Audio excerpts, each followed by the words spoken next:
A very good morning and a warm welcome along to St. Gallen. We're in the beautiful east of Switzerland for what is, well, let me see if I can work this out. I think it's game day number 8, isn't it? It is game day 8 indeed. We are all set for what will be another good day of action on the return of the European Cricket Series to Switzerland. We will see the morning game this morning, Zurich Nomads taking on Geneva. And let's run through yesterday's matches first. We'll start with the action in the morning as the ground staff are just giving our hearing a bit of a test out. Final preparations going under the wicket. It was a very wet day yesterday. In fact, miraculous that they got the majority of the games in. And in the morning game, we had a thriller, an absolute cracker. I was watching this one from my hotel room actually on Swiss Sport TV, which is amazing. A 2-run victory for Vatican by the barest of margins. And then we came into what was DLS land. Plenty of shortened games. This one was a 5-over versus a 4-over per side clash, but to be honest, Alton were comfortable victors anyway. They got well past what they needed to do, with Malor Stanikside, the star of the show, 38 off 15 after Masood Kabir smashed 57 off just 20 deliveries. And then it was on to match number 33, where Vetigen were again too good. This time for St. Gallen CC. A strange day for St. Gallen. They were probably coming into the last day thinking one win might be enough to get into the mix for the top of the table, but they had a defeat and then a washout.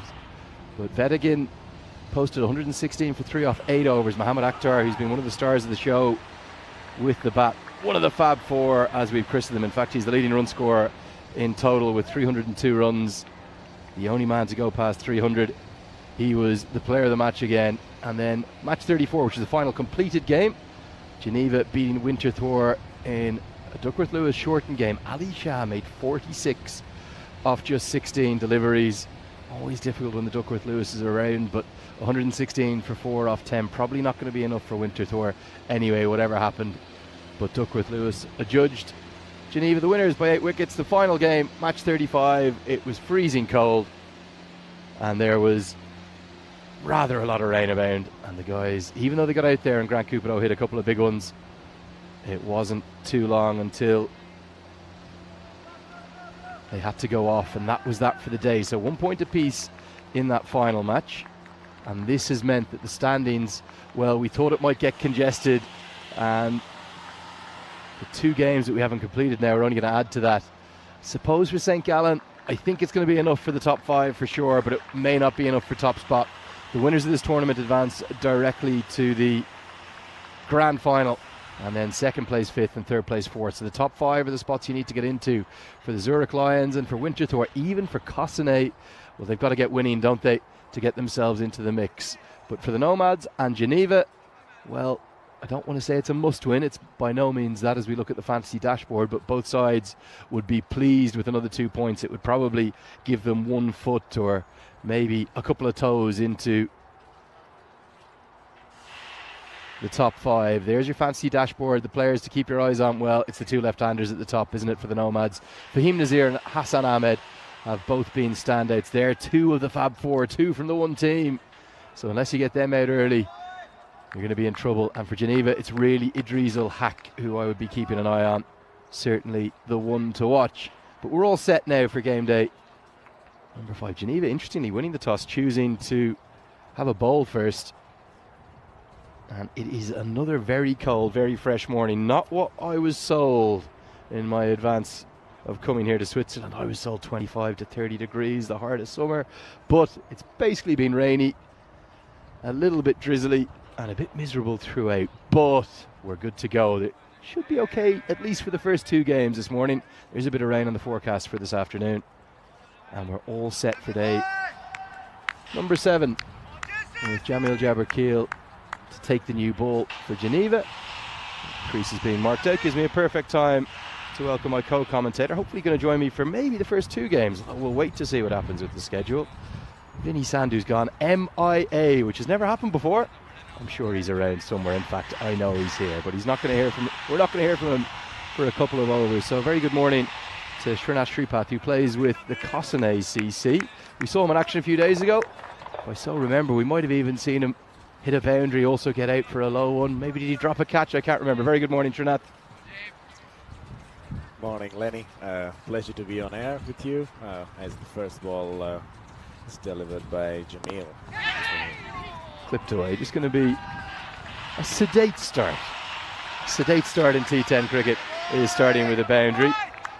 Trinath, how have you been enjoying the competition thus far? It's been quite hectic, hasn't it? It's a fast-paced format. I'm more of a longer form cricketer, if that helps. But quite electric, big hitting, absolutely exciting to see over the past few days and actually be part of a couple of games so far.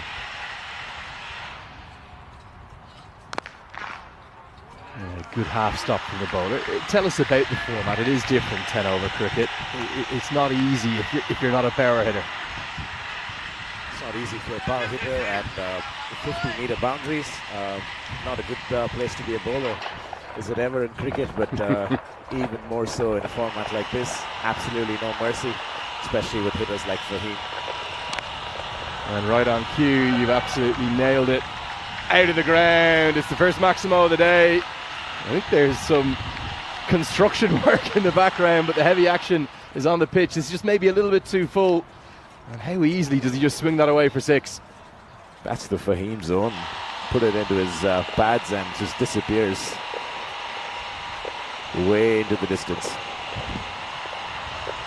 There certainly is some heavy action. Maybe it's the tidy up after St. Gallen FC's big win yesterday. Pumped into his opening partner. I think he's worn this around the midriff. Good fielding. You can see all the grass clippings. The construction team, excuse me, the curation team had a nice trim of the grass this morning. It's a great facility, Trinath. It's a wonderful facility, especially with the stands overlooking the ground. And of course, most cricket grounds in Switzerland are absolutely pretty. A sight for sore eyes. Hassan Ahmed there, copping one straight into the midriff, ambling across for a single. Yeah, very good morning to everyone in the YouTube chat as well. Always lovely to hear from you. Tell us where you're watching from. There's a little change of pace from Jabberkeel, nicely bowled. Will be a dot ball, the rarest of things in this 10 over game. How have you found the 10 over format and the kind of the adjustment to something that Kosane maybe don't specialise in? Yeah, you called it the other day, didn't you, Lenny? We're not a big hitting side as much, but we've got some powerful, great timers with the ball up front in the order, and we're hoping for them to come good as we head into the final 7 games, really, of our tournament. Your schedule is a little bit different, isn't it? You kind of were you the final team to come into play, and then you've actually got quite a bit wedged into what is it 4 game days in total? Yeah, it's backloaded fixtures. We've got 2 triple headers, one that happened on Saturday and one this Wednesday. Got a double header today later. So yeah, it's quite backloaded in terms of the fixture scheduling for us. That one's smoked away. Going to be a Maximo all the way, 6 on any ground you would like. Probably gone, what, 20-25 metres over the rope, just dragged it down and pumped away. He's a real touch of class. I like Hassan Ahmed. Remember, he's playing with something approaching a broken finger, or certainly a deeply bruised one at least. How did the T20s go yesterday? You had 2 T20 games. Actually, we'll get to that in a second. Yesterday was the highest scoring day of the competition so far. Maybe I'm going to put a little asterisk next to that day 7 because it was a rain-shortened day. So there wasn't actually many 10 over contests, but still a higher run rate than any other day. And the trend continues every single day in 2023. Has now been a higher average run rate than 2020. Shows how the game has advanced, as it's going to be Kermatullah Tarakil who'll bowl up. 2 T20s yesterday. Where were they held? In Winterthur? Yeah, another doubleheader in Winterthur, one against the Swiss Afghans, and a high-scoring one against Power Winterthur. Arjun Vinod, our captain, with a big 100, back to form. Hope to see him go big again today. Clipped around the corner. That's going to be 4. Nicely played. Just too much angle. 100 in a T20 clash, is it? 100 in a T20 clash. It's part of a score of 218. Wow. Incredible hitting towards the end from Arjun. Is that a permanent artificial mat in Winterthur, or what kind of a ground is it? It is. It's more of the Notts County Strip equivalent. More of a permanent fixture than the one here in Dunedin Moose. Yeah, everyone giving Srinath a nice shout out in the chat. Good morning, Rob Thompson. Good morning, Mohammed Shayafat Hussein. Alaman Gaji. A little bit round arm. It's come off the thigh pad now. There's no fine leg in place, so the keeper will have to do the work. And Fahim Nazir wants to get back on strike. He will, comfortably enough. Yeah, great to hear from everyone. Subhas Panta, very good morning to you. Alam Magir Khan, Tipun Salton. Everyone saying good morning to my co-commentator for, I think he's going to join me for the first 2 games before he, I was going to say gets the whites on, but no one wears whites anymore. Gets the colours on. Srinath Shripats. Srinath, the Kosane approach for the remainder of the tournament. You're 1 and 2. You're going to need to get winning. Yeah, 1 and 3 actually. Oh, 1 and 3. Sorry. It's time to get the skates on, as you will, up the order, and pretty confident actually after yesterday's power hitting from the boys. Speaking of big hit, yeah, that's going to go all the way. 6 more, and these 2 left-handers, well, they're as dangerous as they come in the competition. The Nomads who had that slow start, well, they're trying to make up for it. You're selling yourself short, mate. Kosane played 3, 1 and 2. You only played 3 games. 1 and 2, that's right. Yeah. I didn't think you'd played a 4th one just yet. No, I was saying 1 out of 3. Yeah, 1 and 2 would be the kind of the American style, 1 win, 2 loss thus far. But realistically, have you discussed what you're going to need to target to maybe get into the top 5? Absolute key games today, facing the Nomads actually later in the afternoon, and later in the evening against the Lions. So 1 day at a time. Karamatullah, interestingly, wearing a new jersey a day. He was turning out for the Swiss Afghans in the T20 yesterday. Look at him. Can't get enough of his cricket. Do enjoy the name of the Swiss Afghans team, and also that, I don't want to call it a beanie because it's not, but it's a very, very, very, very thick headband that he's wearing. A head warmer, if you will. That is monstrous. Well, just turn and look away. There's no need to watch it, Fahim Nazir, because it's gone 20, 30 metres over the rope. There was a beautiful crisp ping off the bat, and it's a massive 6. The Nomads off to a flyer. Too many on the pad so far, Lenny. These 2 are absolute smashers of the ball, anything into their body. Fahim, of course, is one of the stars of the T20 international circuit, on track to be among the fastest to 1,000 T20I runs. Nicely bowled, but very well played. I think he's going to be happy with the single because it means he will keep the strike. End of the 2nd over, the score 36 for none. Let's take a look at the points table. We'll try and work out how Kosane could maybe weave a path towards the top 5. Your bowling's been really impressive. I think you've restricted your sides to 126, 128 and 130, something like that. But the batting's just struggled a bit. You're actually bottom of the pile right now. Yeah, not for want of games to play as well. Yeah, not easy, is it? Winterthur probably going to struggle too. I suspect they'll need to win out. 3 more wins would get them in the mix. Probably about 10 points you're going to need, or at least 9. The top 5 to go through to the final playoff stage. Correct, don't yep. they? Yeah. And is that something that you've kind of lined up? Obviously the Nomads going to be a tough challenge. Who's your other game against today? Zurich Lions later in the evening. So a couple of Zurich games today. It's going to be a must-win, the Lions game in particular, you'd think. I just wonder, the Nomads thinking, can we win out? Can we actually get into the mix for the top spot? I know they've lost 3 games, but just the way these 2 left-handers strike the ball.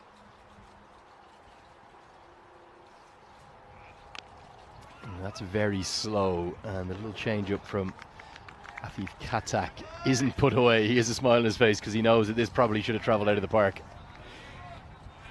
Bit of variation to all the balls coming into Fahim's pads, and a bit of banter and smile between the 2 international teammates.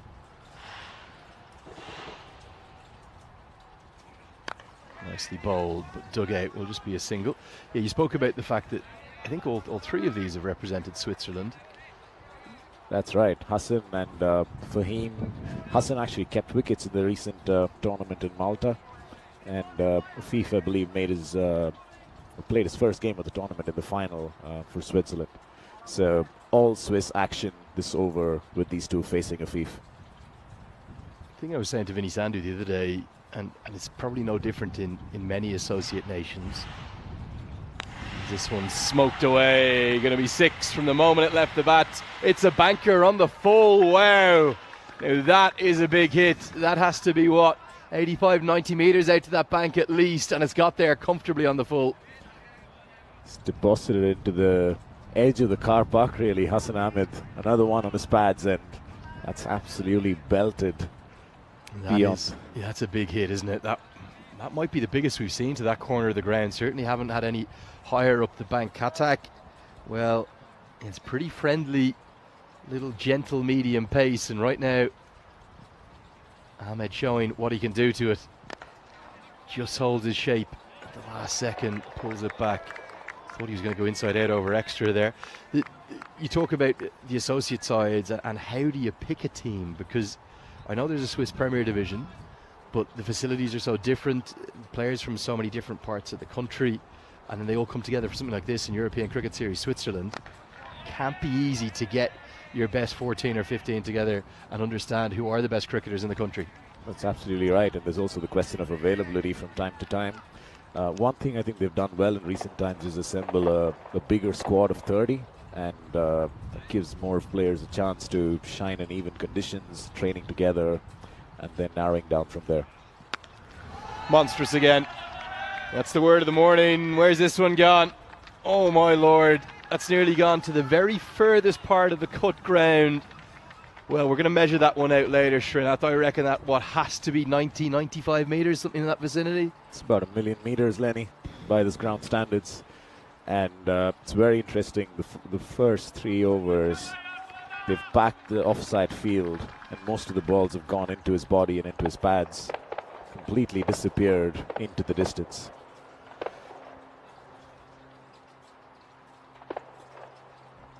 Well, a soaring start for the Nomads. 50 up off just 18 deliveries. Just trying to work out how long that might be here, Srinath. That if we look at it almost with a straight line effect, it's exactly 50 metres, the guys from the curation team tell us, to the edge of the boundary. It looks almost that again, but probably not quite that again to the edge of the cut strip there. So I'm going to conservatively say 90 metres plus. This one not as big, but big enough. It's going to be 6 more. The 6s, they are travelling in every direction, but right now the leg side being favoured. These 2 left-handers, well, they're a touch of class.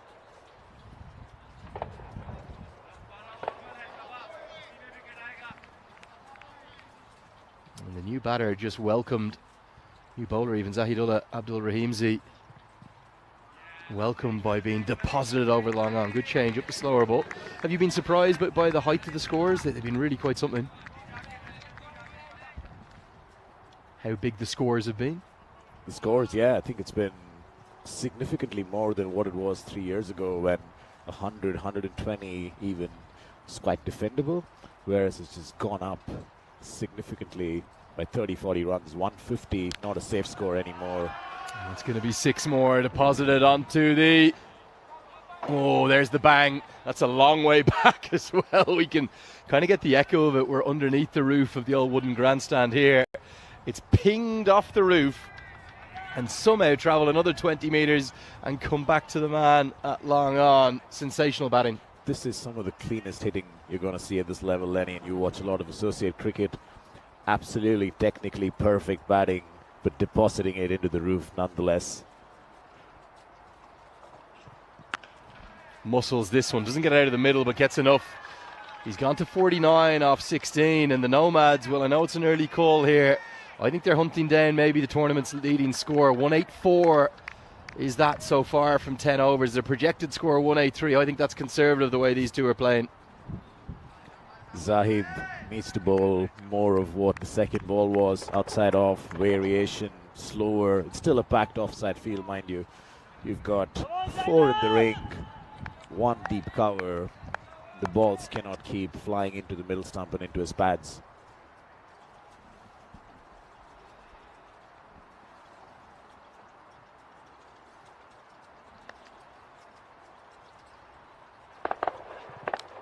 Edged away with fortune for 4, but it's going to get him to 50. It's come from just 19 deliveries. Probably the only one that hasn't come out of the middle. A sensational innings to start the morning to warm us up on a cold Monday morning. How good has this knock been from Fahim Nazir? It's the best of Fahim, really, with all those straight hits. Couple of edges here and there, but it's been clean hitting for the most part. Pleasure to watch. In fact, 17 deliveries is all he's faced, and he's going to be put down. Big moment. Well, was that the moment as the field went out with the power play restrictions having eased in this over? It probably should have been taken, to be honest. Alvinder Chandok. Chances don't come much easier.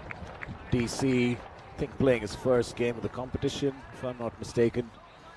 Straight into him. Played yesterday. Fielded well yesterday, actually, as well, from the stuff I saw. Occasional wicket keeper as well. Straight into his hands, really, at deep square leg, and that's a costly one to miss. You don't drop for him. So that run rate right now, over 18 runs per over. That'll get us up to that 180 marker. 184, the highest of the tournament thus far. Well, there's a few tingles of triple figures, maybe. Team 200s coming into the mix as we come back live. You see that wide, a long way down the leg side. Free runs are going to help. 2 free runs to the total. Ahmed just happy to almost walk through for the single. Which of the two batters impresses you more? They complement each other nicely, despite the fact they're left-handers. They have different styles.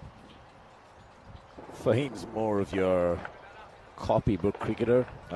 Successful across formats. It's an absolute beast, even in the 40-over competition over the years. Hassan's your big power hitter, more suited for the shorter formats, really, but again, a consistent performer. I believe he's got the highest individual score so far this comp, hasn't he? 98 against Weddingen. Yeah, 98. We've had 2 men into the 90s, and Arif Sanger with that 85 not out that really threatened the unmentionable C word. Not allowed to say it on air till we get there.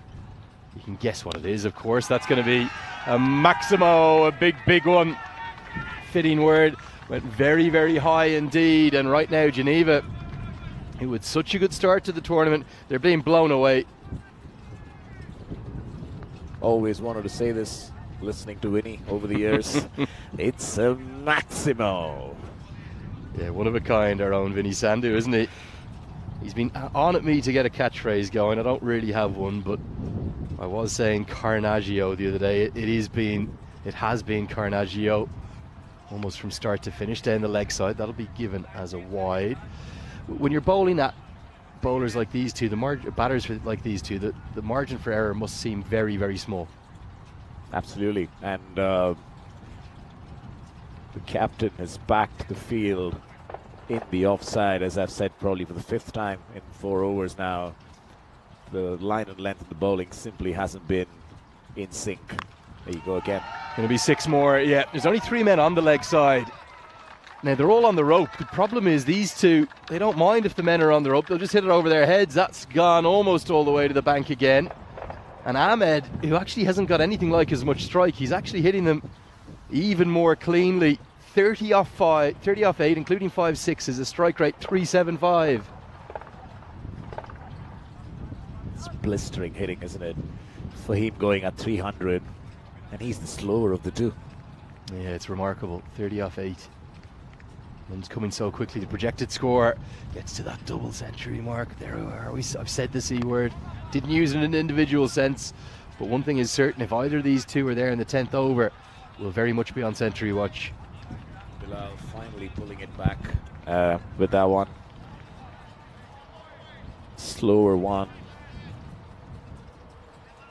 Almost swinging into him.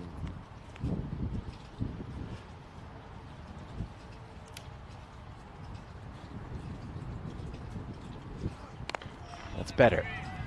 See, I think at least if you're aiming for the block hole, I know you might feel early to go to death bowling. Even if you miss the block hole, a low full toss is a lot harder to hit than one halfway down the wicket that's just going into the hitting arc, into the legs of the left-handers.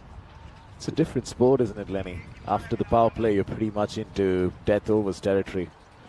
7 overs of bowling at the death, really.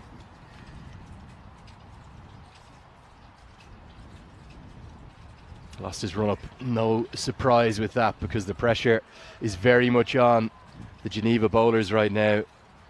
We are seeing something special to start our Monday morning. We really are. It's cold, it's chilly. It probably doesn't look as cold as it actually is. I think it was 8 degrees when we woke up this morning. And that's going to be 6 more. There's almost an inevitability right now. If you bang the ball in anywhere barring the block hole, it's just going to travel over the rope. It's not quick enough to trouble him. And that just sat up to be hit. 6 more to the total. Spoke about how cold it is, Lenny. It's really been the most pleasant morning of this tournament so far. The sun peeping out at 8:30. It's not too bad, is it? I'll have to kindly disagree with you this morning. It is what we call in Ireland brass monkeys right now. This is very, very chilly. I can't believe it's the summer, to be honest. And that's going to be 6 more. Ahmed is maybe hunting down a 13 ball 50 here because he's got to 43 off 11. The strike rate soars up towards 400. Well, 100s come up. 5 overs have been bowled. 103s on the screen. This is sensational.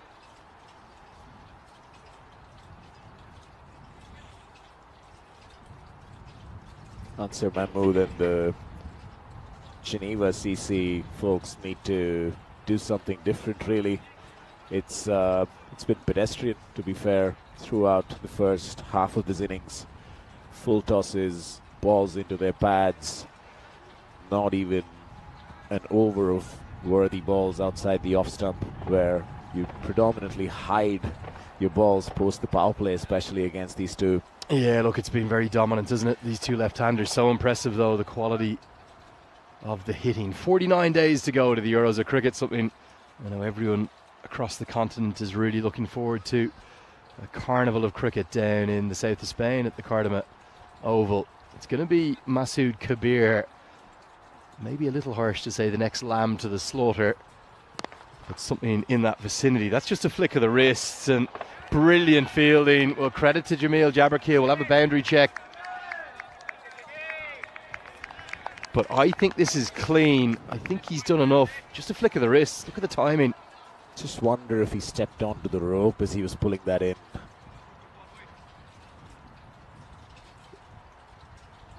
I think that looks okay to me. I think he's done really, really well. That would have been difficult.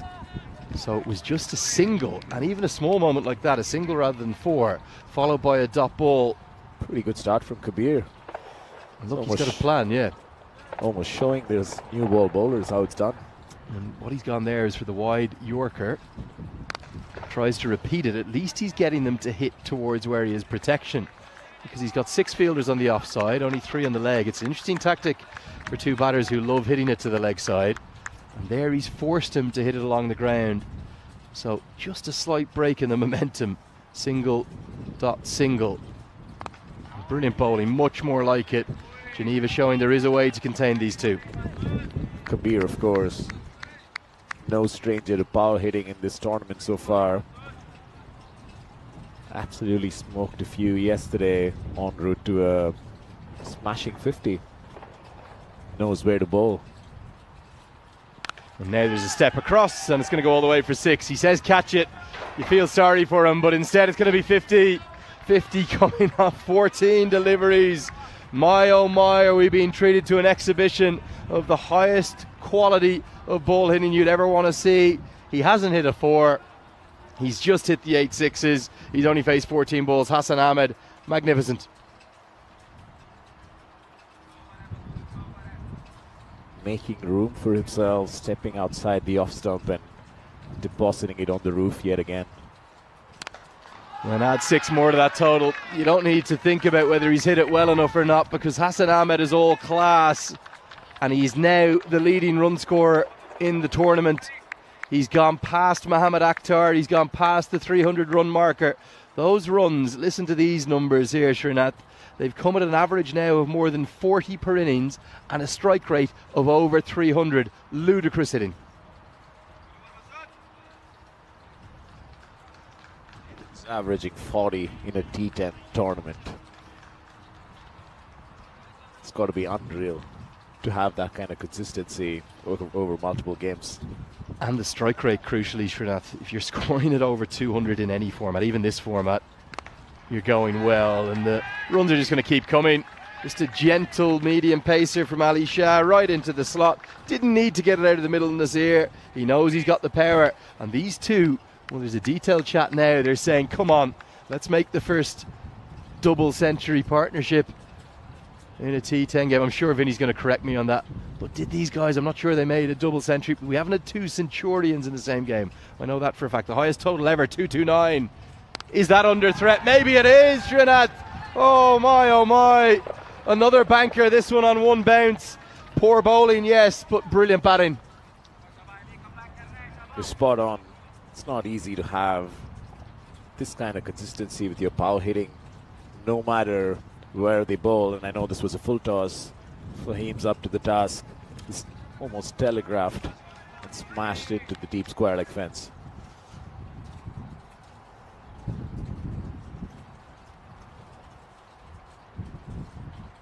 Right now you can see how shaken the bowler is. He grimaces as he walks back to his mark. Loses his run up. You don't want to add a no ball into the mix, do you? It's maybe the only thing actually that Geneva have done well. They've kept the...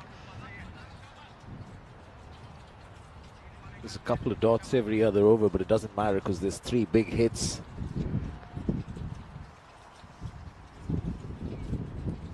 Big swing and a miss, more like it, from Shah, just getting it to duck away. There has been a double century partnership in the European Cricket Network. That was the ECL final in 2019. Max O'Dowd and Scott Edwards, who were part of that Dutch team that qualified for the Cricket World Cup recently down in Zimbabwe, I was at. So Vinny, well, he took about 10 seconds to correct me. I knew he wouldn't take long, Mr. Maximo. Going to be 6 more. Well, there's a certain sense of inevitability when you bowl onto either of these two batters' pads. They love it there. It's another Maximo from Fahim. The way this is going, Max and Scott may need to watch out for their record to be rewritten here at St. Gallen.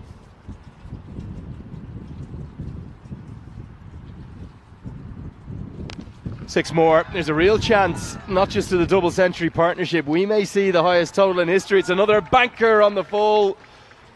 Gigantic hitting of the highest quality. 229, the highest of all time. Could that go here, Srinath?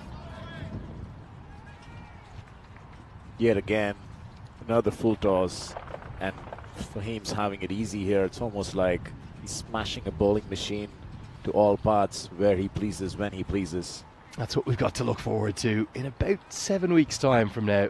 49 days left, 7 weeks' time exactly, actually, as 30 teams will come together alongside the reigning champions, the Netherlands, who advance automatically to the championship week. And the winners of each of those 6 groups goes straight through to join the Dutch side in what will be a real festival, a carnival of cricket at Cardamom. Tara Cale, the next man in. This one is sliced away, not going to be 6, but will be 4. Is this a situation where you don't even want the ball, you're avoiding the captain's stare in the outfield? Small mercies, Lenny. It's the first 4 that Hassan Ahmed has hit the whole innings. Yeah, good shout. Yeah, 9 6s and 1 4. How do you get to 60 without hitting a 4? This is quite ludicrous, the quality of hitting. It is almost, well, you'd think a certainty we're going to go past that 184 mark the way they're going, which is the highest total of the week, but very much 200 plus on the cards, and all the chat comments are coming in. A rare dot ball. They are saying, rain, come please. He wants something to give a little bit of help towards Geneva. But great to hear from you all. Do give us a shout out if you're watching on YouTube Live, or if you're enjoying the action on Swiss Sport TV Live or in Fan Code. Jump into YouTube, give us a comment. Me, Andrew Leonard, alongside Trinith Tripats, who is my co-commentator for the first 2 games.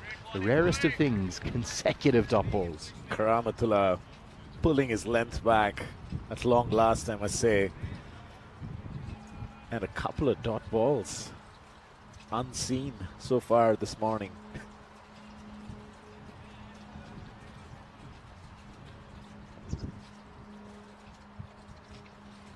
That's going to be a no ball and a free hit incoming. Will it have the pace to get to the rope? Oh, yes, it will. So 5 free runs to the total, the harshest 4 byes you could imagine. Probably something that the Nomads need it after those two top bowls. 150s come up. Where do you bowl against these two?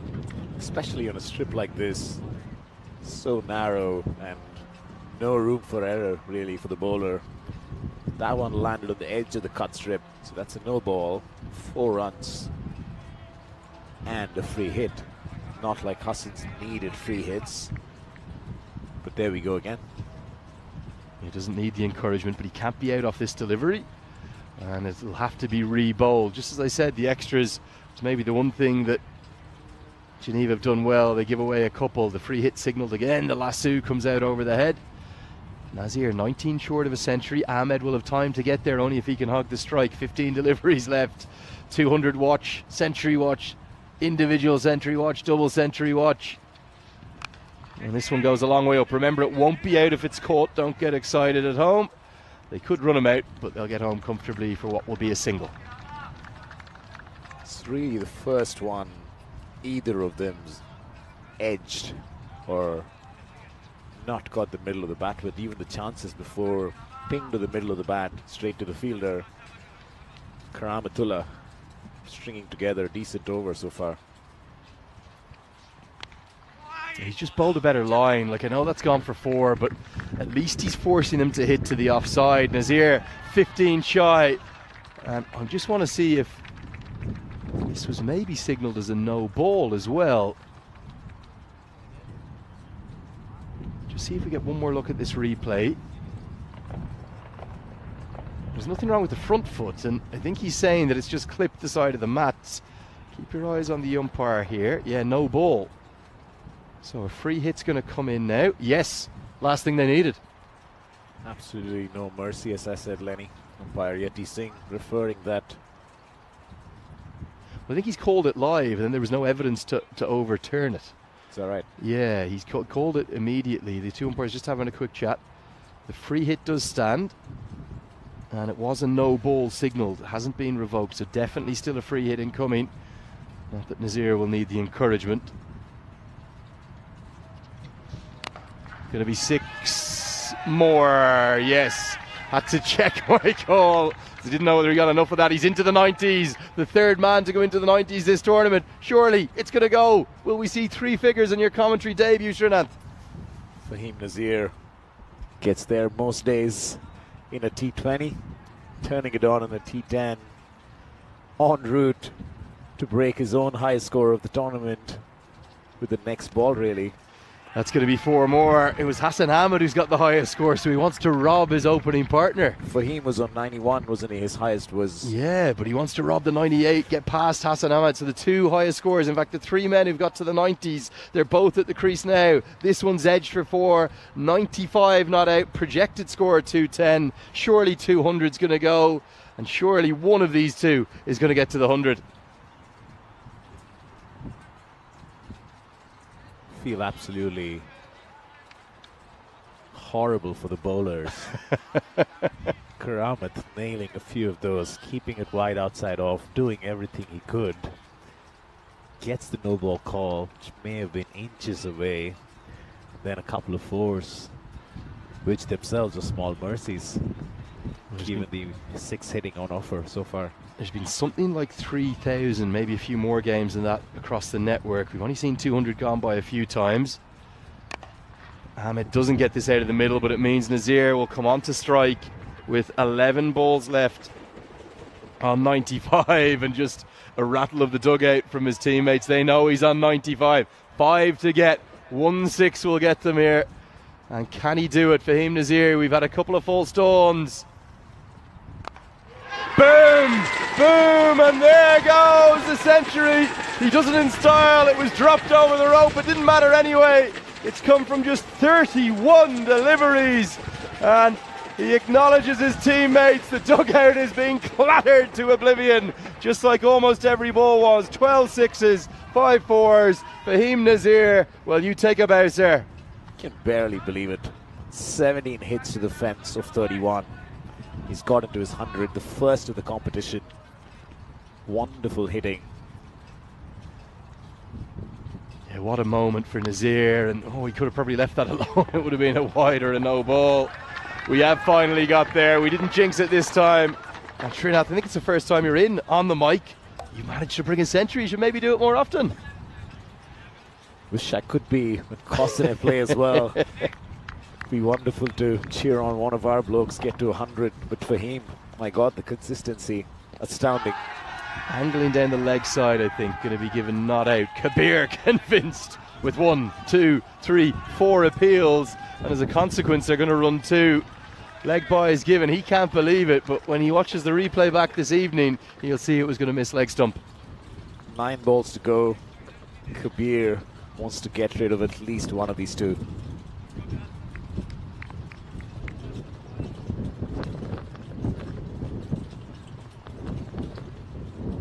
It's hitting him outside leg, isn't it? Yeah, it's funny how he can be deceived, isn't it, as a bowler. He was convinced. That's going to be 6 more. So insult to injury, and I just wonder, is Hassan Ahmed thinking, plotting, maybe I'll take a single here, maybe we'll make it dual centuries, I'll go monstrous in the final over. Extraordinary hitting of the highest quality, and right now Zurich already have the equal highest score of the week, and they're going to go soaring by that. We're going to see 200 broken almost certainly. 7 balls left, they need 16, but Ahmed, is he thinking of how can I get 32? There's going to be 6 more. He moves into the 70s. This is quite awesome. The power hitting. Kabir, one of the best bowlers. He's still gone for 35 from 2 overs.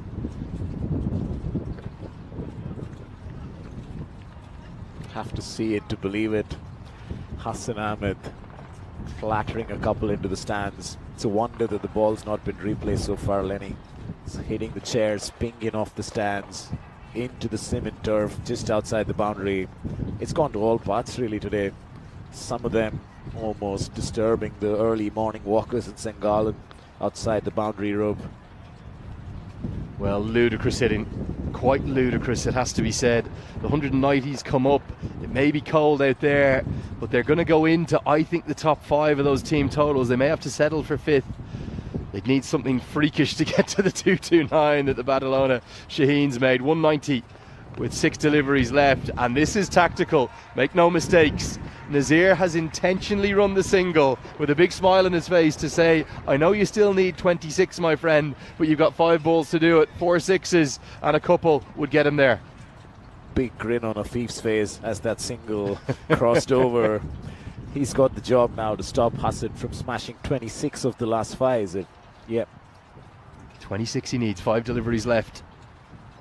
And he's going to start with 4 runs, just 1 bounce, inches away. They may want to check the boundary rope here, but we're pretty certain on first viewing it just bounced inside. And rightly signalled as 4. Right. The only battle left in this innings, 22 of 4.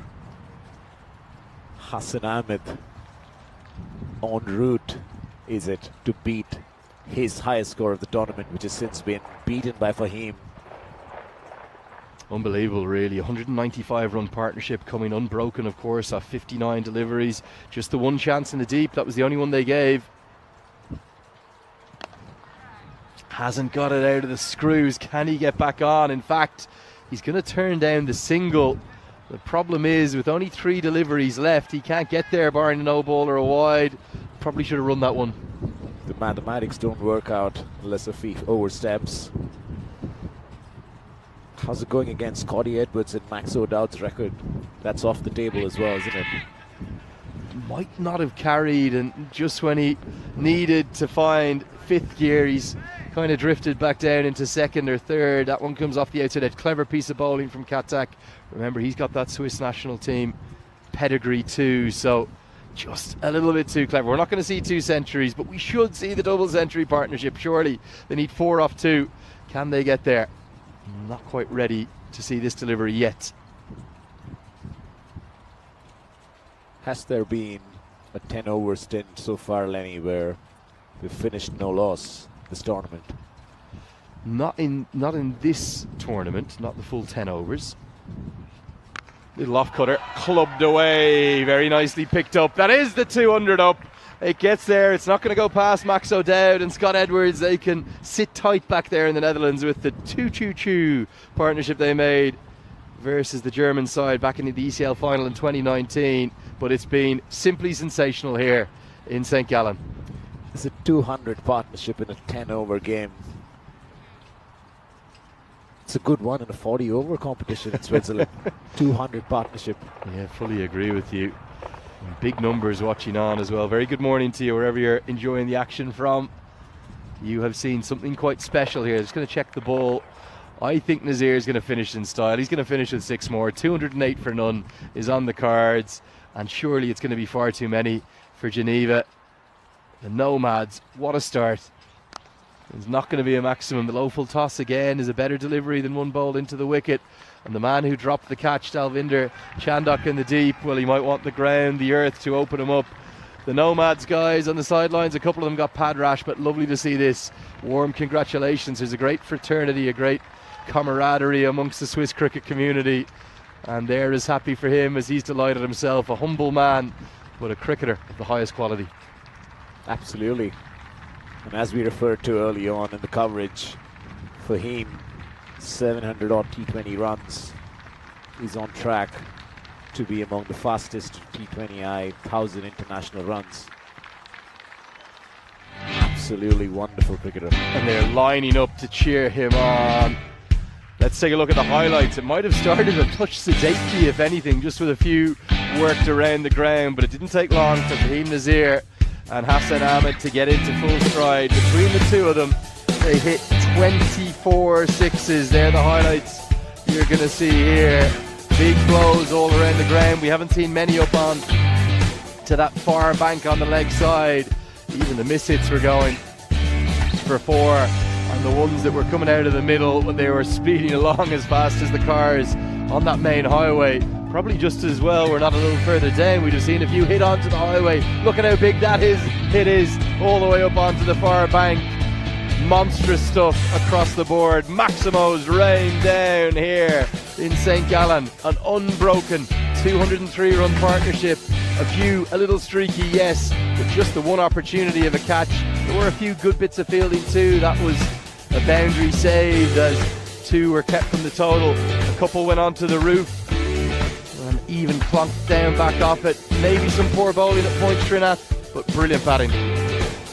24 Maximos there of 60 balls, Lenny. Just the 7-4s. Absolutely incredible. Talk about the boundaries being 50 meters, pedestrian bowling, but that takes a lot to get to 24 big hits. That is the 18th century of the year in 2023. 110 not out, what a memorable one. Coming from 35 deliveries. Hassan Ahmed had his chances too. He didn't quite get as much of the strike, and even though his partner gave him a go at hitting, I think it was 24 he needed off the last 5 deliveries, he couldn't quite get it done despite some good shots down the ground. That one just 1 bounce 4, and warm congratulations. A lovely spirit of cricket on show from Geneva. They were happy to congratulate their opposition as the Nomads, well, they have cruised to the highest total of the tournament, unbroken. Katil Zabiullah, Azim Nazir, Jawad Danesh, Kazim Chowdhury. There was no need to put your pads on because it was all about those 2 men at the top. Have you ever seen a better partnership in Swiss history? Not in T10, definitely, for sure. I've seen a few patient ones, Lenny. Our viewers may think I'm an old-timer who plays 40-over cricket in the longer formats, but absolutely blistering stuff to do this in a 10-over game. Yeah, quite something. There's the bowling wreckage, really. Maybe Jabberkeel was the surprise that he only bowled the 1 over for 18. And then there was a few economy rates, particularly Bilal Muhammad's and Ali Shah's, 24 and 30 respectively. One thing is for certain, the Nomads are going to be big favourites to take another win and maybe soar into contention with a big net run rate boost too for the top of the table. That's going to wrap up our coverage from the first innings. The Nomads, they've scored 203 for none. Geneva, well, they'll need a very speculative, a very fanciful, it would be a record-breaking chase in the history of the ECN if they're going to do it.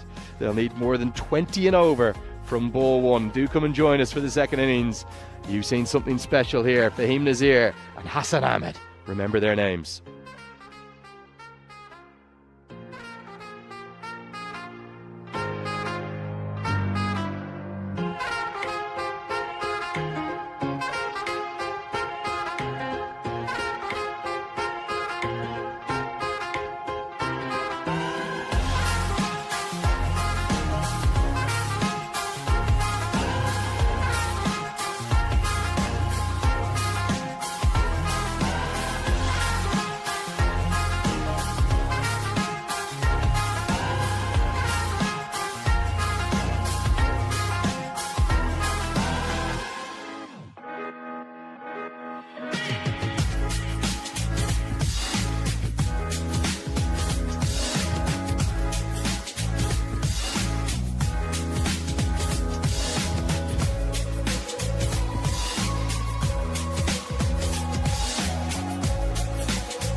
Well, here we are back in beautiful St. Gallen.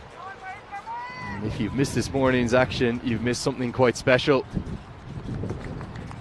Ball striking of the highest quality has led the Zurich Nomads to what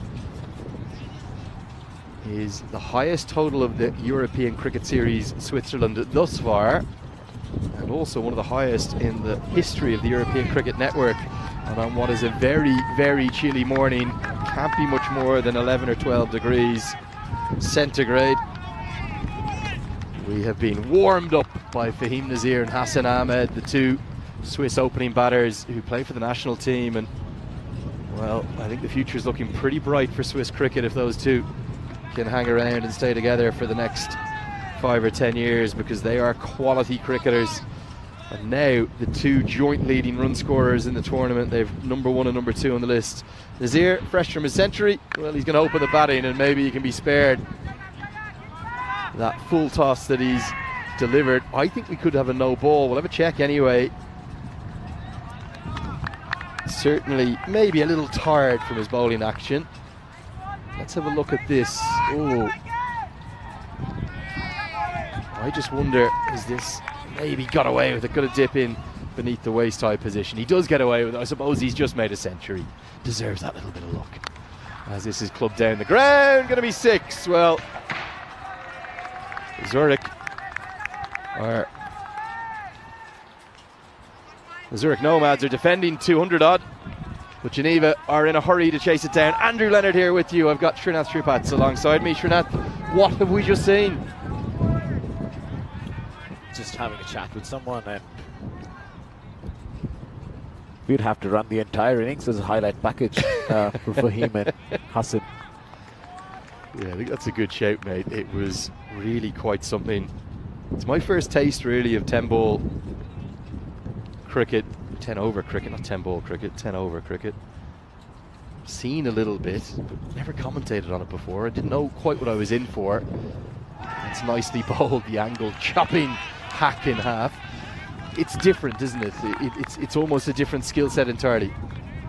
To do that consistently takes quite a lot. Say what you will about the quality and the consistency of the bowling, but just to deposit every second ball on the roof, it's just incredible stuff. As Fahim steams in for the next one.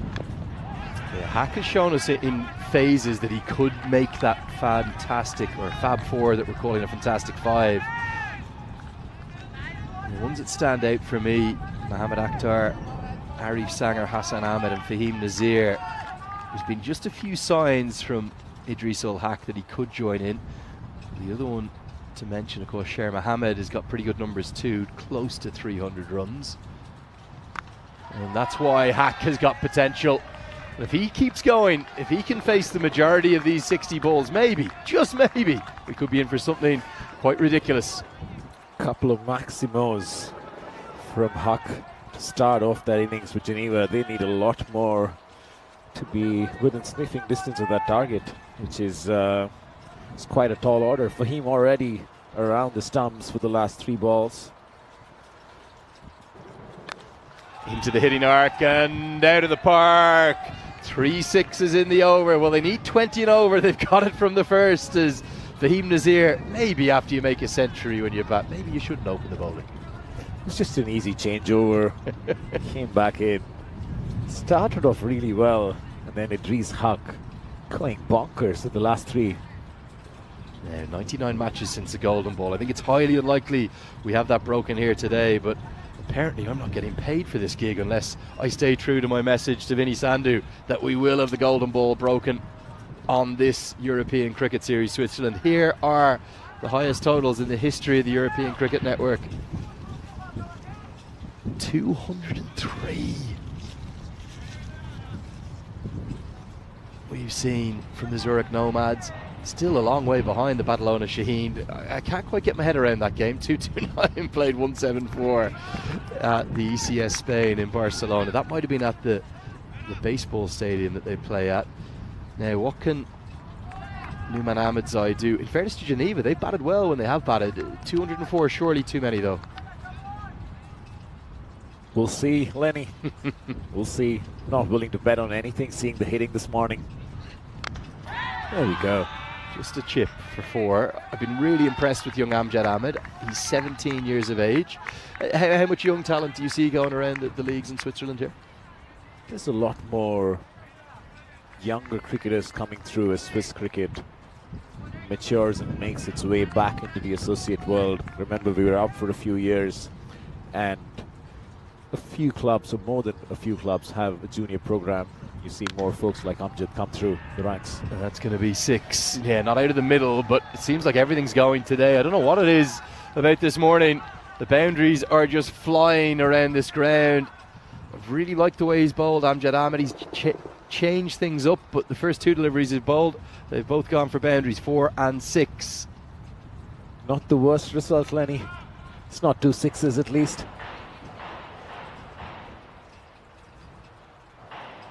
There is his name added to the list, number 18, Fahim Nazir. It only took about 2 weeks for us to see the next one after the century made in Czechia. Whatever happened with that bat, it apparently wasn't good enough. So despite the fact he's hit the last ball for 6, Ahmedzai says he wants a new blade, and this one more to his liking. 20.07 per over required. They're going at more than that at the moment. Really good start in the power play here from Geneva. And that's not going to help. A wide down the leg side. We've got Srinath Sripats here with me for the first 2 games from the Cossonay Cricket Club. Srinath, you're playing against Zurich later.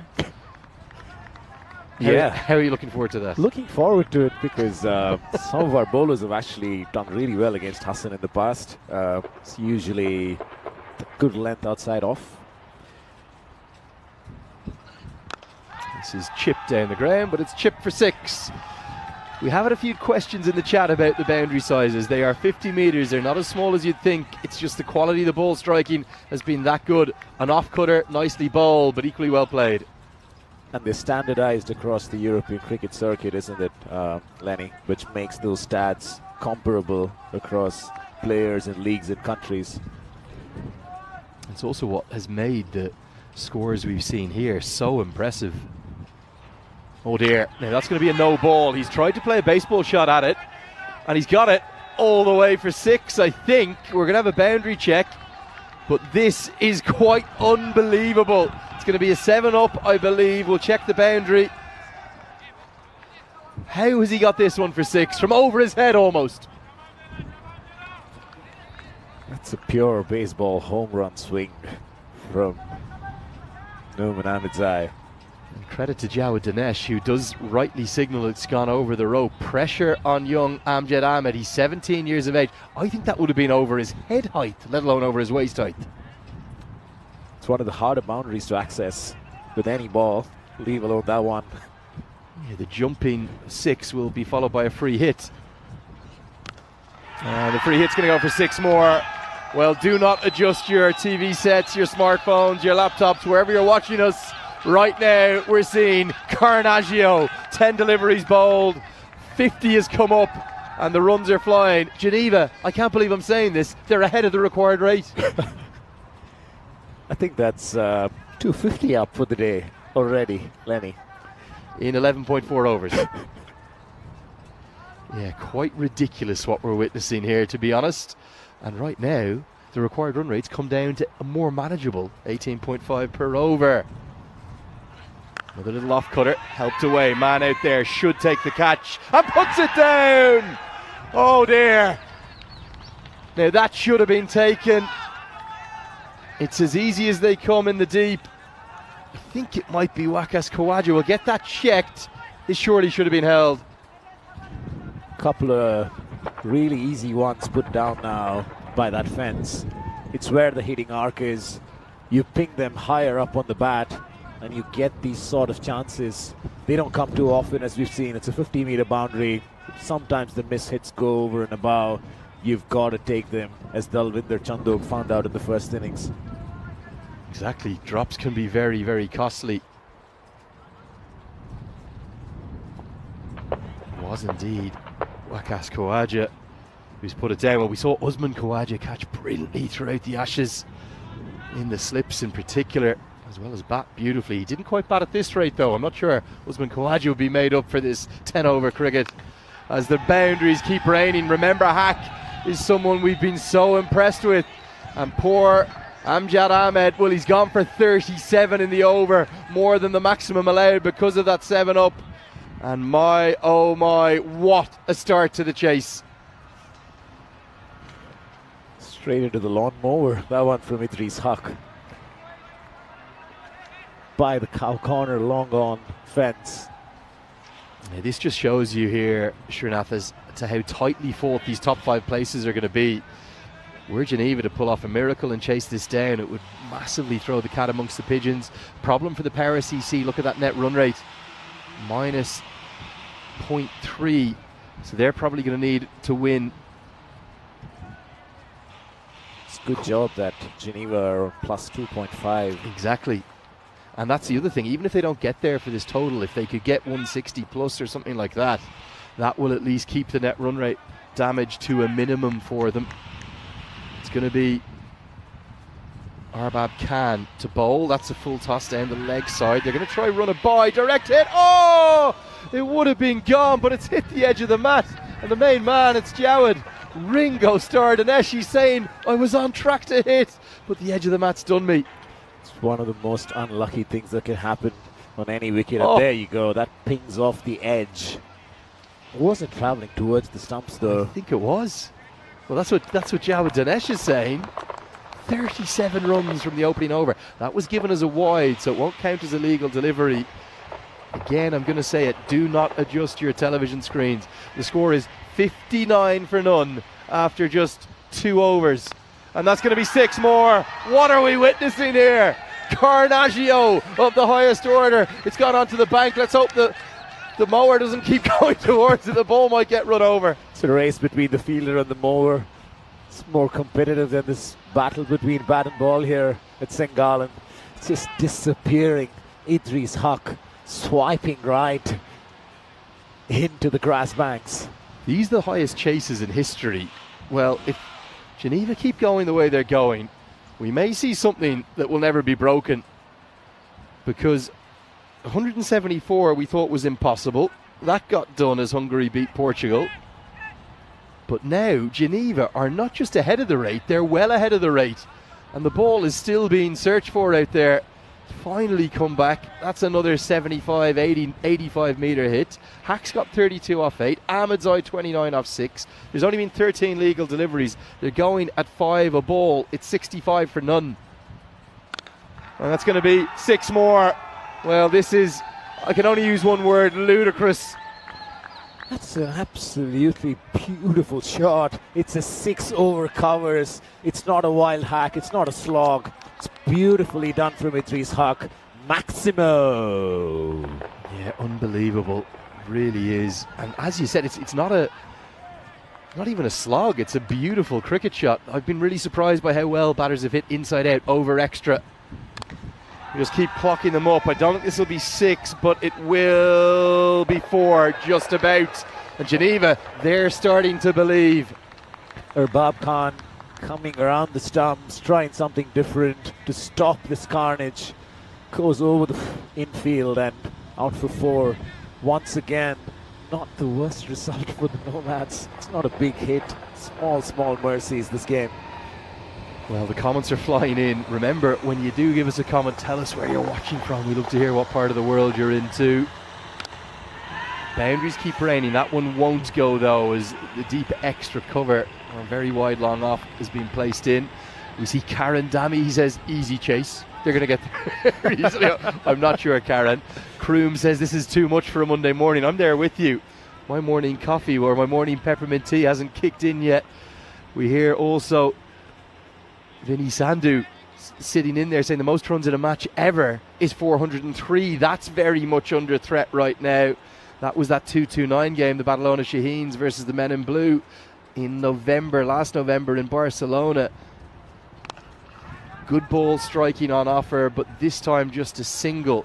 Somehow this power play has got miles out of hand. If you think about the first 3 overs, you want to get more than a third of the runs chased down. They're well past that.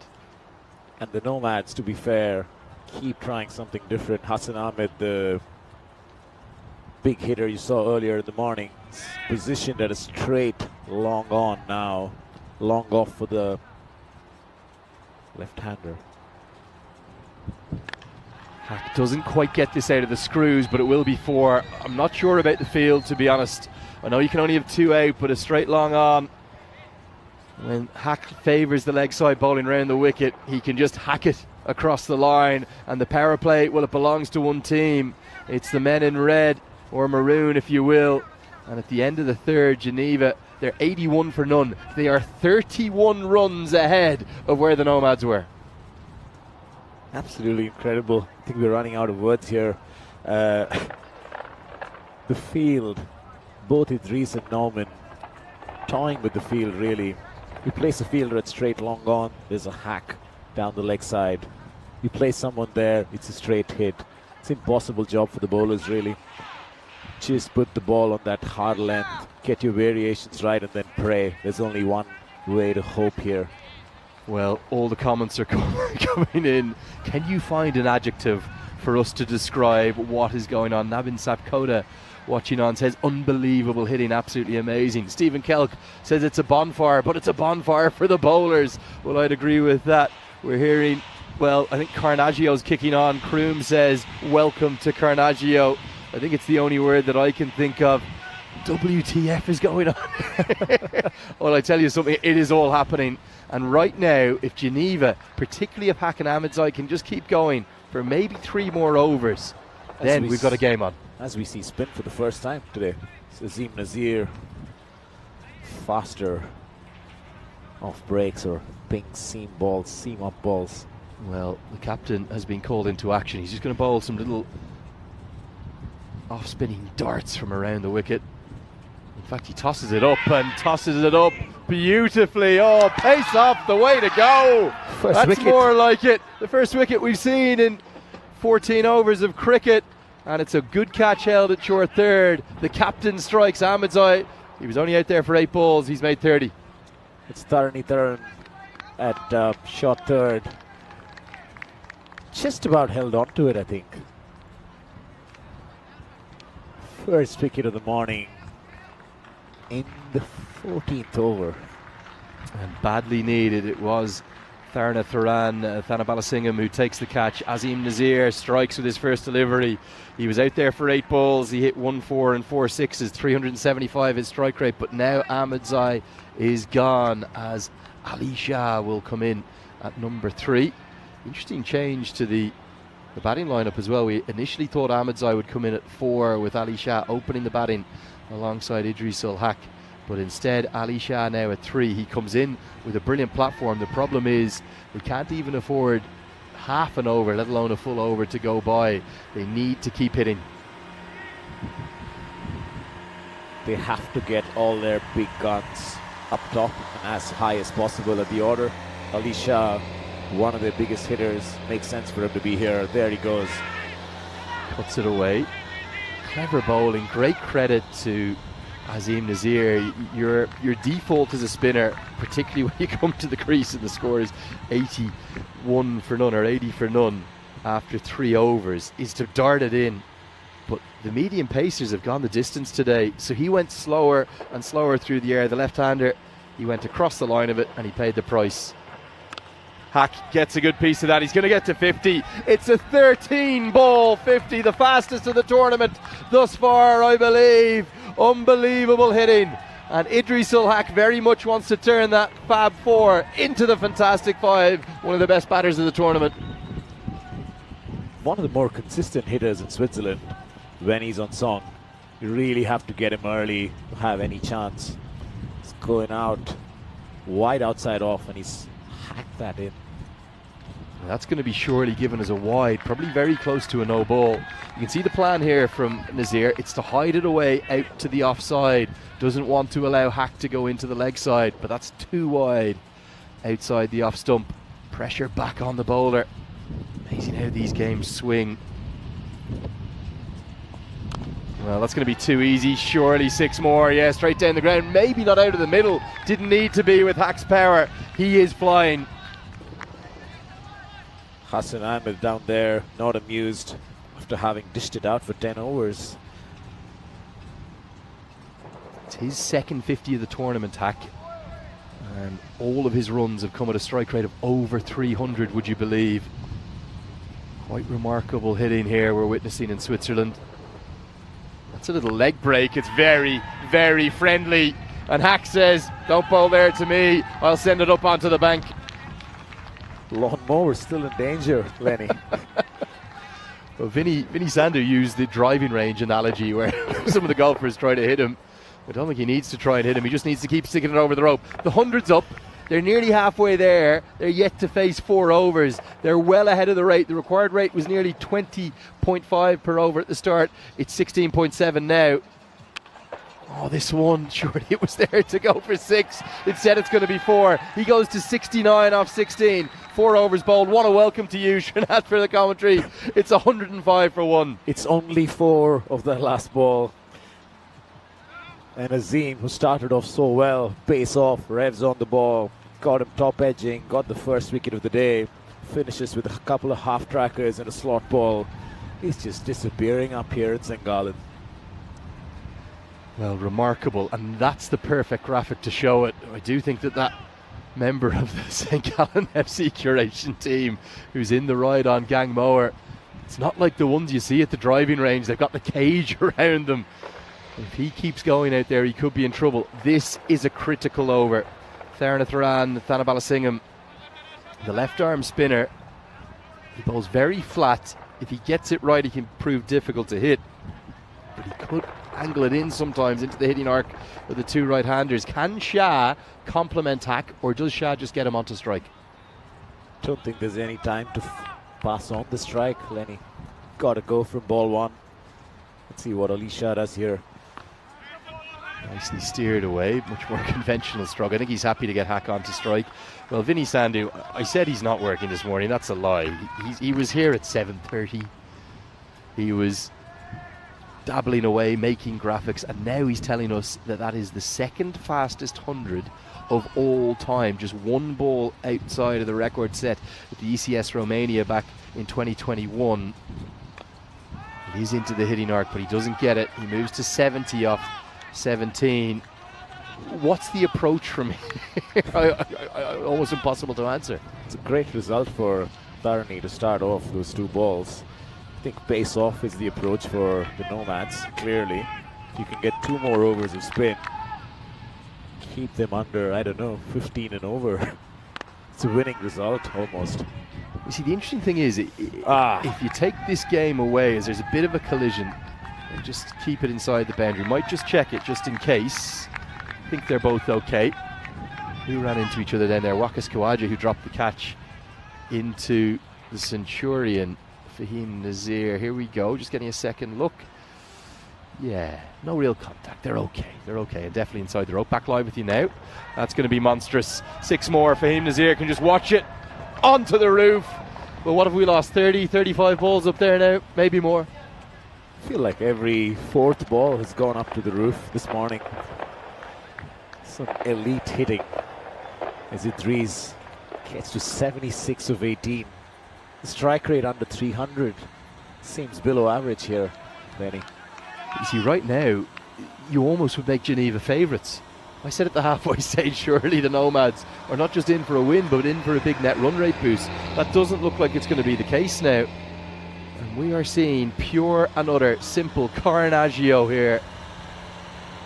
That's disappointment from Hack. Just a bit more bounce from back of a length. I think that landed on the seam and bounced off the wicket. Top result, a dot ball.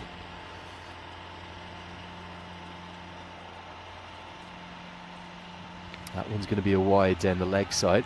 I do think even though the previous over a spin, it did pick up the wicket, it still went for 24. It seems to me as though spin looks to be harder to hit, if anything.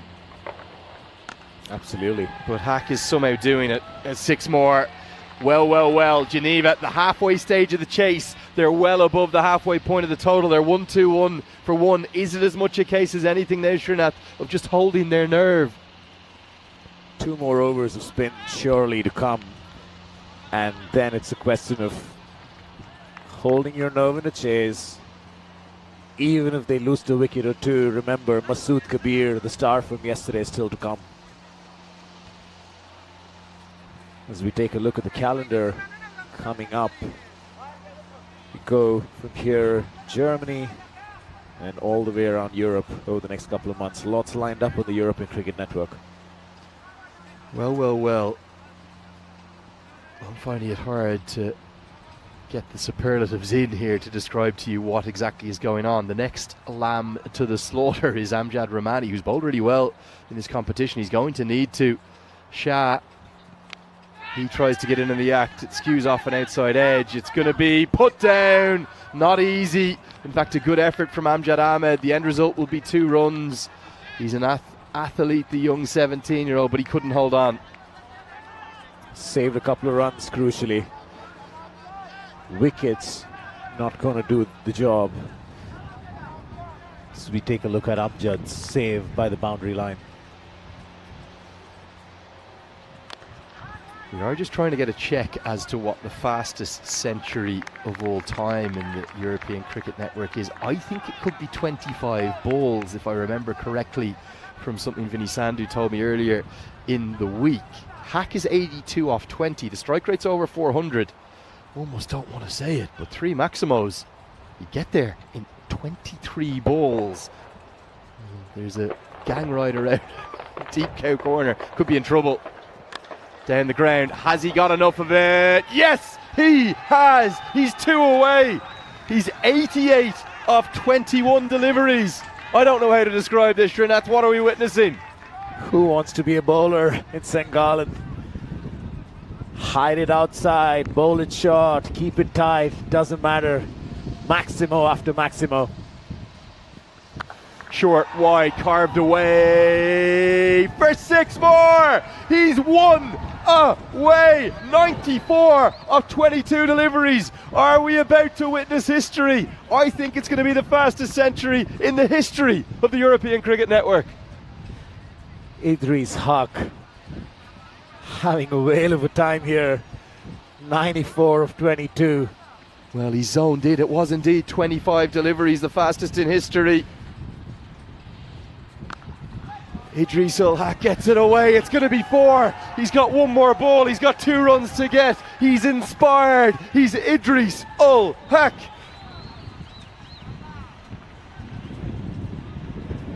Cher Ali it was who made the fastest ever. That came off 25 deliveries. Geneva, we're almost forgetting about the game for a moment. They're well ahead. They need 64 off 25. They've got 9 wickets in hand. Is this the history-making moment? Gone! Edged out! 98! And the cartwheel from Jawad Dinesh. Oh, you would not believe it.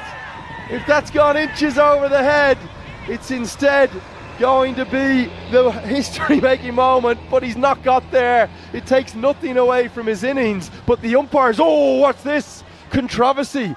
What are we checking? We're going to check the height, I think, from the side on replay. Umpire Yati Singh had just signalled 1 for the over, the ball before. This could well be a big moment in the game. He's now given. Might just try and get that once more. He's definitely edged it. Now, is it over the head of the batter? Well, for me, no. Don't think it's gone over the shoulder either, so no controversy. Look at the celebrations from Jawad Dinesh. His trademark cartwheel comes out. Absolutely worthy of that celebration, given what we've witnessed from Idris ul Haq. A six-a-thon, a hackathon, if you will. Absolute scenes in Sengal. Yeah, 24 deliveries he faced in total. He hit 13 sixes. He gets a massive ovation. And unbelievable what we've seen. He takes a long, well, there's probably mixed emotions, aren't there? He would have desperately wanted that century. And Geneva, they're all on their feet. They're patting him on his back.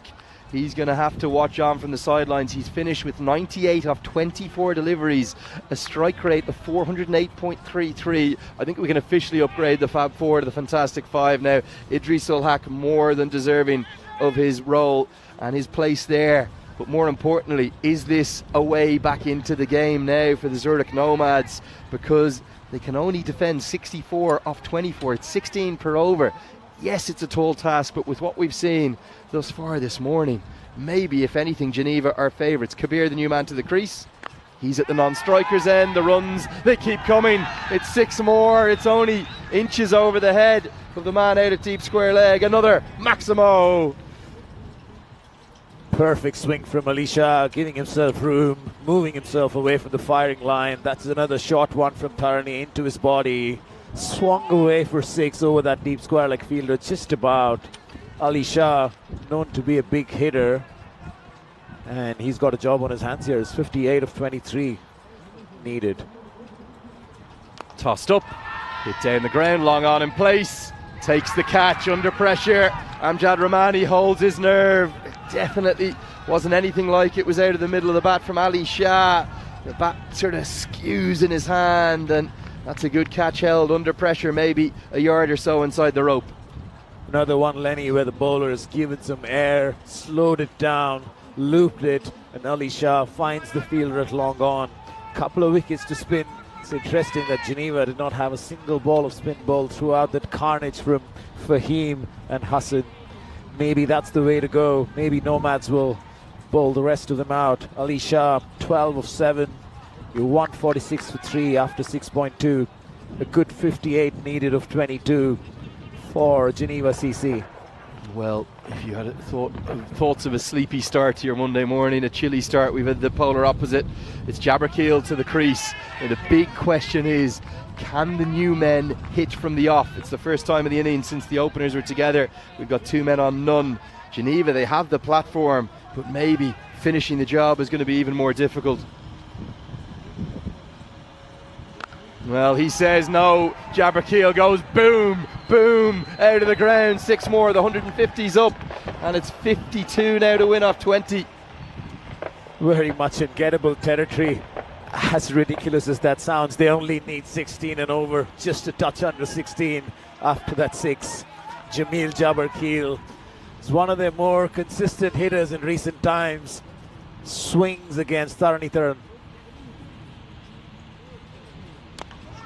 Well, comments are flooding in. Santosh Kapazi says, I told you guys the commentator's curse is real. 98 and out. How else could we call it but being set for the fastest 100? He was too short. He did every ball for 6 pretty much. Game change, says Sapiens. Comments flooding in. Big numbers watching. You can't get enough of this European Cricket Network action. I think the highest concurrent viewers we've had throughout the entire week. It's a rare dot ball to close out the 7th. 51 off 18. Come on, Srinath, tell us who's winning this game. It's a rare moment also to praise the bowler, Lenny, this morning. It's been one of those days. Tharan finishing with a couple of great Yorkers there. That's what's coming up next, Srinath. That's the 10:45 a.m. game. I'll be off for a lie down. I'm not going to be able to keep going at this rate. It's too helter-skelter. There's too much going on. Geneva are 3-2. Will they be 4-2, having taken victory? And for the Zurich Lions, they're going to rely heavily upon Ankush Lal and Ashwin Prakash. Surely Kanik Shah, the other one to watch, who's bowled really, really nicely with lots of wickets. Surely they have to win to get into qualification permutations and get into the mix, as Ramani is brought back on. Is this another one? Yes, it is. The Nomads are fighting back. It goes to show just how difficult it is. It's a good catch held by the youngster. He's dropped one. The 17-year-old Amjad Ahmed holds on. Ramani finally finds the magic ball to get the first wicket by a medium pacer today. It's taken 17 overs to come. And Chabarkeel goes for the wild heave through leg side again. Only manages a top edge. Finds the fielder in the circle. It's young Amjad Ahmed. What an incredible game we are witnessing here in St. Gallen. We're in the beautiful east of Switzerland. You might be looking on and thinking that it's a gorgeous summer's day. It's not. It's freezing cold. It's probably 10 or 11 degrees, something like that. But somehow the batters are warming us up. The latest man to the crease is the Geneva captain, Ansar Mahmood. He's held himself back. Is that going to be a good move? It's about 15, 16 per over required. Up towards 17 per over now is Ringo Starr. Jalwa Tadesh, he's great to watch, isn't he? Great celebrations. Always active on the field. Never a dull moment. Also keeps well, that helps. Here's Masood Kabir. He's not had too much of the strike since he came on. Obviously, the man who smashed his way to a 50 yesterday. Keen to see how he gets on here. You really need to go from ball one. Up to 18.75 per over. Amazing how a couple of dot balls just swing the contest entirely. I think what we're seeing here is a classic example of it's easy to get off to a flying start. Well, not easy, but you can. It's finishing the job in a big chase, so difficult. Captain Azim Nazir from long off, urging his players to keep calm, not give away overthrows and cheap runs here as they start getting a semblance of control. Oh dear, all of a sudden it's going wrong, and thanks to Ramani, he's got 2 for 20 from 10 balls, which in the context of today's game, it could be match winning. Brilliant bowling.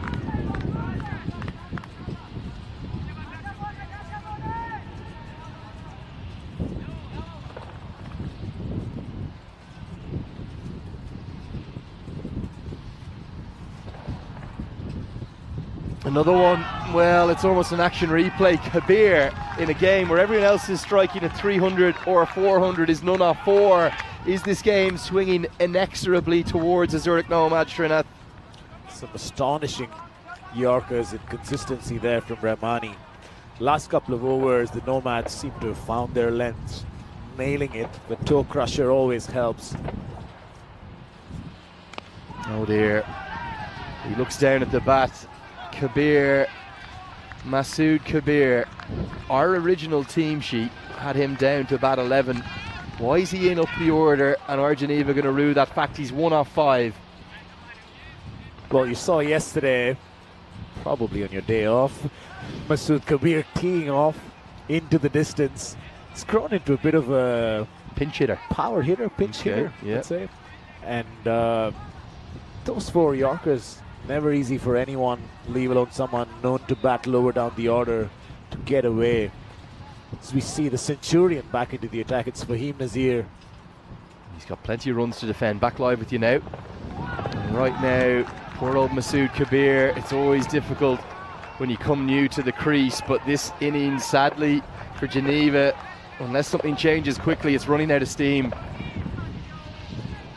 Shows you how hard it is to come in, especially in this cold, and start teeing off from ball one.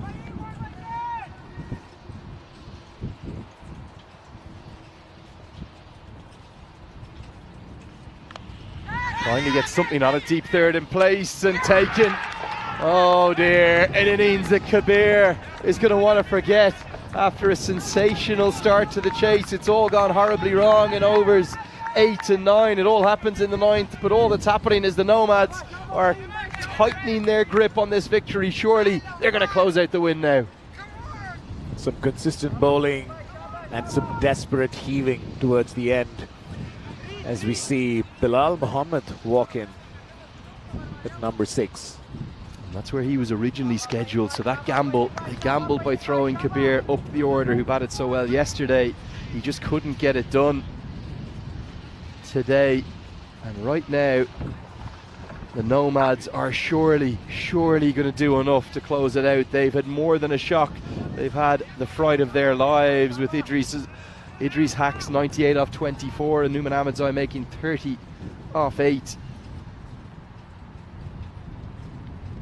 But all they need to do is just show that little bit of professionalism now, do the basics, and they'll get over the line, because the equation has swung violently against Geneva. It's 48 to win off 9. We thought we were in for history, but history's going to have to wait. The good bit for Geneva is they kind of save their net run rate, given how they've gone. That's the consolation, despite the slowdown. Good shout. They'll still want more runs, no doubt. They just haven't been able to get anything going. Goes to show that Idris Ul Haq was making it look like stick cricket out there, wasn't he? And definitely, I agree with Di Maria's shout in the chat. One of the best matches in the ECN history, hands down. We've been treated to a specky this morning. Yes, the Nomads are going to do enough, but my oh my, they've been given a real fright. And it's been that length, the sort of Yorker angled into the pads, that's done the business in the last 2.5 overs.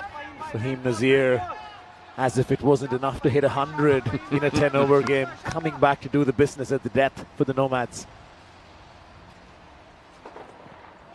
And even there, when he gets one into the slot, because it's 2 new men at the crease, it shows how awesome and simply awesome Idris Ul Haq was, with 98 off 24 deliveries. His wicket was the game-turning moment. Since he's gone, nothing has really happened. In fact, the last couple of overs, Srinath, they've gone nowhere.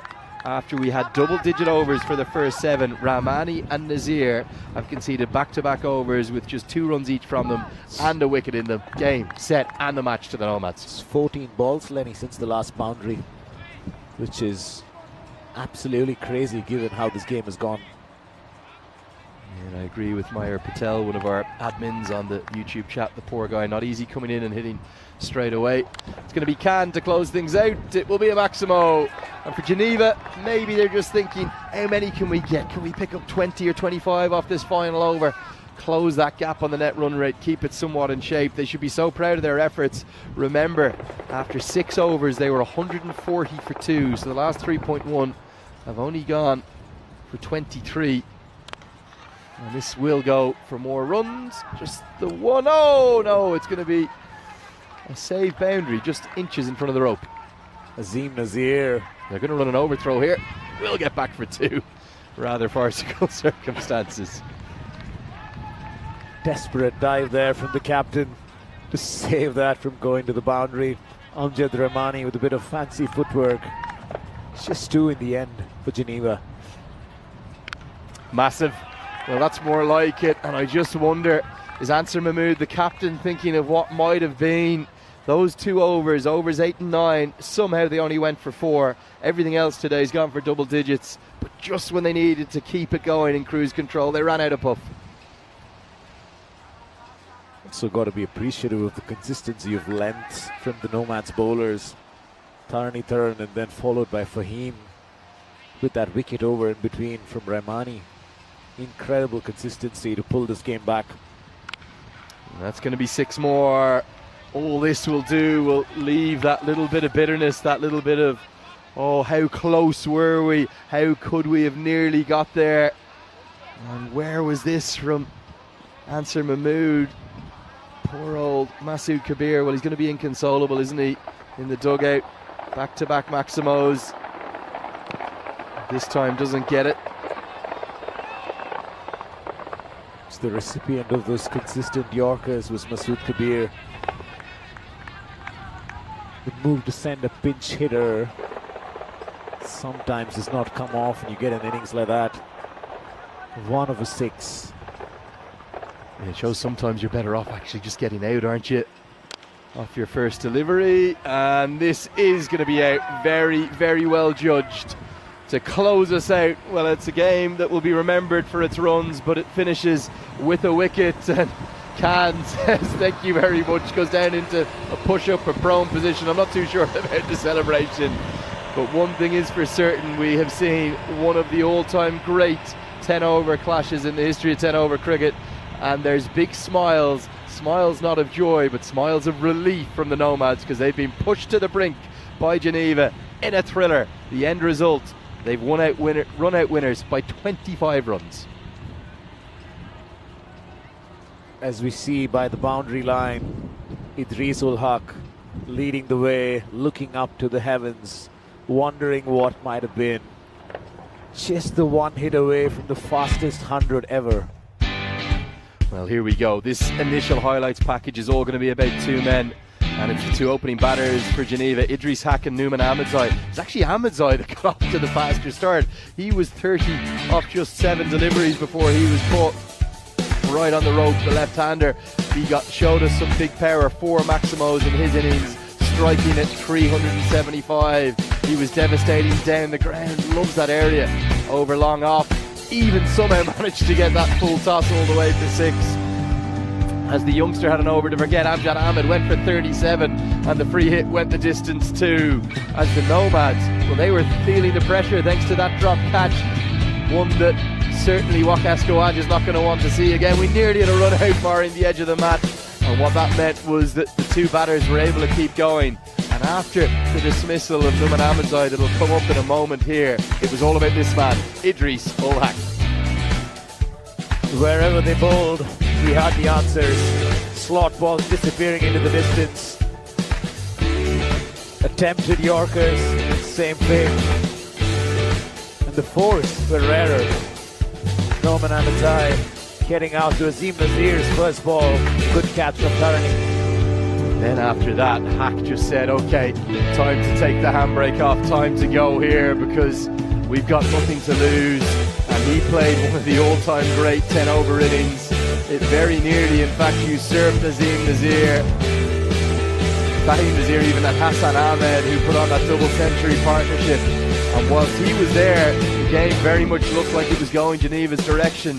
He was 1 ball away from making the fastest century in the history of 10-over cricket. It would have been 100 off 23, but he was caught by Javed Dinesh, and then the wicket started to tumble.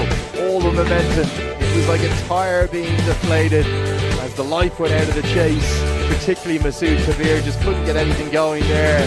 We saw 1 off 7, that was probably the game, but even Bilal Muhammad at the end, 1 off 4. It shows that it's not easy to go in and hit from the off. Good catch held down there at deep third, and somehow, by the barest of margins, they've got over the line. It might say a 25-run victory, but it felt ever closer than that, despite Ansar Mahmood's late blows. He made 23 off 7. We've been treated to a classic. What a debut to be part of after thousands of games in the European Cricket Network. You don't see too many new things too often. These 2 sides have put on a show here at St. Gallen, and their Monday mornings have not been boring at all. No, it's been quite remarkable what we've seen. We've run out of adjectives to describe it. Incredible is the one I'm going to stick with. Ball striking of the highest quality, particularly from Idris ul Haq, Fahim Nazir, And then Hassan Ahmed in the first innings, the two openers for the Nomads. A high quality game that gives you a lot of hope for the future. Well, of Swiss batting, at least, maybe less so the bowlers. Idris Hack, the star of the show, 98 off 24. If he hit that 24th ball, even for a couple, he'd have broken the record for the fastest ever ton, but that holds and stands for the moment at 25 balls. Amjad Ahmed, maybe just forget about today. Don't look at that economy rate. But even everyone, Arbab Khan, Azim Nazir, also going at more than 20 runs per over. But the way in which Amjad Rahmani in particular bowled, I think deserves great credit on a day for the bowlers. Fahim Nazir, good too, with 1 for 22. So that's going to wrap it up for the coverage of this, an extraordinary game number 36, the first game on game day 8. We have been treated to a run fest. Let's hope it continues like that. For me, Andrew Leonard, for my co-commentator Trina Tripats. We'll hear from him again in game number 2. Great to have him with us. That was a barnstormer. Let's hope game 2 is much more like it, of the same. The Zurich Nomads, they beat Geneva by 25 runs. We'll see you for game number 2 of the day, game number 37 in total, in about 15 minutes time. Do come and join us then.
Here we are with St. Gallen Cricket Club at Mount Sentis, the highest mountain in East Switzerland with a height of 2,500 meters, looking over 4 different countries. What an unusual place to play cricket.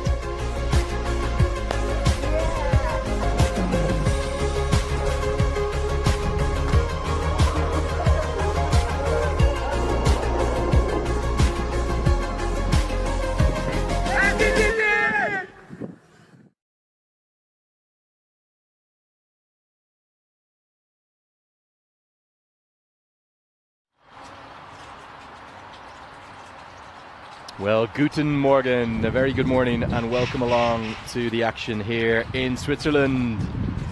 We have just had a chance to catch our breath after one of the most extraordinary 10-over contests probably of all time, really. And we're all set now for game number 37. Geneva have to go straight back into action. They'll be in the outfield with a few little demons in their head as they were clubbed around the ground by Fahim Nazir and his opening partner Hassan Ahmed, who put on 203 for none, but for the vast majority of the chase it looked like Geneva were going to win. What does the bat versus ball wall, the supercomputer, think? Those scores finally starting to go up from the supercomputer. I think they're getting the message, the team at the European Cricket Network HQ, that the scores are higher than usual here in Switzerland, and we've seen what I believe is the second highest total in the history of the European Cricket Network in terms of aggregate between the two sides in this morning's contest. And the supercomputer reckons a really good tight fought game, about 8 runs between the expected totals. And Idris Hack for Geneva, who we'll see open the batting later on, well, he, for the vast majority of that chase, the first 6 overs, Geneva were in control of the chase. The wheels came off in overs 8 and 9, just 2 runs from each of those 2 overs. It was always going to take something special to get to that total of 204 that they were targeting. In the end, the Nomads held their nerves by 25 runs. Andrew Leonard here with you, delighted to have the company for a second consecutive game just before he gets into action in game 3 for his Cossonay Cricket Club of Chernath Tripats. He's going to guide you through all the action. Chernath, very good morning. Have you caught your breath? What did we just witness? Good morning, Lenny. Mad morning, really. Just a stat, super stats from Winnie in the control room, that it's the highest ever 6s in a T10 ECN game in history. And we're talking over 3,000 games, aren't we? Yeah, I think it might even be closer to 4,000 or something ludicrous. Yeah, 46 6s. You don't need to be a mathematician to tell you that that's more than one every 3 deliveries in a 120 delivery game, the 10-over cricket format we play. We've had fireworks this morning. Surely it's not going to be the same. Here we go for game 37. Safif delivers to Ankush Lal, driven down to Alisha, long off fence. Bit of an unfamiliar sight, Lenny, to see singles today. It's been a boundary marathon, if you will, throughout the morning. Absolutely no Monday morning blues for either side here. Afif, one of the few who escaped punishment, at least in relative terms this morning, against the big hitting of Fahim Nazir and Hassan Ahmed. Yeah, it really was very hard to describe, would be the way I would put it. We saw across the entire game 381 runs, second highest in history, the most 6s ever in any 10-over contest, and it's a record that may not go, but maybe the only moment of regret. Idris Hack, he'd faced 23 balls, he was on 98 not out. If he'd hit 2, he would have made the fastest century ever. Instead, he was dismissed. Safif aims at the stumps on his follow through to get the lines going. Swinging in, just a touch of swing for Afif, the first over, as the ball hits the edge of that matting there. It's Akash Wadhwa off the mark, and there's Ankush Lal again, swinging away, and that's a wide. It's a wide called. Yeah, I think that's a good decision. Movement with the new ball. We tend to see maybe 2 or 3 overs of real movement through the air, no more than that. Particularly with those balls that are clattered onto the roof and get some damage. That's a full toss from Afif. That's completely missed Ankush's bat. The Lions may yet live to regret this sort of opportunity. We're in the power play here, of course, the first 3 overs of the game. And a full toss like that, escaping punishment, is not a good thing at all. Here we go again. That swung at more than a touch from Afif. Ankush Lal misses out again. This is very different, Lenny, to what we saw in the morning. Yeah, very different start. And just a little bit of movement away from the right-hander. If anything, Ankush Lal, probably having watched this morning's game, he's trying to overhit here. Got to make contact with the ball first.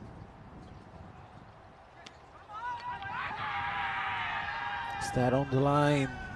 The umpire will refer it on first side. I think they're appealing because the bat may have been on the line. Let's see what the third umpire has to say. He'll go upstairs. Big swing and a miss. There's clearly no contact with the bat, but was he a little bit lazy coming back here, Ankush Lal? It was all very lackadaisical. So the umpire, I think at a minimum he's right to send this upstairs, but it could. Oh, it's really close. We're going to need a slow motion of that. You just have to roll it. Slowly. He's on the line there, and then it's almost just that little tilt over that gets him home. So not out will be the decision. Back live with you now. There goes Afif again. That swung away. The fielders come under it. Falls in no man's land. Alicia opts not to go for the catch. But it's been a great over from Afif. Must be a relief for him after the carnage in the first game. Maximo after Maximo. Not a single boundary this time in the first over. 4 for none the score at the end of 1. There are the updated highest team totals. Great to have a Swiss entry onto that, and it will stay in that top 10 for a good while, you'd think, with it up at number 5. 203 the Zurich Nomads have posted, and in fact, because Geneva did so well in the chase, it is the second highest aggregate game of all time, and that record of 46 sixes, well, who knows, maybe it will never go, because the ball striking this morning was simply awesome. And awe is the only word I can use to describe it. Jabberkeel to get things going with the second over. The classic headband of Jabberkeel. Bit too much movement away. Started off outside leg. That's a wide to start off with Jabberkeel. A very good morning wherever you're watching from. If you want to ask us any questions or you want to get into the chat, I'll keep an eye on that with Trinath leading you through all of this game. Andrew Leonard here with Trinath Shripats, one of the players who will see him in action in the next game for Cosson ACC. Another full toss that goes unpunished. Jabberkeel going even wider this time. That would have been called a wide if Ankush had left it alone. No runs once again. It's quite a sedate start for the Lions, Lenny.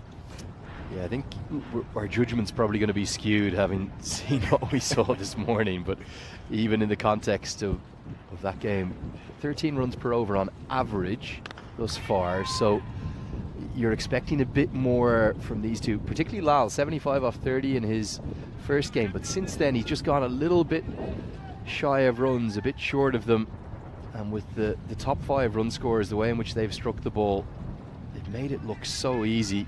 But somebody like Ankush Lal, rather than being inspired by them, he's almost being intimidated by them, the way in which they've played. He needs to settle. He's got 3 off 7. The lengths have not been too much different so far. As Jabberkeel steams in, lands a Yorker and clashes him. That clatters into the stumps. An early wicket this time for Geneva. Accurate batsman swinging away to the leg side, and that's bullseye. Yeah, there the stumps castled, knocked over. Probably not quite the Yorker length, more a full length, but it's the movement through the air that's done him, and it's that lovely shape angling in from around the wicket to then swing away, and the top of off is always a pretty good place to hit, we keep saying it, and that is the first wicket with Akash Wadwa, I think it is. Yeah, Wadwa gone for just 1, isn't it? And the score now is 6 for 1. Jamil finding his range. And you're absolutely spot on.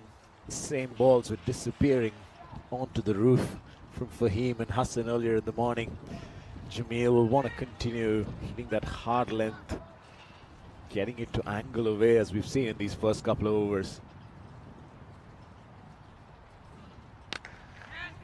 Cover drive, misfield from Karamat. Kanishk Shah off the mark with a single there. Hit straight to the fielder, extremely wide again, wide full toss. It's not been dispatched nor left alone. Lions 7 for 1 after 10 balls. Yeah, Kanishk Shah, the captain, to the crease at number 3. He's bowled so well throughout this series. It's wide again, a bit wilder from Jamil. Both sides trying to hide it away from the batsman, almost outside off. This one straying down leg, aiming for the body, but only managing to go way down leg side.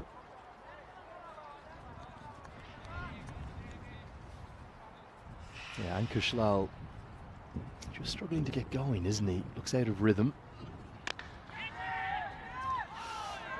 Magnificent effort from Afif, actually. Almost throws down the batsman at the non-striker's end with that. Probably a little harsh to call it a chance, but certainly a good stop, maybe 1 or 2 runs saved. I think it could have even just carried, but got the body in the line, picked it up almost in the half volley, as Shah and Lal battling to start with. Beautiful cover drive, almost goes the distance for 4 this time, just 1 bounce. And over the cover boundary for 4. Again, it's Kanishk Shah, beg your pardon, with that drive. Or is that Ankush Lal? That was Kanishk Shah with the boundary. The score at the end of 2 is 13 for 1. Let's take a look at the standings. So they're updated with the fact that St. Gallen have completed their lot of 10. They're going to look vulnerable, I think, to win the competition, but I think 13 points will be more than enough to get into the top 5, maybe finish 4th or 5th or something like that. The big question is, can the Nomads win out, pick up 2 more victories, and could 14 points be enough to take that top spot, which is a big difference. Afif finishing up in the power play this time, as that one's hacked towards cow corner. Just a single again for the Lions. That's Ankush still trying to find his hitting range in the power play. But yeah, the winners of this league, Srinath, will advance directly to the grand final. So big swing between finishing 1st or 2nd. 2nd then plays 5th, so they get a bit of an advantage. In theory, play a slightly weaker team in what will be a virtual quarter final, and then 3rd will play 4th. That's moving away, given a no ball as it hits the edge of the turf. It's a free hit for the Lions, one but they aim to profit from here. Remember, it's a no ball if it hits the edge of that turf. That Matting. Reverse angle is the key one there. You can see it clearly coming off the green artificial turf. The free hit's incoming, no damage done. Right now, the Lions look like a side who are having a sleepy start to their Monday morning. Clear Monday morning blues for the Lions as Afif finds his range again in the power play. Remember, he finished off with the 10th over against the Nomads, who were amidst a carnage. As we see Kanishk Shah again, almost. It's an appeal for a run out. Striker's end after the 2nd. That's not even being referred. He was well into the crease. Yeah, nice to hear from you all in the chat. Good arm, very good throw from Dalvinder Chandok out there in the deep. But nice to hear from everyone in the chat, and I am going to agree entirely with Rob Thompson, who says I'm still recovering from the last game. I'm there with you, my friend. Shell-shocked from all the drama that we saw. Now the drive for a single. Karamat misses the ball. It's almost to the end of the power play here in St. Gallen. And there's barely been a couple of boundaries so far.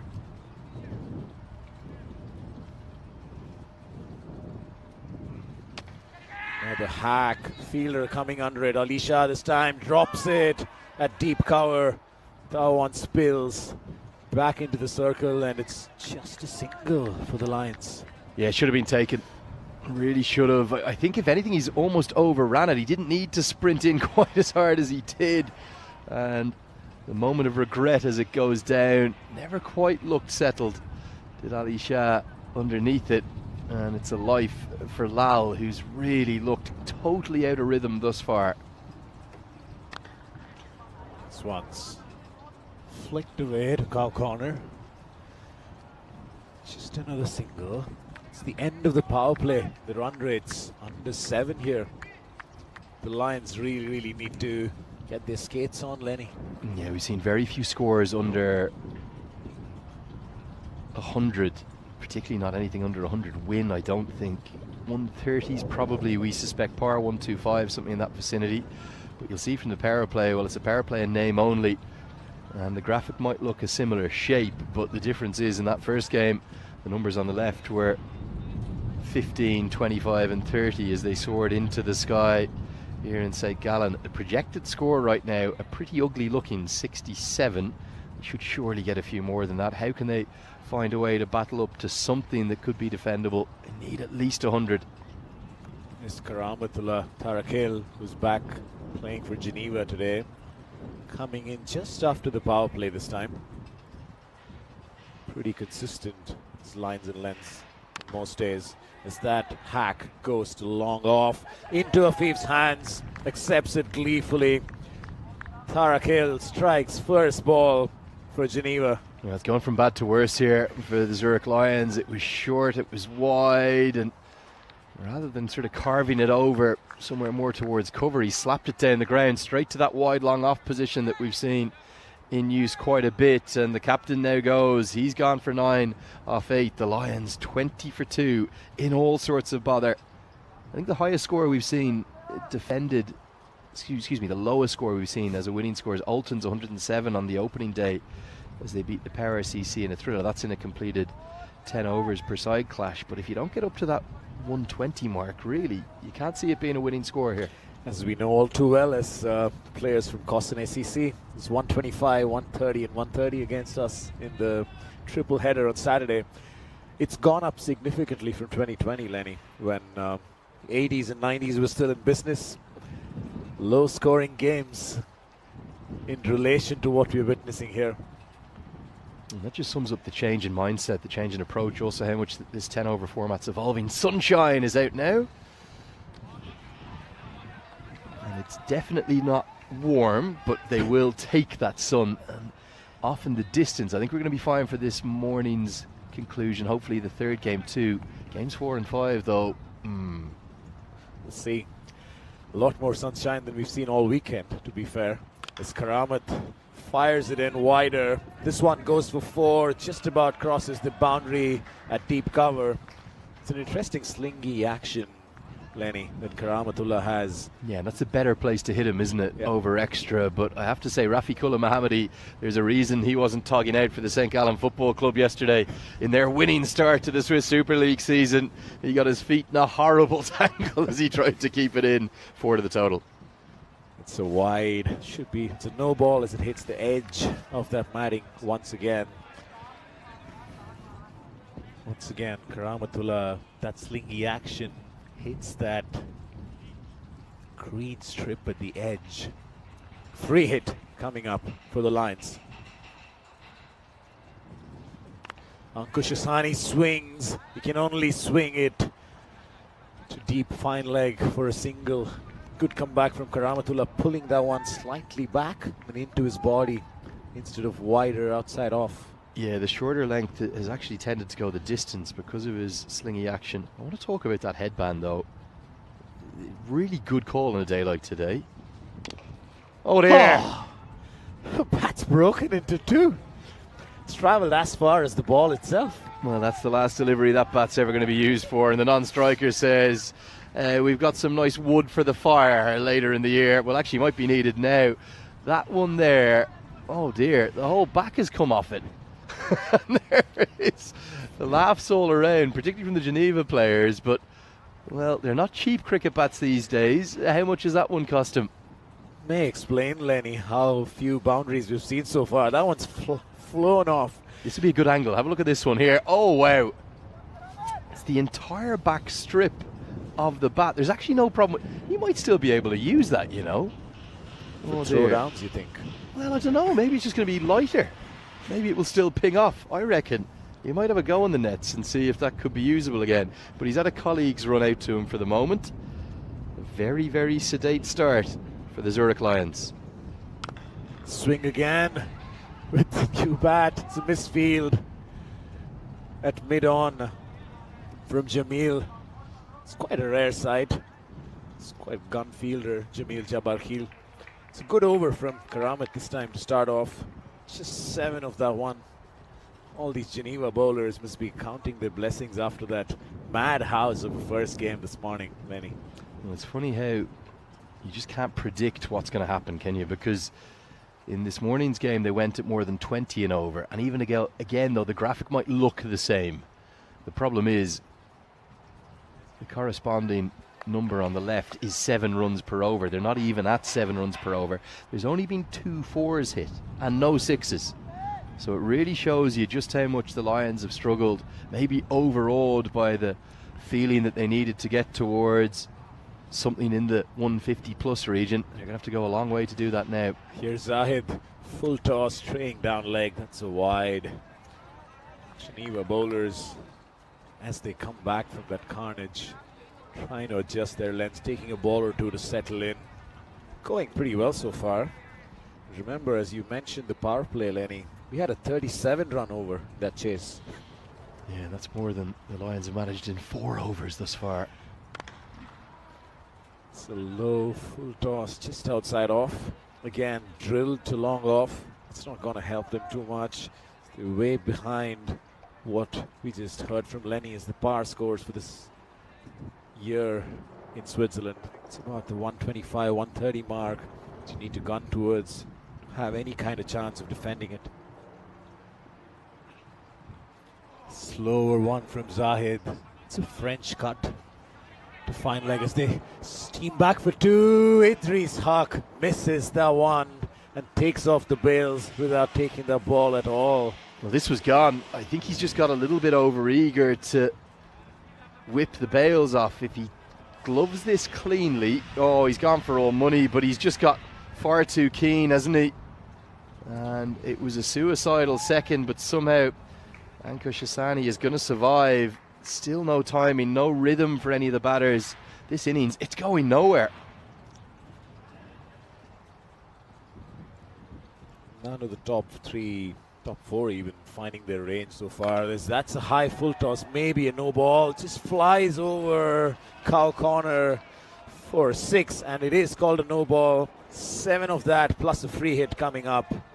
Finally something for the Lions to cheer, and I think that's a pretty good call. Yeah, it's going to be over the waist high position of the batter, and Abdul Rahimzi is trying that little kind of, might have been out of the back of the hand, slower ball. Instead he goes for 7, and just as the Lions were looking like they were going nowhere, they get a big boost. What can they do with the free hit? He lands this one straight onto the stumps, and those are still runs. It runs down to the boundary for 4 byes. Is it? Yeah, 4 byes given. We'll see the signal from the umpire in a moment. I'm not sure he did give it. It's definitely no bat involved. It's the leg stump it's cannoned into. It's now given as byes. The umpire correctly establishing what's happened. The poor old keeper. Well, Idris Haq, what a big swing. If he'd affected that run out, would have been a new man to the crease. I've no doubt the next ball wouldn't have been a big full toss. But 11 runs from just 1 legal delivery. We've now got Geneva moving. Excuse me, the Lions moving. Geneva conceding some runs finally. Pulls it back. That's a slower one. That's a legal ball. Karamatullah holds on. What a catch from the fast bowler. A short fine leg. Runs behind him, and those are never easy ones, are they? No, he's taking that nicely. Again, it's a little floater. And he makes good ground. The ground's the key way to get there. Just outstretches the 2 arms, a bit more like it after the missed run out chance, and the Lions continue to stutter. I think Zahidullah Abdul Rahimzi needed that wicket. He'll breathe a deep sigh of relief as it's going to be Ranjit Ramakrishnan to the crease at number 5. The Lions now 42 for 3. Just a semblance of momentum to that innings after that big hit of the no ball. They lose the wicket of the very, very next ball. It's not been a great start, but such is the name of the game that you keep going, you keep hitting, irrespective of how many wickets fall in the power play or otherwise. You've got 10 wickets for a 10-over game, you've got to go all guns blazing, maybe take a ball or two, but there is no stopping the action in this format.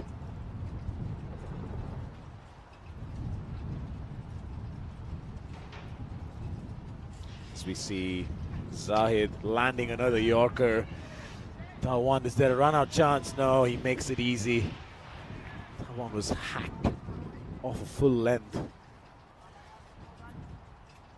by Ranjit, the new batter. Bit of casual running towards the end, but that throw was never going to make it on time.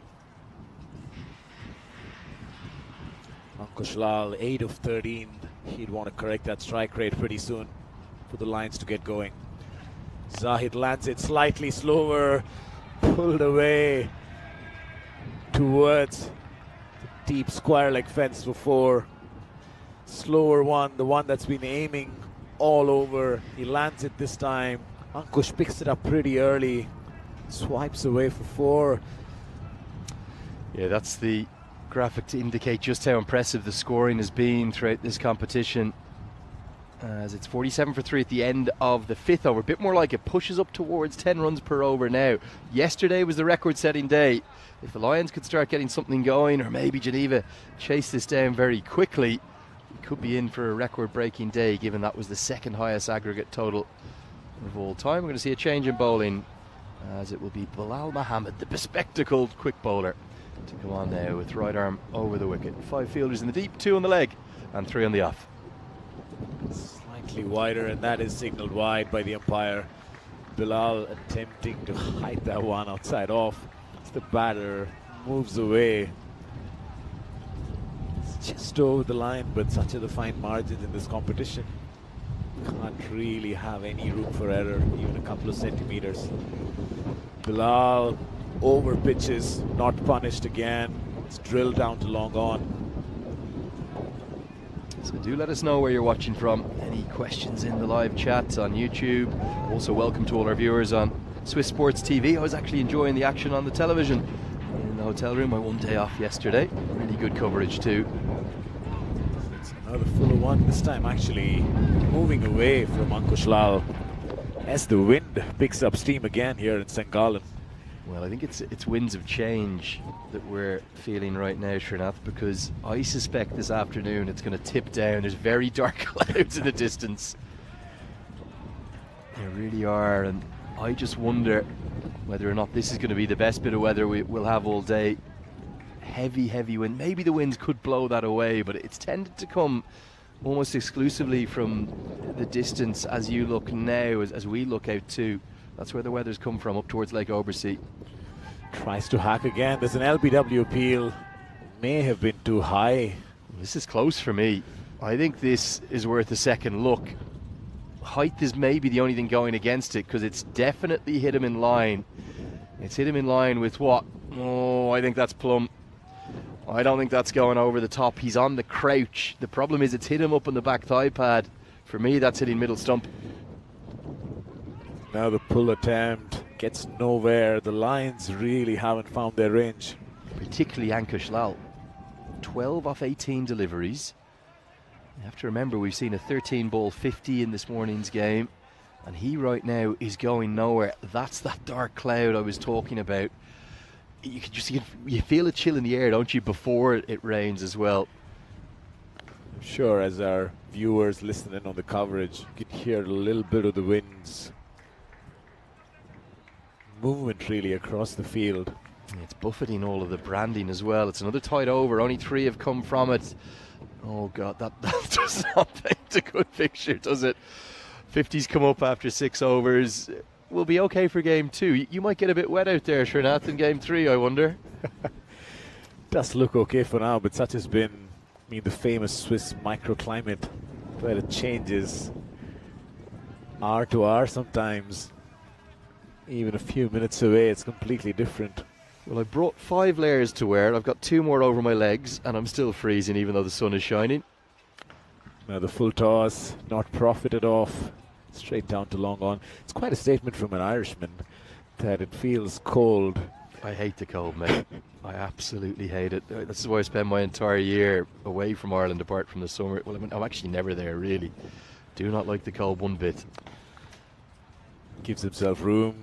Now the drill down to long on has become a routine in these last overs after the power play. Trinath, it's your first day in the commentary box.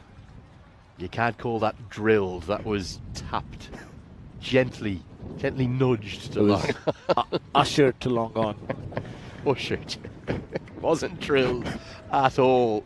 They just can't get any timing, can they? There's no rhythm, there's no flow. And in fact, the only maximum they hit was from a waist-high full toss that was signalled as a no ball. Lions going nowhere. It's a wide, down to fine leg. And broken bats. It's been quite a different start from the Lions. Yeah, great photo from one of our Blue Crew team, shoved down pitch side, showing just how ludicrous the break is of that Gray Nichols bat. Karamatullah pitches it up a little more. Again, laboured to cow corner for a single. I have to say, pretty surprised with Ankush Lal here because he has got pedigree. He made 75 off 30 earlier in the competition, but it's just funny how rhythm can go. Sets himself up with a power hit. May just escape the wide call. Karamatullah almost questioning the umpire and gets a wide signal in return. Don't think the umpire was going to signal there, but here we go. Lenny, speaking of broken bats, I hear it's the most recent fancy ingredient in gins around the world. As we see a big hit down, that's the Maximo after what feels like forever. Ranjit Ramakrishnan getting going here with that straight hit down the ground. A welcome boundary for the Lions. Yeah, nicely struck straight down the ground. And it is going to be 6. Ramakrishnan probably needs to get the strike here. I wonder, is Ankush Lal going to think about maybe calling time? Is he going to walk off? We've seen it happen before. A bit more like it. Can they scrape up to 100? Could it be enough? Ranjit goes again, this time straight to the fielder in the circle. They sneak in a single. Looking for the overthrows, but it's Dalvinder Chandok with the circle on the offside. Gets that. Right, Ankush Lal, 15 of 21. Swings, can't go past the bowler. This is getting a bit painful to watch a batter struggle through the power play and beyond. It's 15 of 22 as he attempts to hit that through the offside. Can't go past the bowler. There's a bit of a chat between the batters at the end of that over. Ranjit Ramakrishnan clearly starting to find his range. 63 for 3 after 7. Yeah, real struggles for the Zurich Lions. 9 and over, obviously in a T20I or an ODI would be great going, but not in this 10 over format, not at this ground. That's what we got to look forward to. The bandwagon moves on after this week. The final week in Switzerland, we're into the first day of the second week. On to Germany, back-to-back events there, then Italy and Croatia. Lots to look forward to. Short ball, Ranjit Ramakrishnan almost heaves that away and top edges to third man. Clearly not finding the boundaries of these edges and top edges down to the boundary. Now some people around somehow wearing shorts, Trinath. I'm not sure how that's possible. It's freezing cold here, genuinely freezing. Getting ready, mate. If I step onto the field, it's useful to get used to this cold. No doubt there'll be more blistering winds in the afternoon.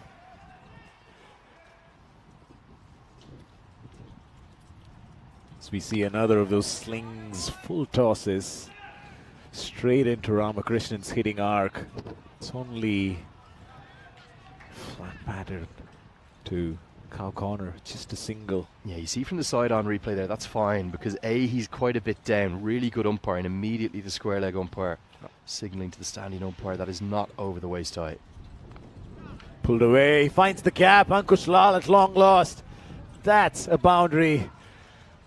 Welcome one as he gets Bit of a pat on the back from Ranjit, his partner. Much needed boundary. Ankush could do with a few more of those. 20 of 24 now as the projected score creeps up to 90. Yeah, I think the target has to be 100 from here. Have 2 big overs to finish, take some momentum in, and just give your bowlers a chance. But for Geneva, just keep doing the basics. Close this out. Remember, they were smashed for over 200 in the morning game. Shorter one. He pulls it back. Bilal almost slightly into Ankush's body, away from his hitting arc. That one goes straight to the keeper. Dot ball, another dot ball. Ankush would want fewer of these. Yeah, Mohammed's bowled nicely, isn't he? He's got a spring in his step, a little bit of pace, and certainly good start from him. As he cuts that one for a 4, almost to Maximo, but not quite. A boundary for Ankush, he'll take that. Nearing a strike rate of 100. It's taken 8 overs, but the Lions finally start get going here in Sengalan. So that one's carved away. Going to be 4. Poor old Ankush Lal just can't really get anything going. 24 off 26. Remarkably, he's only had 3 4s all the time he's been out there. Ranjith Ramakrishnan has shown a bit more, but the run worm is showing some life. I think they somehow have to get to 100. Can they get to 110? They need an almighty finish to get there. The problem is Jamil Jabberkeel has still got overs up his sleeve, so he'll bowl his second and final one. He's already taken a wicket, and he's generally been very good this week. Comes in again, slightly shorter, hit straight back to him. That pops off his hand and onto the matting. Tough chance, but a half chance nonetheless. We see that again. Rolling his hand over, that just popped back to him, slightly lower.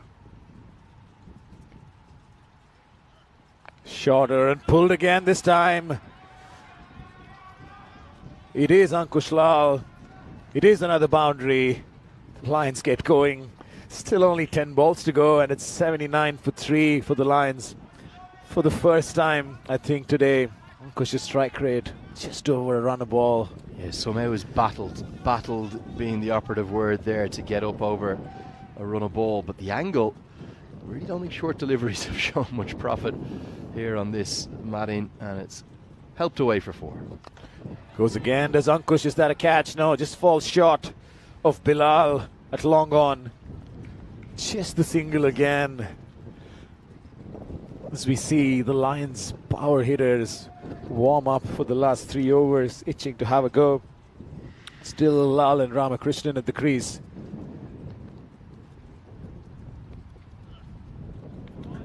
It's completely missed that, just outside off.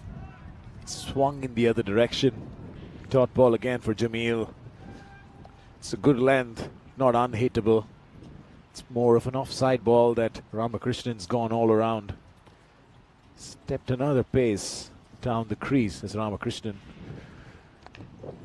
tries to almost flick it. That finds the boundary. That goes for 4. Ramakrishnan with another boundary.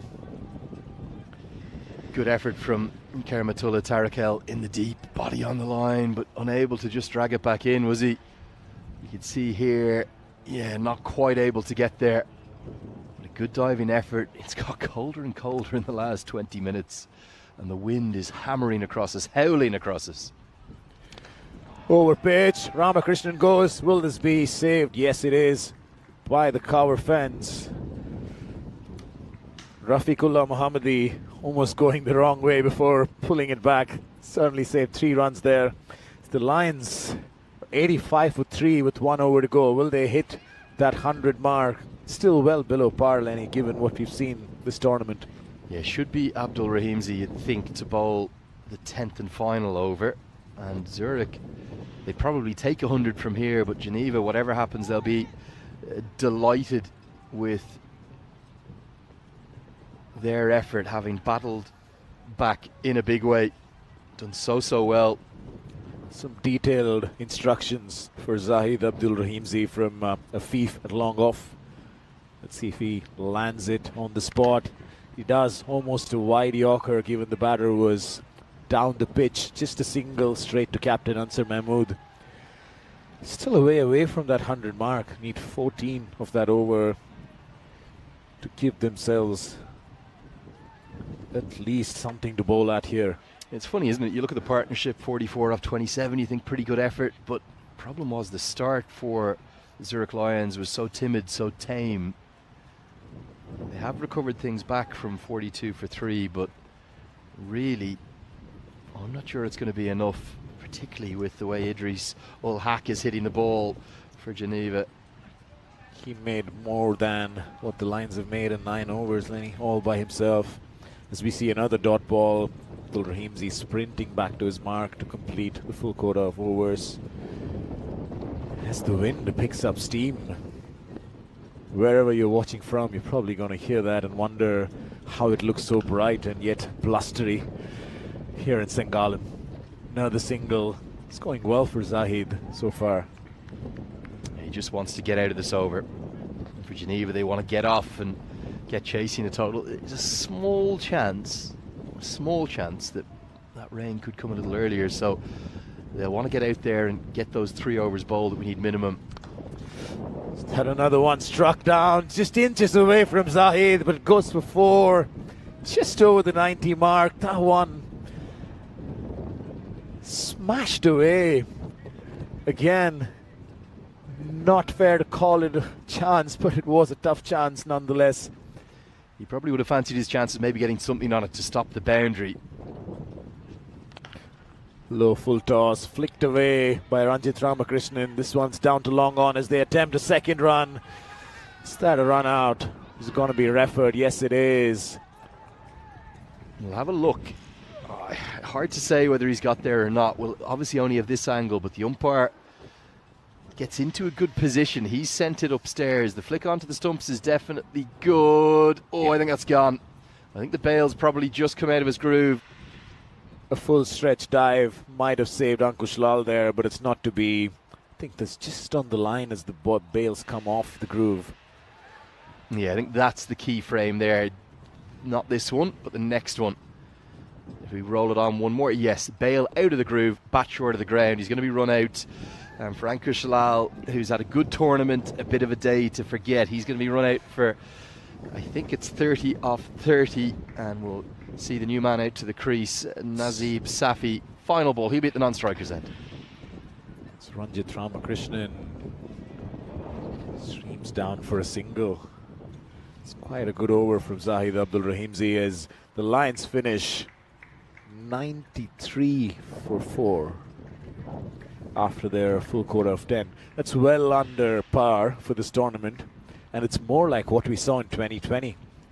The scores of under 100 being commonplace, but after what we saw in the morning, that's been said it all throughout the Zurich Lions innings. They attempted to get going at various points, but never fully found their hitting range. Still under 100, still under par, well below that 130 mark that we referred to earlier in the morning.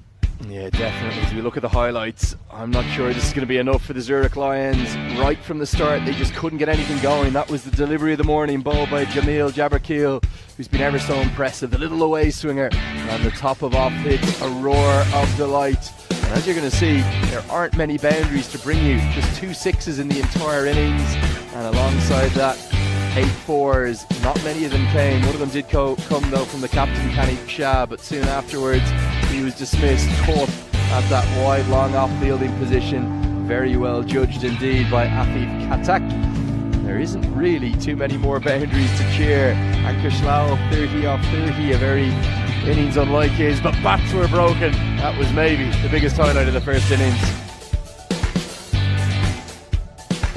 Quite something, and Ranjit Ramakrishnan tried to swing his way around it, found his range a little bit of no ball free hit situation, never really got going, did the Lions. Boundary of a free hit bowled, in case you're wondering what that is. The few wild heaves towards the end. This was a good catch from Karamatullah Tarakel. And Ankush Lal, a couple of hits towards the end as the Lions got towards the 90 mark, really well below par in these conditions and in this competition. That was was one of the only two maximums in the innings. Lal did get his strike rate up towards 100, battled throughout that innings. Those two boundaries probably the standout two shots of his innings. Really not a huge amount more to cheer. They're going to have to be content with their total of just 93 from their 10 overs, which given the tournament that we've seen thus far, an average run rates well up over 13, 14 and over. They're smiling, but really on the inside they're looking a lot more concerned. We'll take a look at the two cards before we let you go and take about a 10, maybe 15 minute break in between the innings. 30 from Ankush Lal, 25 from Ranjit Ramakrishnan. Not a huge amount to cheer. Double figures too for Ankush Hassani. It was a bowler's mid-morning in the cold conditions here in St. Gallen. Happy for Geneva's bowlers after the carnage they went through at the hands of Fahim and Hassan. Afif Khattak with that new ball, keeping it quiet. Jamil was impressive both with balls new and old, and wickets for Karamatullah and Zahidullah to round it off, keeping them well under par, well under 100. So that will get us to the halfway stage of the coverage. Geneva should be simple, but we've had strange things happen all throughout this European Cricket Series in Switzerland. They might even be thinking of getting not just the 2 points, but a boost to their net run rate, particularly if Idris Ul Haq gets going. They'll need 94 to win. They'll have 60 balls to do it. We'll see you in 10 minutes' time for the chase.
So a chilly welcome back to a very, very cold St. Gallen. It's very unseasonal August weather. It's maybe 11 degrees, something in that vicinity.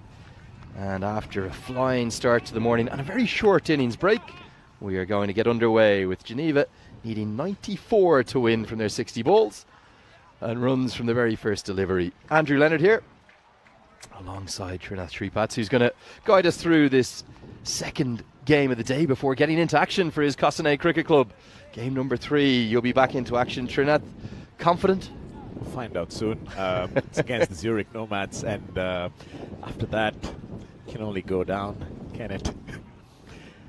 Yeah, they've been brilliant, haven't they, the Zurich Nomads? So impressive the way in which their two openers in particular, probably you can make an argument maybe the two standout batters of the tournament, although Idris Hack, after that 24 ball 98, is rocketing himself into contention. You're welcome along to the coverage. Geneva, less than 10 and over required. Can they do it?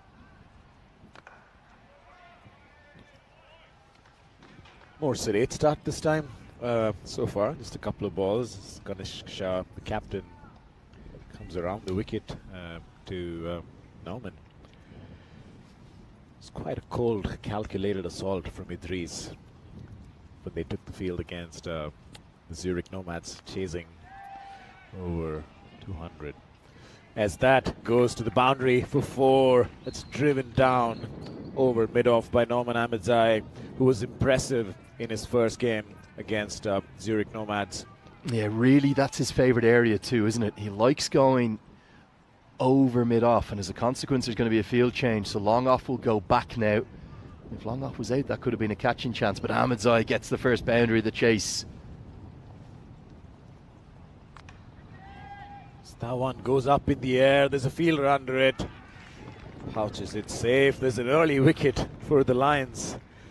May not all be lost yet for them after that score was slightly wider. Yeah, just trying to see who that is. I think it's Lokesh Verma who's taken the catch. Does really well to judge it. And just what they needed. A big, big moment. They've got Ahmedzai back in the hutch. Remember, never easy playing back-to-back games as Geneva are having to do here. Just a small window open. Ali Shah is going to be the new man to the crease. Ahmedzai, he is gone for just 4. And the score, it's 5 for 1.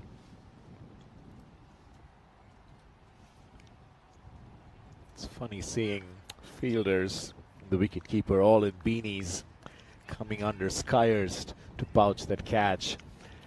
But such are the conditions here in St. Gallen. It's gotten noticeably darker since the sunnier morning. And of course the winds picked up, as we've referred to and you've heard many times over in the coverage. So we have Alisha at number 3 again for Geneva.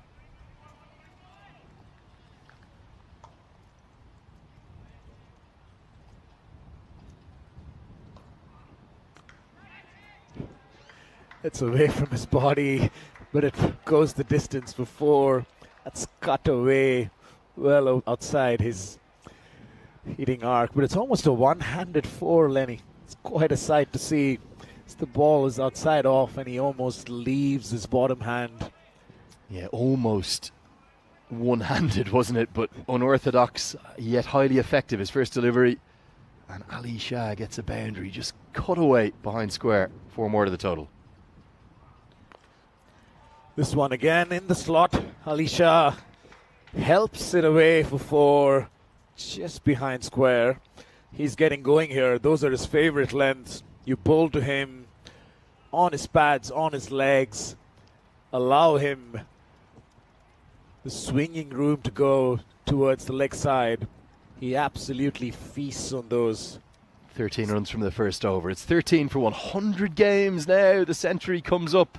Well, people giving out to us for cursing some of the batters, but we did have the big 100 today, the century, the unmentionable C word. It's been 100 games now without a golden ball, and I have promised Vinny Sandu we're going to have one before my time is up. I've got 4 days left, including today, before the dream team of Vinny Sandu and Riku will guide you boys through the finals day, which is going to be a cracker. That's what they're playing for. The top 5 places will go into that finals day. The winners advancing to the grand final automatically, as Nicholas Salonen will come in with his right arm medium. He's been impressive when we've seen him. He's going to need to be. Oh, that's an outstanding grab from Salonen. That's cracked away by Idris Haq.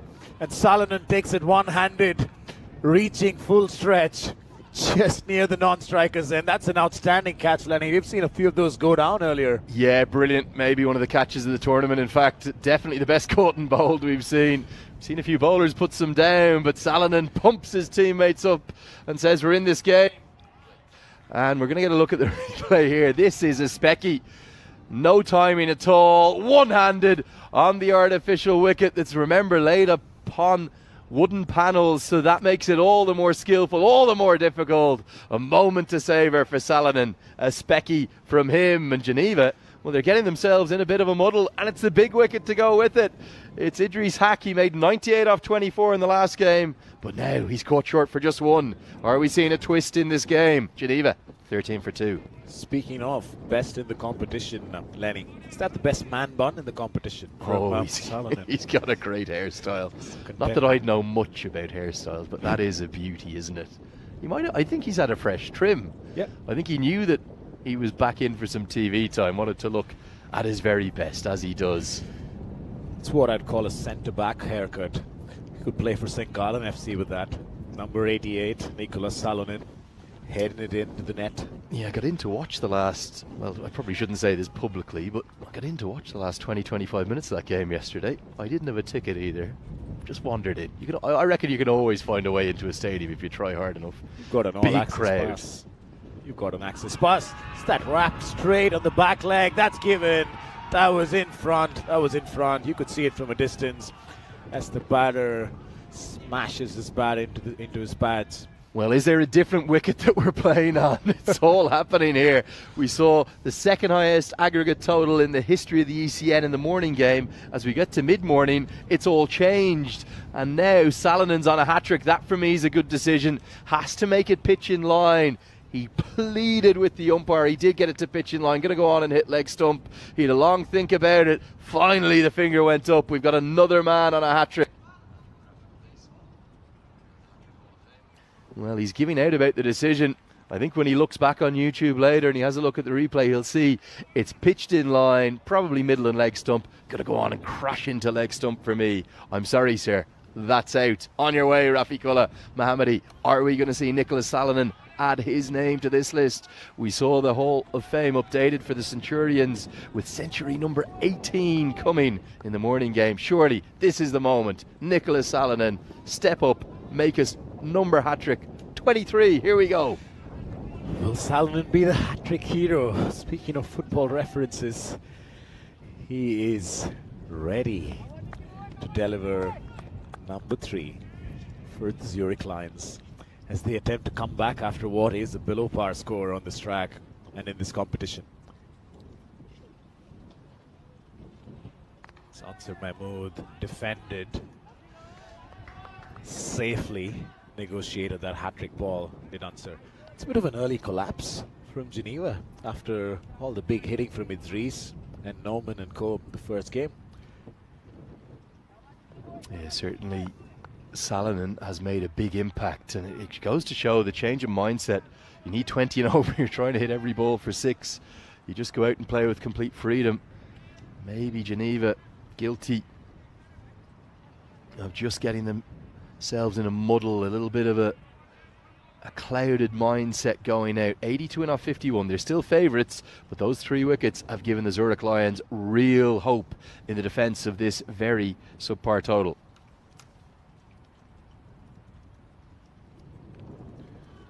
Shah into his body there. Salonen attempts another acrobatic effort as he aims to throw down the stumps from the middle of the offside field. Just off target this time, as opposed to the catch, which was quite a screamer. What are we seeing here? Geneva still under 8, slightly below the required run rate. Is Salonen the man who's going to pull this back for the Lions?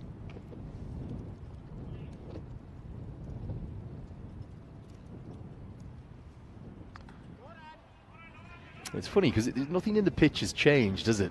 It's the same wicket. We've played on it throughout. We've had an average run rate throughout this competition of over 13, I believe, or something in that vicinity.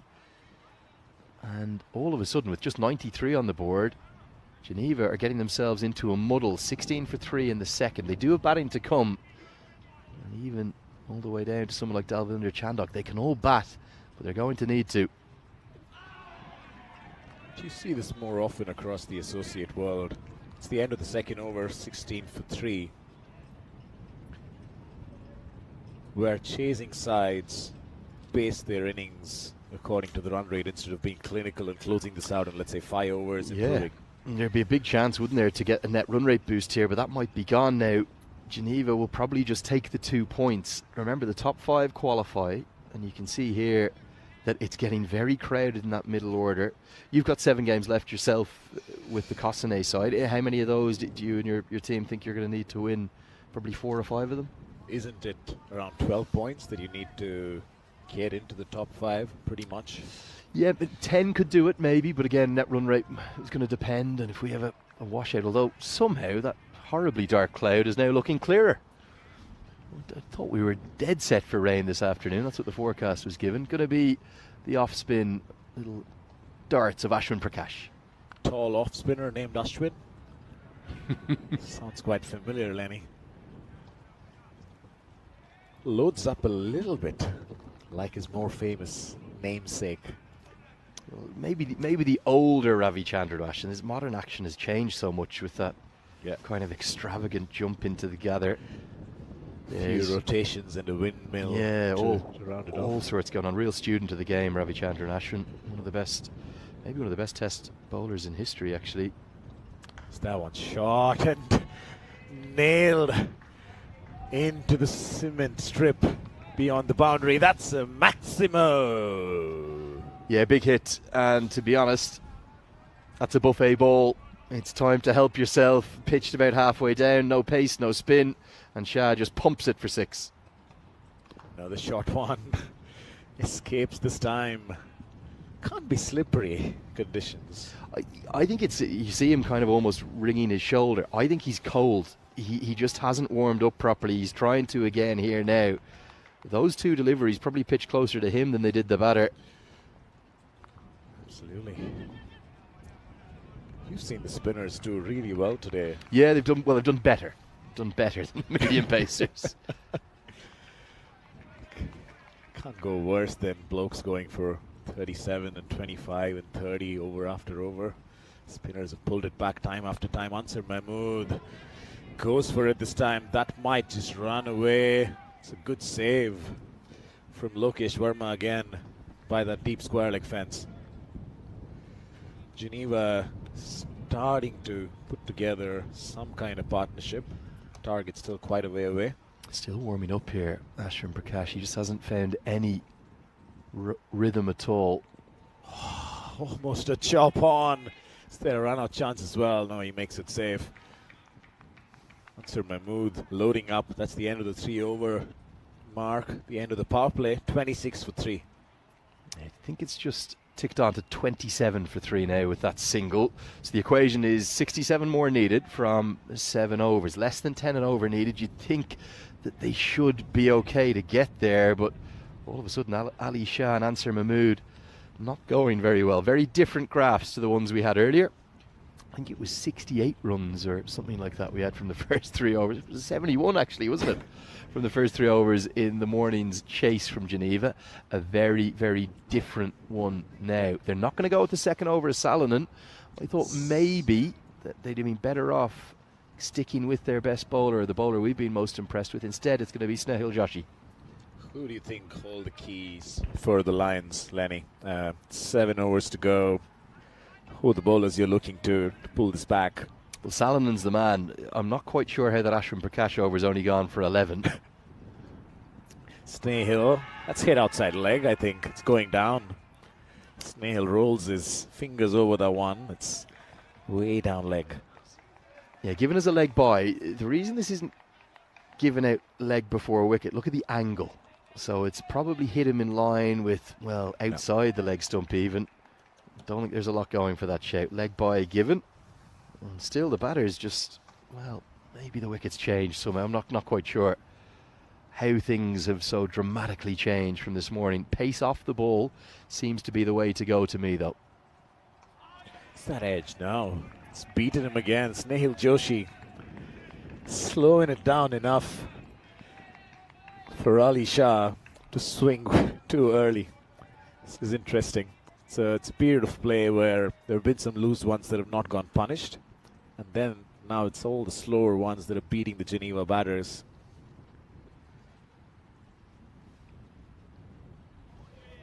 It's a no ball. Once again, the edge of that cut strip. Free hit time for Ali Shah. Yeah, nice to hear from you all in the chat as well, particularly from a very, very proud brother of Nicholas Salonen, Paul Salonen, watching on from South Africa. What an over from Nick. Well done, brother. He says hashtag game changer. Here comes the free hit. Good morning to you, Paul. That's driven away over cover for 6. Straight onto the boundary holdings. Ali Shah, that's bread and butter, meat and breakfast for him. Yeah, particularly with the benefit of the free hit, you know that you can take on that fielder who is actually Nicholas Salonen, just as we're talking about him, over at extra cover, but it goes over his head, so the no ball, it costs 7, and the free hit punished to the maximum. Snehal Joshi, is that a catch down to long off? It's well held on. That is Nazeeb Safi with the catch for the Zurich Lions, and that's another big wicket early on. It's only the 4th over, but they're 4 down at Geneva. Yeah, you could see as soon as he made contact here, Ali Shah, he knew he didn't get enough of it, looking for back-to-back 6s. Instead, it's a good catch, well held by Nazeeb Safi, and the Lions, they still believe. They still keep fighting in this contest. And Geneva, well, they've got themselves in a muddle, haven't they? 35 for 4. Are we in for the first low-scoring classic of this week? Reminded a little bit of their innings against Kossane the other day. Had an early collapse in the power play. Then Jamil Jabarkhil pulled things back for Geneva with some patient nurdling and then big hitting towards the end of that innings. We'll see how they go. They really need Ansar Mahmood, the captain, to stick, and for Jamil to bring out some big hits. Net run rate, Lenny, not looking like it's going to get a boost. Yeah, right now I think the Geneva team would just take the 2 points, wouldn't they? They got themselves into trouble. The good news is that all those dark clouds in the distance seem to have, well, disappeared. Don't know where they've gone, but no rain for the moment. Bit of blue sky even. Could do with some warmth. Come on, sun. Get out and heat us up. 11 degrees right now. Jamil Jabarkhil, first ball into the grass banks, and that's a Maximo. Big hit. Yeah, really good. Look at this. Right out of the screws. The little cross seam sort of floater. They don't wait in this 10 over format. That's been the thing that's probably surprised me the most. The number of first balls that have gone the distance, like that one from Jabarkhil, who's bowled so well, showing he can do it with the bat too. Snehal Joshi keeping it quiet off the good length. Suddenly that one in the slot. Shot. And that goes through fine like before. Jabarkhil helping himself to get Geneva up to 10s in that chase. Yeah, gets us to the end of the 4th over. In fact, is it the end of the? Yeah, it is the end of the 4th over. 45 for 4 now, so they're going at more than 10 and over. No concerns with the run rate. It's just the wickets that they've lost. They have lost 4. You can see here the silver worm, the grey worm, has soared well above the Zurich Lions' golden one. And Geneva looking well placed, not just for today. I think they could be a side to watch, particularly if Idris Ul Haq keeps doing what he has been doing. That for me, even though we've had higher scores, the 98 off 24, maybe the innings of the week thus far. As we see Salonen again, 6 big balls coming up for the Lions. He's been the most impressive bowler so far with that wicket and keeping him quiet. Starts off with a wide. Is that his brother in the chat telling us that he used to play league cricket in South Africa, Salonen? Yeah, he used to play 1A league cricket. I can't remember which city Nicholas Salonen is from. Maybe Paul will let us know in the chat. But certainly if you're playing a good standard of club cricket in South Africa, the school system there is wonderful, the quality of facilities too. It's carved away by Ansar Mahmood. Stands still and nails that through backward point for 4. Salonen starting off with a bit more inconsistency this over than the first one.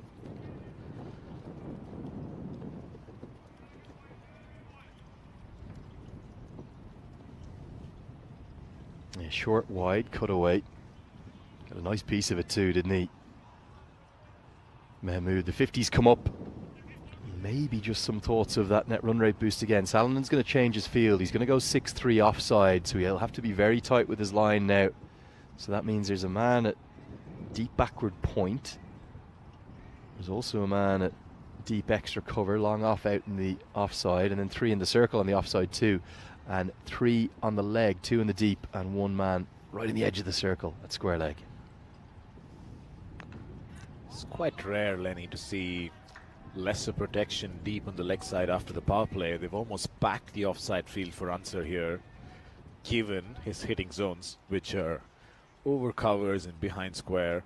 He does have a good pull shot, but predominantly scores more on the offside. And it's interesting to see the lines adapting to that for Salonen as he gets on for his last 3 balls.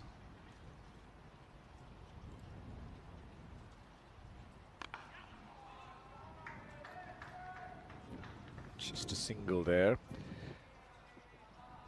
43 to get for Geneva of just about as many balls, so singles are a problem.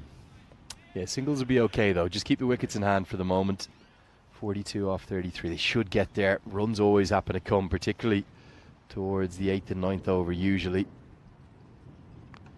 And also there might be an aspect of kind of playing Salonen out here, being happy to not give him any more wickets. He's clearly provided the most potent threat. As there's a big smile between the batter and the bowler. Salonen would love to grab another before he finishes off his spell here. It's 2 for 11 is lovely figures to have, given all that we've seen in this tournament and especially this morning.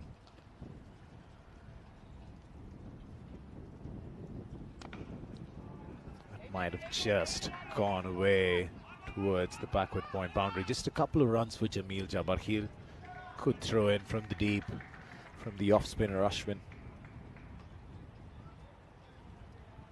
Yeah, just a couple. The outfield, it's a funny kind of outfield, isn't it? It's really nicely kept, but obviously because it's a football surface, you don't quite have the same hardness to it. With all the rain we've had, yep, you actually get better reward hitting through the air, looking for those 6s.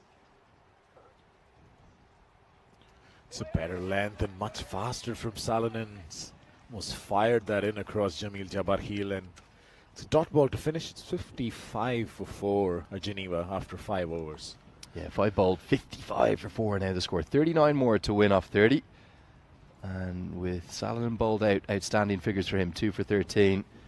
I think it's a big advantage to Geneva. Can they get it done quickly?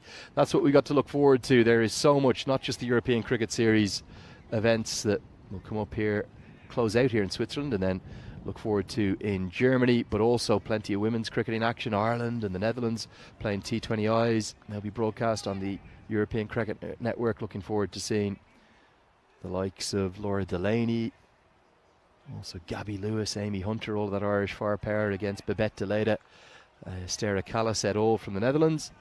And we have, at the end of 5th over, going to see Prakash turn back to. Well, let's hope he goes better than he did in his first over, Srinath, because he really struggled. The short one from him. Is that a no ball? Yes, it is called. It's a free hit. Ashwin Prakash is not going to like this. It's not the start he wanted for the second over. Strays away wide enough for that ball to hit that green patch at the edge. Free hit time for Jamil, who swings it away. That might just go the distance, or is it going to be caught? No, just falls short of the boundary at deep mid-wicket.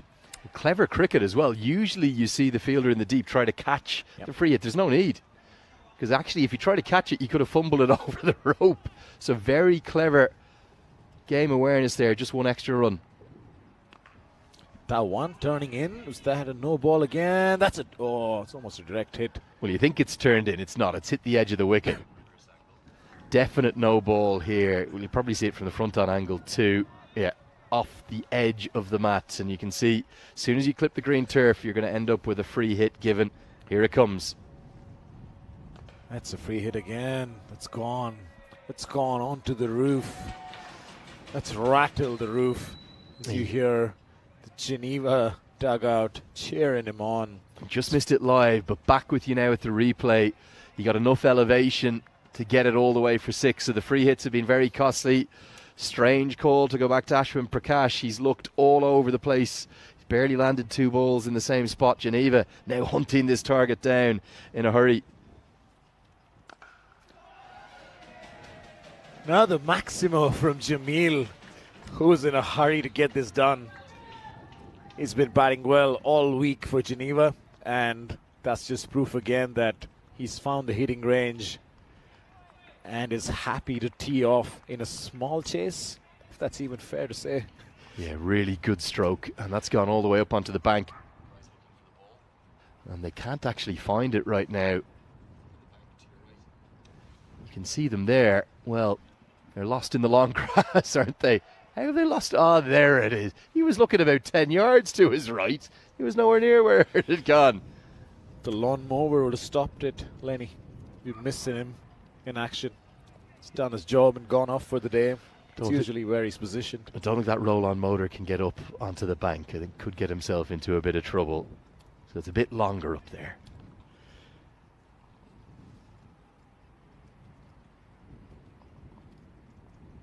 Oh, that one's landed even outside. That's a no ball. That's landed on the outfield from Ashwin Prakash. Well, this is a spell to forget for Ashwin Prakash. In fact, I'm not sure he's going to want it back. Free hitting coming. This one is missed for once by Jamil. Ashwin Prakash escapes.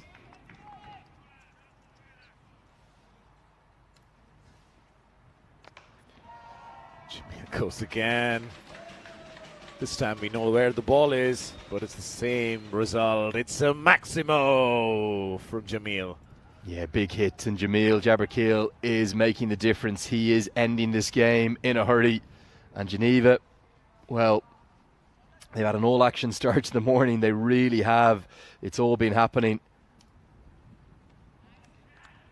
And this time it's a big swing and a miss to close out 35 runs that Prakash has conceded from his 2 overs. 6 have been bowled, 79 for 4. If they could get this done in the next over, that's a good net run rate boost with three overs to spare. They've got back after that early collapse of Geneva. Lost about 3 wickets close together with that Salonen over. It's a good partnership they've strung together now. It's about 44 runs between these two in 2.2 overs. So Jamil's caught the gas up and pushed up a few gears for Geneva. It's only 15 needed now, much less than a run a ball as Kanishk Shah, the captain, comes on the ball.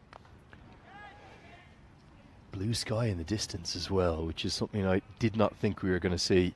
Great turnaround. They were 13 for 3 after that Salonen double strike and in trouble, and also lost Shah, and it was 35 for 4. But like you said, they put on 45 runs really without any trouble, and I reckon Jabberkeel wants to end this in maybe 3 big blows. It's lining up. Misses the one. May have just cut off the surface a little bit maybe from Kanishk Shah, but early premeditated heave from Jabberkeel in his favorite region, about deep mid-wicket. Only finds wind on that occasion.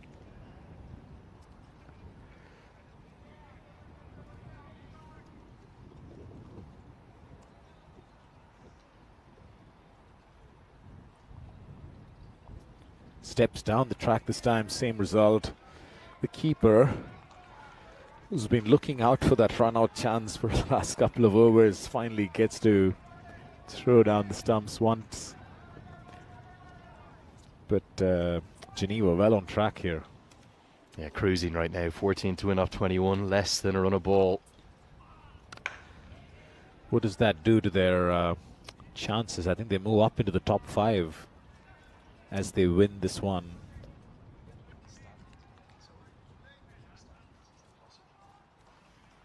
We'll see if we can bring that to you at the end of the over. Just see if our graphics team can work some magic. It's a shot from Answer, the fielder, just sprinting away. I think it's Salonen up there. Geneva racing ever closer with nearly 3 overs to go.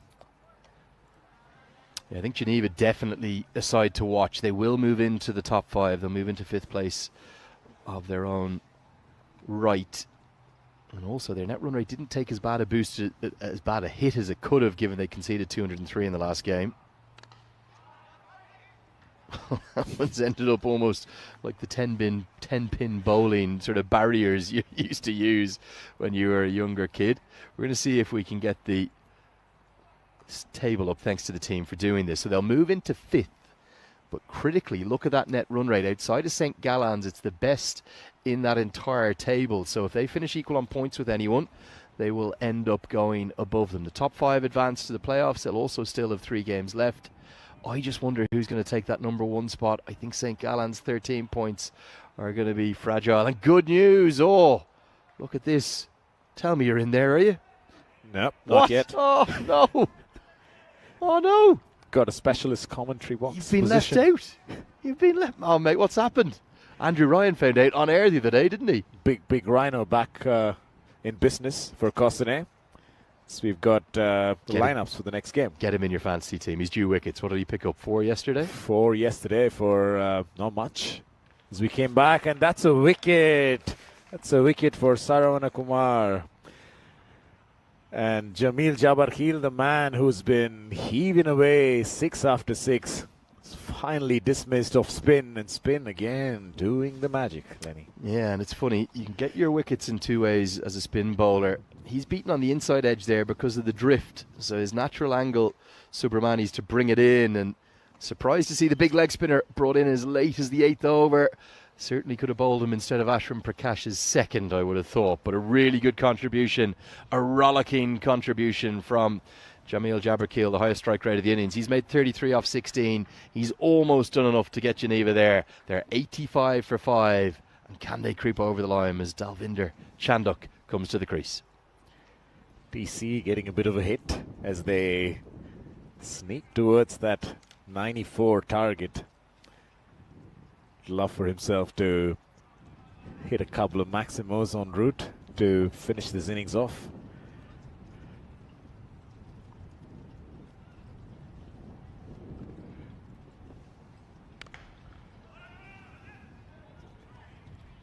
That one's driven away. It's a misfield. But it wouldn't matter. So they've got the settled batter, Captain Ansar Mahmood, taking his time, no rush, to get to that 94 target mark.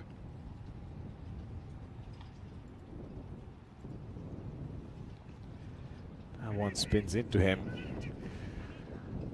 Sara Subramani, you're right, should have gotten him in much earlier than the 8th over when the game's almost done. Yeah, definitely.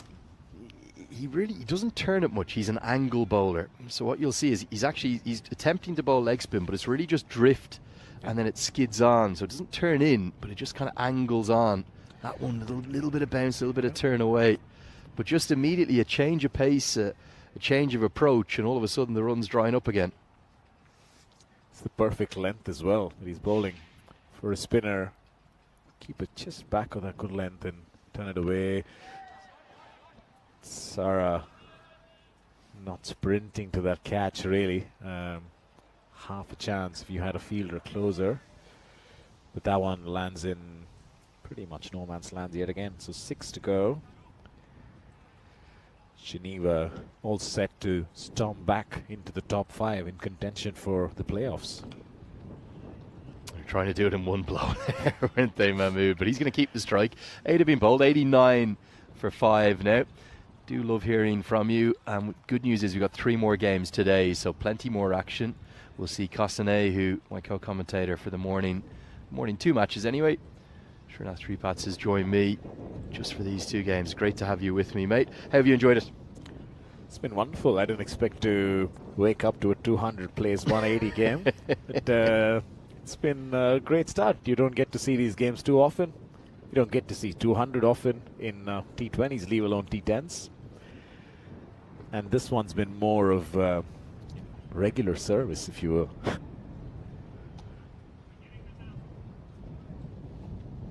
Nice to hear from everyone in the chat. Paul Salonen telling us that he's the faster of the 2 brothers. He bowls even quicker than his brother Nick, and he's a good batter too. We didn't get to see him today, did we, Nicholas Salonen? Or maybe did we see him? I don't think we saw him. No, not today. So wide, as it should be. Down leg. Had a bit of a think about it, didn't he, the umpire? But just double checking it hasn't flicked anything. Yeah, don't think it has. That's okay. Giving us a wide bowler, non-2 plus.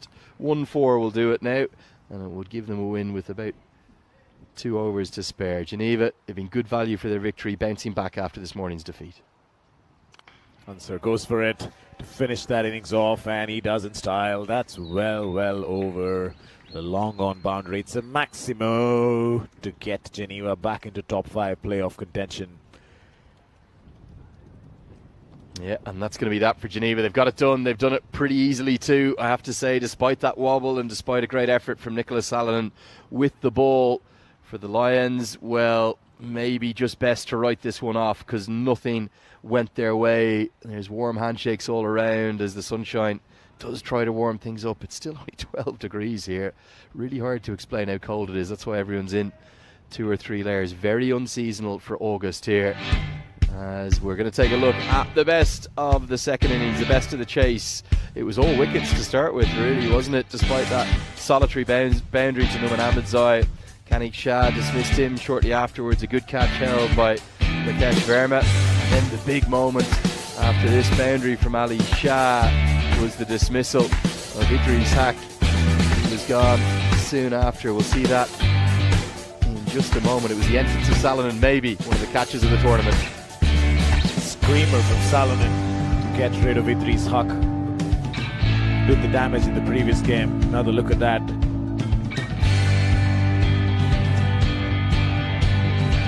Lovely stuff from youngster. Caught another right after, plumb in front, hit him on the back leg. Bit of a change-up ball from Salonen. Had an impressive first over. Wasn't bowled immediately after as Geneva came back with some wicket there of Snail Joshi. That was number 4. And then the comeback with Jamil Jabarkil going bonkers from ball 1 for Geneva in the company of Captain Ansar Mahmood, who studied the ship. Yeah, they put on 41. Excuse me, they put on exactly 50 for the 5th wicket. Jabarkil making 33, Ansar Mahmood making 27. And the runs started to come quite quickly. Much more like it in terms of clearing the ropes too. That one went a long way up into the sky. And then Ansar Mahmood, the captain, got into the act with 2 boundaries and a 6 to his name. There was that moment of joy for Sarah Vancouver, Subramani, who castled Jabarkil, who was trying to end things quickly. But it pushes us towards the end of the highlights as the winning moment is fittingly with the Maximo to Geneva. The most comfortable, the simplest 5 wicket victories. They did it in style with 11 balls to spare. They'll get a good net run rate boost. Great to see the blue sky and a little bit of puffy white cloud in the background. The 2 batters of note, really, Ansar Mahmood and Jamil Jabarkil, although Ali Shah, good contribution too from him with 22. Run out just the 7 extras, maybe the only thing that Geneva really did well today. A day that the bowlers probably won't want to remember apart from Nicholas Salonen. 2 for 13 for him. And what could you say about Ashwin Prakash's effort? Not his finest hour. 2 overs, none for 35. Joshi was expensive too. He went at more than 20 runs per over. Just 7 balls. And he went all the way for 24. The good news is, though, We're going to be doing it all over again in just a few moments' time. In fact, we've got a bit of a break because that chase completed early. 30 minutes till our next game. We'll be on air a little bit before that. I want to thank Srinath Sripats for joining me throughout this first 2 games. Great to hear his thoughts. Hope he really enjoyed it. He's going to get down to his Cossonay teammates as they will get ready for action against the Zurich Nomads Cricket Club. That will start in just a fraction under 30 minutes time. We'll be on air in about 25 minutes for all the action. Do come and join us then. We'll see you for that.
And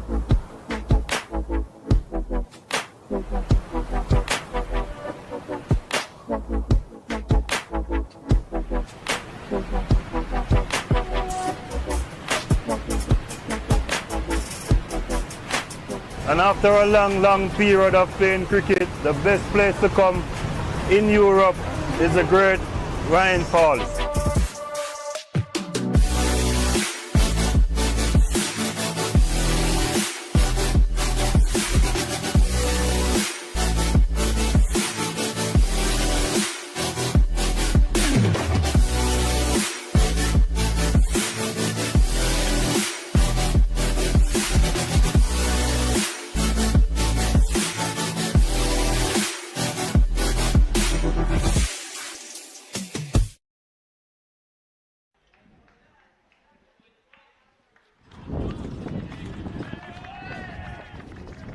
So welcome back to St. Gallen. We're in beautiful Switzerland. We're in the east of the country for this game day number, let's count them up, 1, 2, 3, 4, 5, 6, 7, game day 8 here, and match number 3. We're approaching the halfway stage of the game. It's the lunchtime clash between the Zurich Nomads and the Cossonay Cricket Club.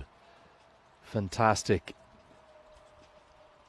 to have Cossonay taking on maybe the form side in the tournament. They've won 5, make it 5 on the spin too, because remember they lost a couple, maybe actually they had one loss in the middle of all that, didn't they? That's the expected scores. I think the supercomputer might need a tap there. I'd be very, very surprised if it's 88 plays 72 with the power-packed Zurich Nomads batting lineup. I'd probably look more towards those numbers at the bottom, maybe 146, 128, something in that region. But the big news is it's going to be Cossonay with the bat for the first time in this competition. We've seen them bowl first in all 3 of their games thus far.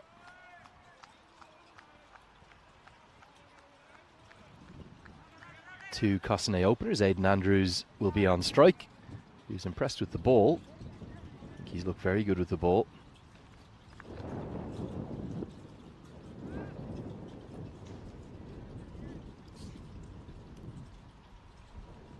And at the non-striker's end, it's going to be the stylish, the enigmatic keeper batter Wasim Javed, who will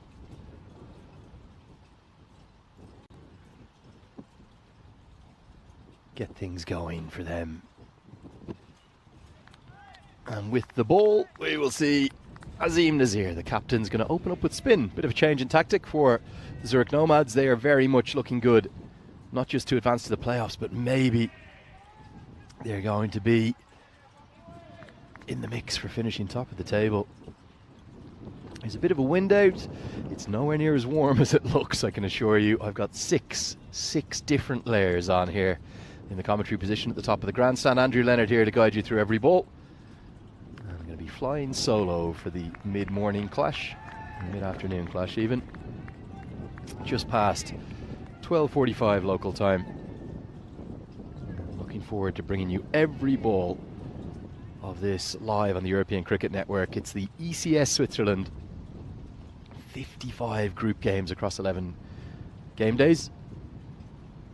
That's going to be a no ball off the wicket. Free hit will income and a free run to go with it, which will go down as a bye. Poor old Jawad Dinesh doesn't deserve that, does he? Our stylish Beatles-esque member behind the stumps. We think he looks a bit like Ringo Starr. You'll see it when the helmet comes off. But you're very welcome along to the coverage of the third game of the day, match 38 in total. We've just gone past the 2/3 point. The umpire just signalling the free hit again. Here comes the free hit. Nice way for Javed to get started. What can he do with it? Well, he smashes it a mile high, but not very long. No need to catch it, although it is safely held. Won't be out. Remember, it's a free hit. He was about to celebrate. I think his teammate said, remember, it's a free hit. So 1 run to the total. Javed will get off the mark with the single. Any no ball these days is followed by a free hit, meaning you can't be out from the next delivery. That's well played. Good power from Andrews. Well, Nazir has not started particularly well. That's a pretty friendly little... It's a seam up delivery, isn't it? But goes over the rope. The Nomads have had problems with their bowling. Their batting, well, it's been simply phenomenal, particularly the two left-handers at the top. And I think if you're picking a fantasy team, the first two names on the sheet have to be Hassan Ahmed and Fahim Nazir each match. Beats him this time. Better length. Very small margin for error here on this wicket. If you go too full, you get into trouble. You go too short, you get into trouble. You've got to bowl a good length. One that will get the ball to bounce in and around the top of the stump. Something like that is where you want to be. Any shorter, any fuller, you'll go the distance. That kind of a length is difficult to get away. They'll run a quick single though. As Costanet are going to need to find a way to get up to a sort of 130, 140 if they can. Haven't shown us much power hitting.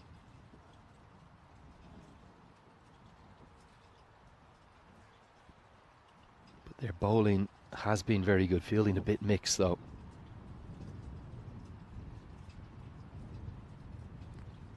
Edged and edged over the head of third, who's in the circle, Amjad Ahmed, who fields really well. That's excellent work.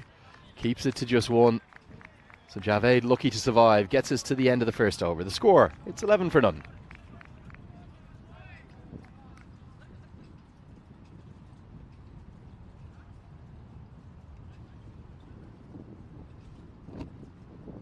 So there's the graphic that indicates the surge in run making that we've seen throughout this return to Switzerland every single day. And I'd probably add that to the list today again, given the high score in this morning's contest has been above the best day in 2020.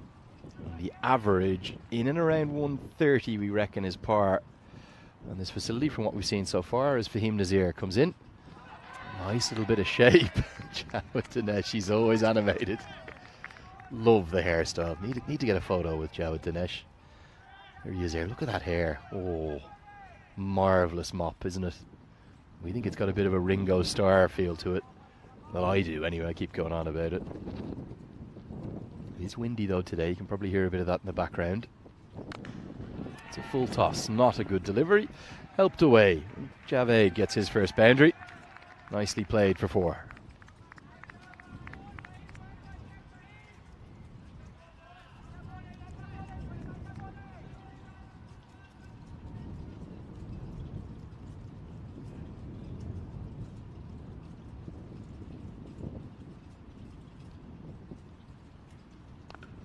This is clipped into the sky. Fielder out there, but all he can do is watch it to his right, and it goes all the way for 6. 2 full tosses consecutively. I do feel a bit for the bowlers today. It's so cold. Hard to get any rhythm, particularly when you're only bowling 2 overs.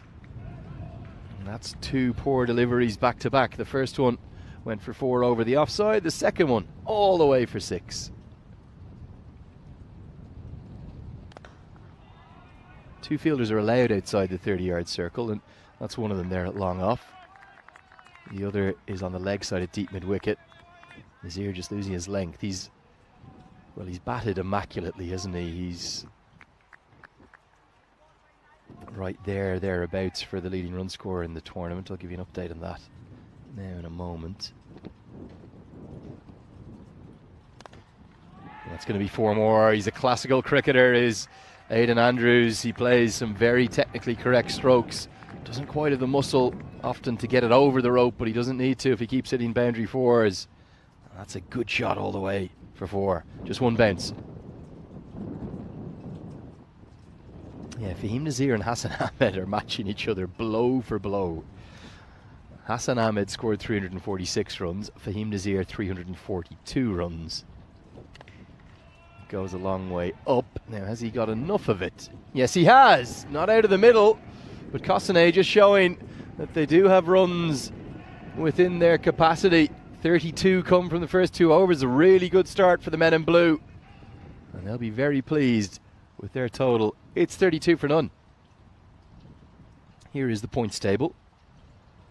We'll get a look at it now. Top 5 go through to the playoffs. And with the Nomads into their final 2 games, to get past St. Gallen, they'll have to win both of them. Even if they do, it might not be enough, as Alton could catch them and do have a better net run rate. They'd likely only need to win 2 from 3, depending upon the margins of victory across the two teams, of course. Maybe Geneva will quietly fancy their chances too. They've only lost 3 games, so they could win out and also get to 14 points. St. Gallen, don't rule them out in terms of finishing top 13. Probably more likely they'll finish 3rd or 4th though.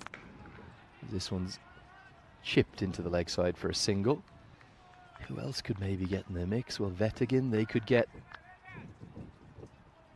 up to 13 points as well with 2 wins from their last 3. Pakhtun Zalmi, the same. If they won out, they could get to 15 points. So plenty to play for. The sides at the bottom of the table, though, particularly Winterthur and the Zurich Lions. Put down. Well, that's regulation. Cotton bowls are never easy, but as they come, that one, well, it should have been held. Andrews has a life. He's been dropped on 17. Off the bowling of the captain, off his own bowling, Azim Nazir. Really feel that could have been taken. They either stick or they don't, though, when you're bowling. Hit towards the man and put down. Oh, 2 drop catches in 2 balls. What are the Zurich Nomads doing? The first one maybe even easier than this, but this one should have been taken as well. It's a good pull shot, and not only does it burst through the hands, let's check. It's gone for 4. It's going to be 4 runs. Oh, they're giving it a 6. Well, I'd love another. So here's the shot into the deep. We're just going to check it because surely it's burst through the hands and then it's bounced inside the rope. Definitely 4 runs. And they're going to change that signal. Good work by the umpiring team. Not 6, but 4 to Andrews, who has 2 lives in 2 balls. Both could have been taken, but neither were. Kosane on the charge. And this is going to be another boundary. Well, Azim Nazir won't be too happy. He's had his man dropped twice. And instead of having him out either time, the last 3 deliveries have gone for 10 runs.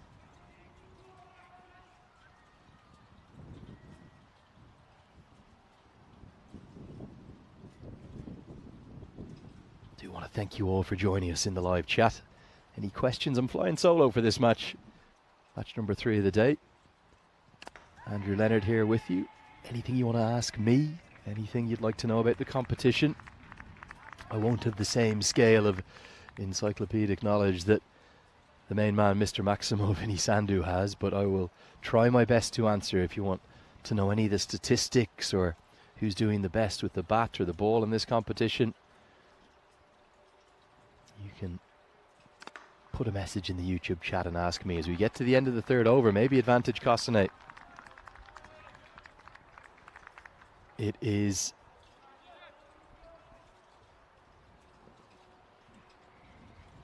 the end of the 3rd over. Kosane 42 for none now. And very much pleased with their start from the power play. Some relief now for the Nomads. They can put 5 men onto the edge of the boundary. 21 runs off that 2nd over. There has been 2 catches go down though. Yeah, some people asking about the top run scorers in the live chat. Hassan Ahmed and Fahim Nazir, their 1st and 2nd. 8 innings each, 346 and 342 runs respectively, both with strike rates approaching 300. Hassan Ahmed 298, ludicrous numbers. Fahim Nazir 265. Fahim Nazir is averaging 68 too. It's going to be the youngster Amjad Ahmed into the attack with his right arm medium pace. Is a good slower ball too, sort of bustling medium pacer. 17 years of age, this kid, and he's got plenty of potential. You can see he's bowling down seam now, so might try to go fuller with this one. He does, and it's helped over. The offside won't be 6 but will be 4 as Andrews continues to manufacture runs with conventional cricket strokes. He's really good to watch, isn't he? Looks like he'd make a very good 20 or 40 over player, as the 2 other formats that are played here in Swiss cricket. Really is remarkable how well this pitch is played, given that it's a temporary wicket that has to be put in purely for this event. Done a really good job with it, the way in which it's set in now, and has played consistently and fairly for both sides.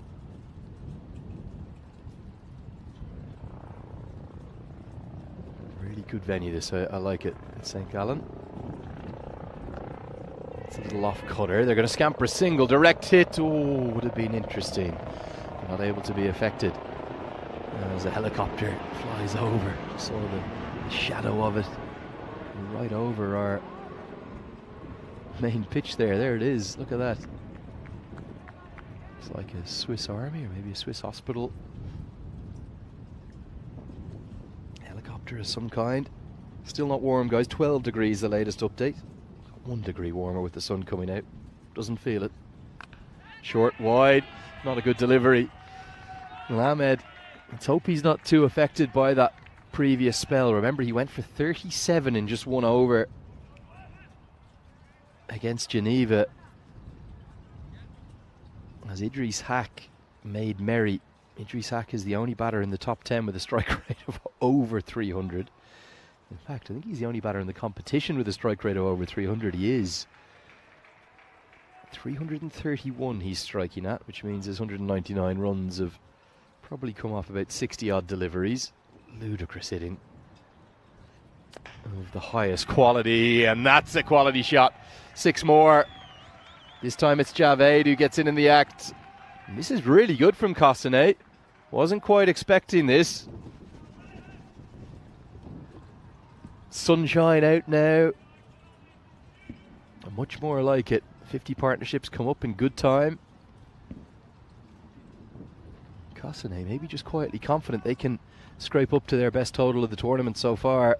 They've been in and around the 110s, 120s. Looking on track for more than that now today. Much better length. They're going to run a single. Oh, direct hit, surely, is it?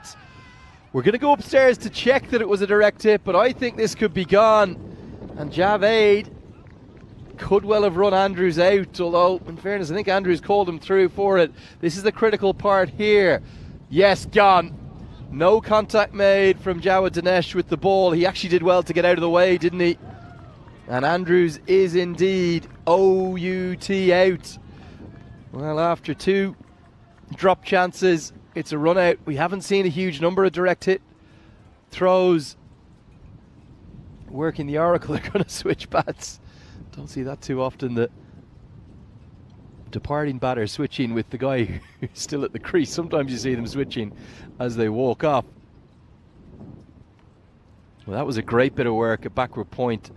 Try and check who it was for you. You can see there, the other problem with Andrews, he's got to run straighter. He's run off a true line. That's cost him maybe 6 or 8 inches, which may well have been the difference between getting in or out. He's only run out by half a foot, but he's veered off to his right. Maybe worried about the throw hitting him and impacting him. And will that bring the Nomads back into the contest? It's been all Costanet up till that point.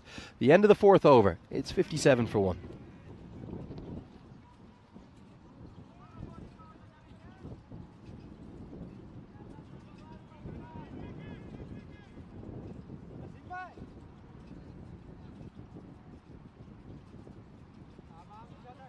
I think it might have been Arbab Khan at backward point who's affected that direct hit. Sensational effort from him.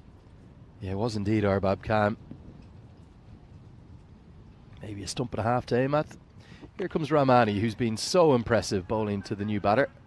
That's Jay Singh, who's going to get off the mark. In fact, it won't be Jay Singh on strike, it's Javed on strike. Singh at the non-striker's end. Just rode the bounce nicely, didn't he? Nearly a collision in the deep. We've had a few too many collisions throughout the week and a day that we've been here in Switzerland.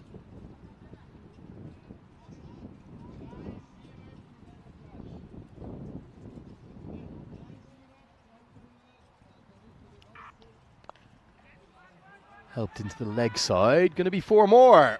Those two fielders out in the deep on the leg side just got their positions a bit off. I think he's got to be a yard behind square, particularly with the mid-wicket in the circle. It should have been 1. Instead it's 4 because his positioning is all off. He's got to come a couple of yards to his right, which he's being indicated to do so now. I think because the previous one beat him to his left, he snuck a bit that way to his left. Back-to-back boundaries from Javed. Kosane, keep going. Big swing and a miss this time. Been impressed with Rahmani. Bowled a 2-run over, remember, in this morning's contest in what was the highest aggregate, highest aggregate match of all time on the European Cricket Network, the game with the most number of sixes in history. 46 of those, and that's how he kept things tight, by bowling that full Yorker length as Jawed Ringo star Dinesh does the athletic fielding. They're great to watch, the Nomads, I have to say. I'm impressed with them as a team. That was exactly where he bowled in the morning contest. He is wonderful to watch. Jawed Dinesh. Athletic, entertaining. Here comes Jay Singh on to strike, who, if you don't know, he's part of the European Cricket Network team, works with the Blue Crew, who help put on all these events across Europe. He's going to get off the mark immediately. The wrong line. Just wonder why there's not a fine leg in place. If the tactic is to bowl leg stump Yorkers, why would you not have a fine leg in place? That would have been a single then, straight to him.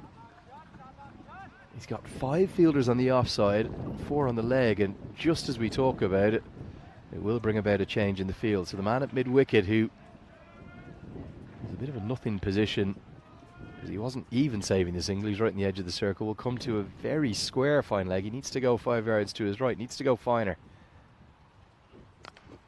This is hit out in between those two fielders who continue to struggle to work out their angles. Going to be 4 more. This is nice stroke, good power.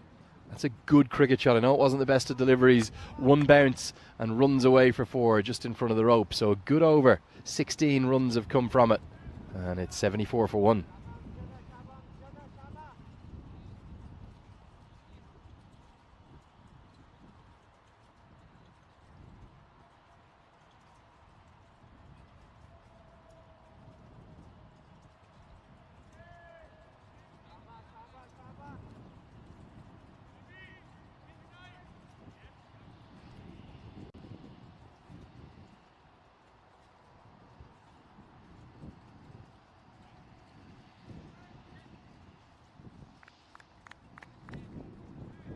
So 49 days to go for that big one, the Euros of cricket that everyone's so looking forward to.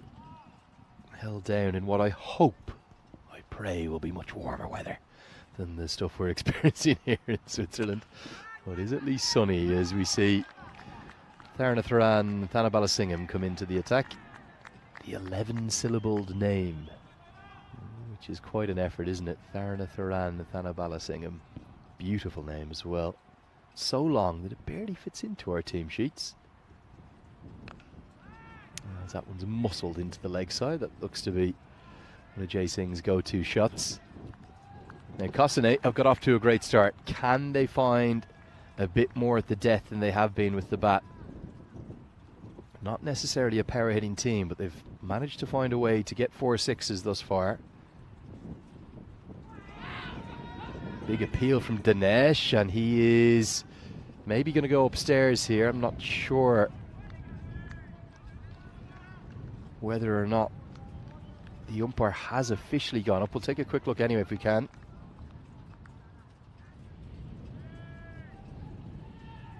Well, this is the behind replay. That doesn't show you much. We need the side on. Here it is here. Oh, the problem is number 3 is in the way. Not out is going to have to remain the decision. I think this front on isn't going to tell us much either. Back live with you now, and speared in, and another big swing and a miss, another stumping attempt, and not given. That was nicely bowled, good rhythm. This is the delivery you just missed there on the live coverage. Really darted in. Dinesh is absolutely all over those stumps, isn't he? Whipping the bails off in a flash. His glove work has been clean, it's been swift, it's been full of energy, We've seen cartwheels too. This is nice bowling, really is, from Tharna Tharan, Thanabalasingam. He is, right now, you can just tell, someone who used to bowl spin myself, you just know when it's coming out right. It's hard to describe. There's a lot of muscle memory to it. Those first 5 deliveries, beautiful. And this time he's created a wicket-taking opportunity. Brilliant bowling. He so deserved that. Maybe one of the overs of the tournament, in fact, for me. He was all over the 2 Kosane batters, plays and misses. It's a little arm ball that's just darted in a bit flatter. And Jay Singh, well, he shone very brightly, but it was quite short.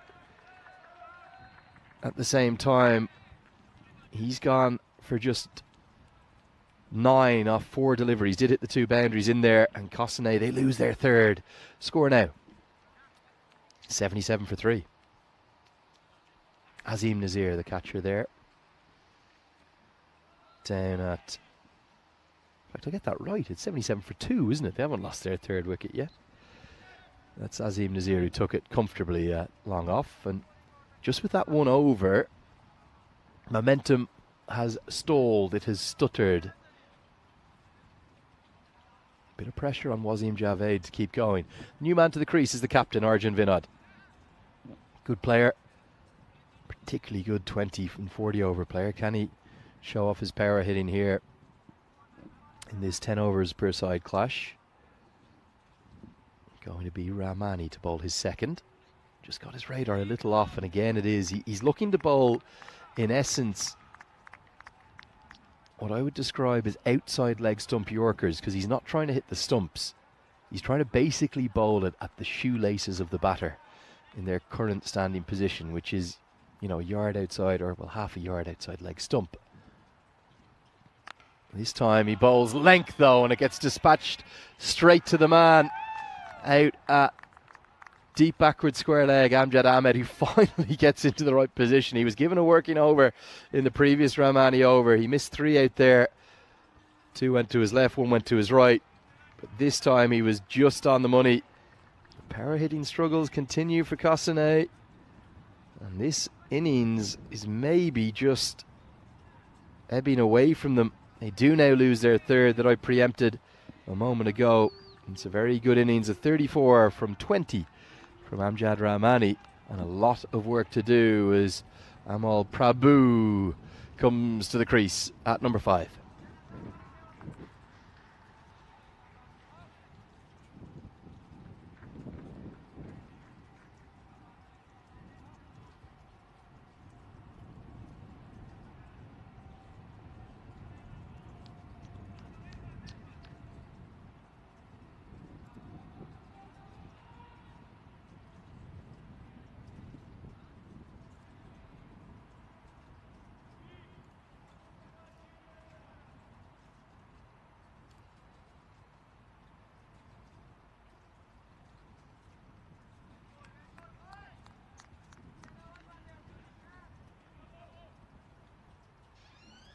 So here we go, just a little bit shy of 4 overs remaining.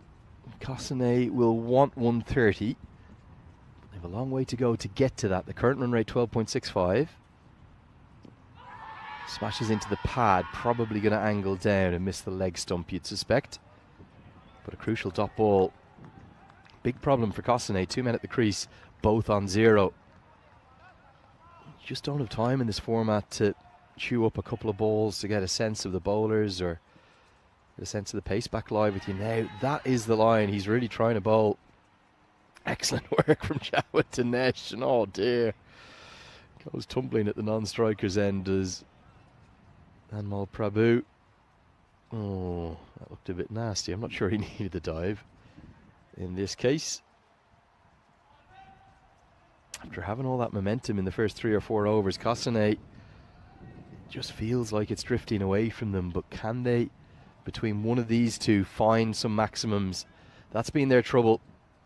They've hit 3 or 4 per innings most of their games thus far on the 1 win and 2 loss opening day. Lovely length, really good from Rahmani. So they're your 2 lengths I think you need to target as a bowler. So you go back of a length that it's not short enough to pull or hook and not full enough to smash down the ground. What you really would just describe as a good length, not too full. And then your other one is the leg stump Yorker. That time, though, because of the shuffle down the ground, it's into the slot and it's smoked with a shout of boom from the Cossonay bench all the way for 6. Much more like it. Now, if he doesn't take that leap down the track, that wouldn't necessarily have been a bad delivery. In fact, it probably wasn't really either. He hasn't done a huge amount wrong. But just Prabhu has adjudged that length and felt that that's where the ball was going to be. He's almost premeditated. He's guessed that it wasn't going to be the Yorker. And as a consequence, got a good piece of it, didn't he? All the way for a maximum. Edged and all, Fortune. Not where he intended it. And it goes right into the base of the tripod of our camera down behind the wicket keeper. And well, there's nothing, simply nothing that Jawad Dinesh or the bowler can do there. More like it, a little 10-run surge off 2 balls, momentum again. Maybe swinging back to Cossonay. They show that they can get up to a 130 plus mark. 7 have been bowled. It's 90 for 3.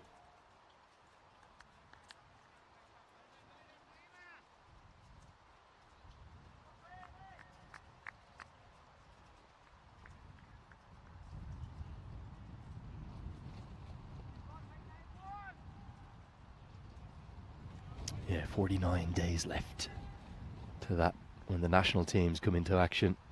It's the T10 format, same format, but always that added intrigue when international teams are playing, isn't there? As this will be a single down the ground. Vinod may feel as though he's got a bit unlucky there. Smile from Nazir. He can't understand why he's bowling so many full tosses. I think that's his 4th. Definitely his 3rd and just his 7th delivery. Prabhu's going to come at him though. You see him there outside of his crease. That's what he's looking for, the Yorker. Much more like it from Nazir. Better length. Just little medium pacers. Not easy bowling conditions, I have to say that. It's just so cold. Hard to explain how it's August. It feels much more autumnal than summery. This is hit away with no timing at all. In fact, it's hit so poorly it won't carry to the man on the rope. So just be a single. I have to love how the games swing so drastically. Little burst in the last over, got them 10 off 2 deliveries. Projected score right now 120. I just can't see that being enough, even with Cossonay's excellent bowling attack, purely because of how well the 2 tournament's leading run scorers are playing. Fahim Nazir and Hassan Ahmed, the left-handers, will open up. Nice punch of the gloves between the 2 players there, Vinod and Nazir. Seems a really tight-knit community, doesn't it, the Swiss cricket community. They obviously all play against each other quite a lot. Over 30 teams. Just 11 have made it, the best 11 to this European Cricket Series. A swing and a miss from Prabhu. He punches his thigh pad in frustration. 2 overs left after this one. And you just wonder what they can do with these 13 deliveries. I'm not sure 120 is enough. They need to scrap up to 135, maybe 140 if they could, but it's a long way to get there, particularly when balls are being mistimed. 8 have been bowled. The score now, 94 for 3. Nazir's finished his spell with none for 25.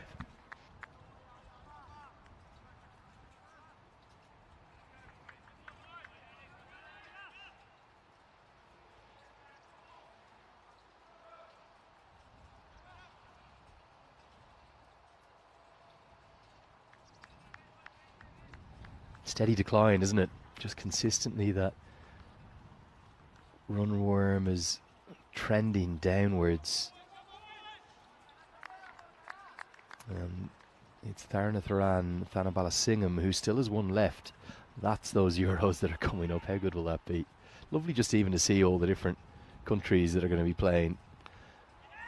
Well, he's got it on a string right now, doesn't he, Tharnatharan Thanabalasingham?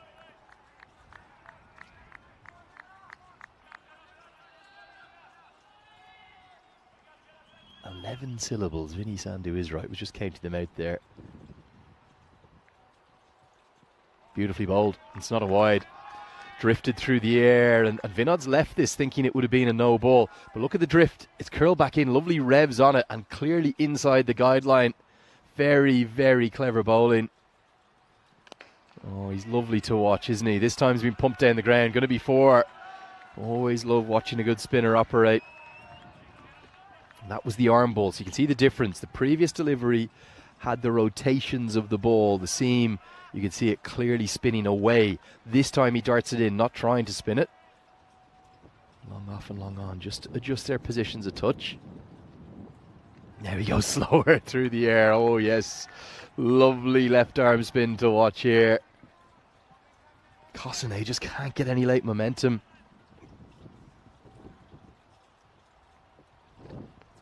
Ooh, the first errant delivery of the spell.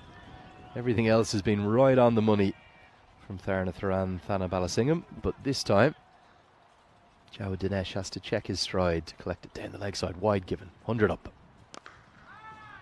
And that's the spinner again.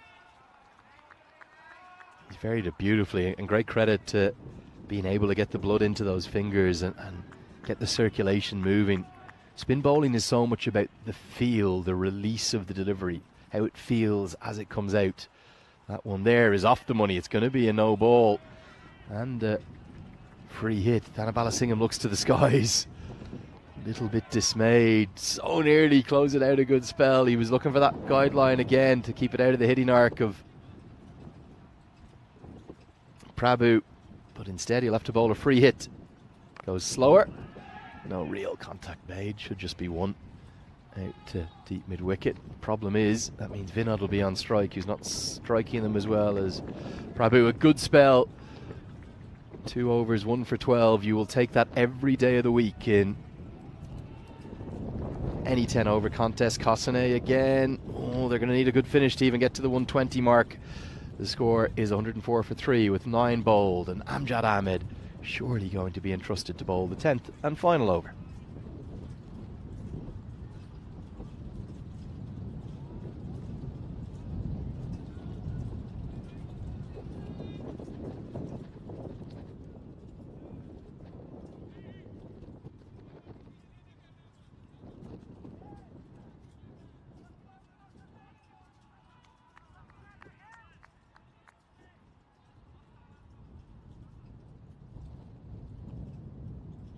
Here we go, the final over. As it will be the youngster, Amjad Ahmed, who is helped around the corner by Vinod. He's not timing them, but he does enough. Whips it cleverly to where there are no fielders. Bowled so nicely in the first 2 game days we've seen the Nomads, but today he's been off the boil, hasn't he? Young Amjad Ahmed, 17 years of age.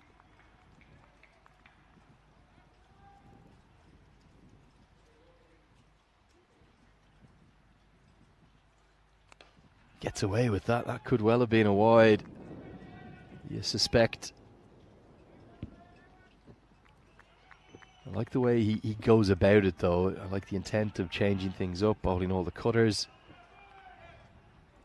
You have to remember, just 17, so plenty of time to come good too. Well, that's going to be monstrous. That's going to be 6 of them. More like it, it's Praboom, as they call him, down in the Cossanet bench. They need these runs. They need every one of them. Maybe 1-2-5 back on the cards. Has picked up 8 wickets, the youngster, so I know he's had a rough day today. This is his 7th appearance. 37 from 1 over in the morning game, and now he's gone for 26 off 9 balls. Now, they're interested in the stumping because it's deflected off Jawad Dinesh's leg, but the umpire says, no, the batter never move. Oh!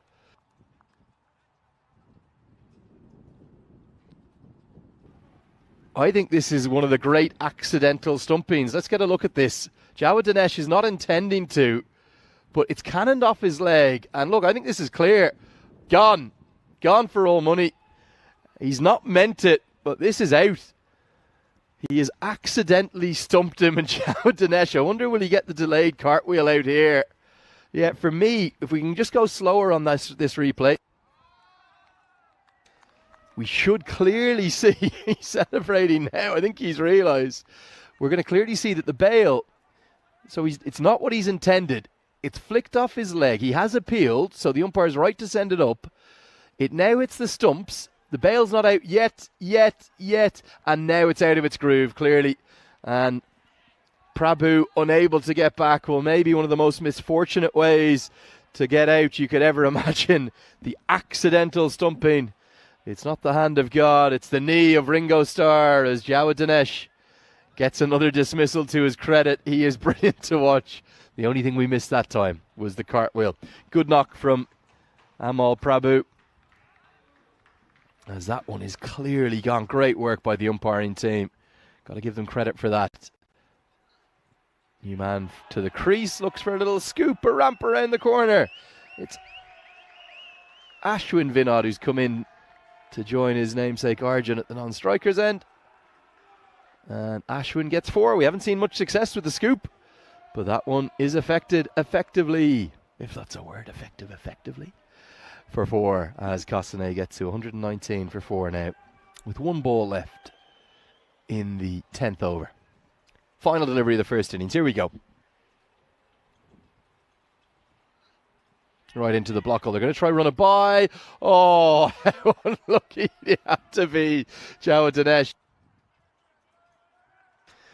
I think this was on target, and not for the first time. It's the edge of the mat here, so you're going to see it clearly now. The throw's going towards the stumps, but not when the mat blocker pops it up into the sky. He would have been gone by a long, long way. Well, if Kosane win by 1 run, they'll have that bye to thank. But it's all the same again. They just can't get past that sort of 120, 125 marker. Kosane, 120 flat they're going to finish with from their 10 overs after an innings that promised so much. That flying start in the power play looked like it was going to drive them up towards their record total of the competition. But they'll have to be satisfied with 2 runs a ball instead. And I'm not sure whether it's going to be enough against the class, the quality, the excellence, the brilliance of Fahim Nazir and Hassan Ahmed. Let's take a look at the best of the highlights. They were off to that flying start, 42 for none in the power play. The 2 openers, the top scorers, Aidan Andrews and Wasim Javed, both played nicely. I thought Andrews was the better of the 2, with a strike rate of 221. A few moments that Zurich Nomads will be disappointed with, including back-to-back drop catches. One of them spilled over the rope for 4. Andrews hit 4 4s and 2 6s in that innings of 31. Wasim Javed, his opening partner, got into the Act 2 with some good placement. That was the hallmark of the opening partnership that was worth a total of 57. As the tunes ring out, that was what broke that first wicket partnership, the opening partnership. Arvad Khan with the direct hit. Great skills too from Javed to stay out of the way, because if he did get his gloves on that, it wouldn't have been run out. He knew immediately, didn't he? Such a live wire. Couple of mixed pieces of fielding as the ball went down towards that square leg fielder over and over again. He just got worked over to his left, to his right, and always athleticism on show from Jawad Dinesh. He's been one of my favourite players to watch. Jay Singh got off to a good start, boundaries from both of his first 2 deliveries, and then there was a couple of maximos from Prabhu as he got to the crease because of the dismissal. Here was one of them. 19 he made off just 12 deliveries, including that streaky boundary for 4. But then it was all about the left arm spinner, wasn't it? Thanabalasingham, what a bowler he is. He was beautiful to watch. One of the spells of the tournament for me. I know it only says 2 overs, 1 for 12, but he bowled so beautifully. Ashwin Vinod, he could manage just a boundary on that streakiest of buys after the amazing deflection, accidental stumping from the keeper, Jawad Dinesh. Well, he's been one of the stars of the tournament. We've loved watching him go about his work. 4 batters got in to double figures, and then all 4 of them couldn't really kick on. Good efforts from Aidan Andrews and Wasim Javed, 31 and 34 respectively. Arjun Vinod never really got anything going, couldn't find any timing. Anmol Prabhu looked like the more likely one. He picked up the 2 sixes in that innings of 19, but I'm just not sure whether 120 will be enough. What about the bowlers? Let's take a look. By far the pick of them. Look at him there. Look at how many letters are in that name, let alone syllables. Tharnatharan Thanavalasingham, a beautiful left arm spinner of real class and guile. He bowled very nicely. The two Nazir brothers, probably the next two best. The rest, maybe look away now. It's going to be just a fraction more than 2 runs per ball needed. We're going to be back with you with all the action in game 38 as the Zurich Nomads will need 1-2-1 to win.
Well, good afternoon and welcome back here to the European Cricket Series, Switzerland 2023. There's a huge challenge facing this Cossonay lineup now. The two tournament's leading run scorers, Fahim Nazir and Hassan Ahmed, have been nothing short of sensational. Ball striking of the highest quality, and Cossonay only have 120 on the board, which is a bit under par from what we have seen thus far. And they start as they mean to continue. Nazir, well, he's just picking up from where he left off. A century in this morning's game. An extraordinary stroke. Look at how far that's gone, right onto the roof from Fahim Nazir. 110 not out he made this morning, and with that 6 he has moved to become the tournament's leading run scorer. That is going to ebb and flow, I suspect, throughout this opening partnership, as it's Hassan Ahmed who is, well, prior to that ball he was the tournament's top hitter with 346. That's now the 348th run that Nazir has made, averaging close to 70, 250s, a century, strike rate of 265, and unless Cossonay get these two early, they are going to be in trouble, as it is Ashwin Vinod opening the bowling. Hassan Ahmed just watching on from the non-strikers end. Andrew Leonard here with you as more runs through the offside. No, there's a man out there and it's taken, and Cossonay are pumped up. Bharath Narayan, who has taken an excellent catch right on the edge of the rope. I thought it was going to be 6. In fact, it's Tahir Khan Ahmedzai who's taken the catch. Apologies. I think it was 79, that makeshift 7 confusing me on the shirt. Brilliant catch. He made a century in the previous game. He's gone now. It's 6 for 1 after 2 balls, and I'm desperately trying to welcome my co-commentator, who is going to come in and join me now in just a moment. But with these action-packed 10 over games, it's never easy. Delighted to have just a little guest stint from one of our umpiring team here, actually, who's been doing plenty of the games. You'll already have seen his face on screen, Yatendra Singh, who comes in to join me. Jay Singh's dad, heavily involved in the Cossonay Cricket Club. A very good afternoon to you, Yeti, which I believe is your nickname. Is that okay if I call you Yeti? And absolutely, please call me Yeti. And what a start. 6 and out. We can take that any day if we were Cossonay. 6 and out, 6 and out, 6 and out. We'll keep batting. Could be an interesting scorecard then, couldn't it? I think it would be 60 all out then, wouldn't it? Yeah. Exactly. And we'd be in for a pretty quick stint on commentary. It's going to be Katil Zabiola to the crease at number 3.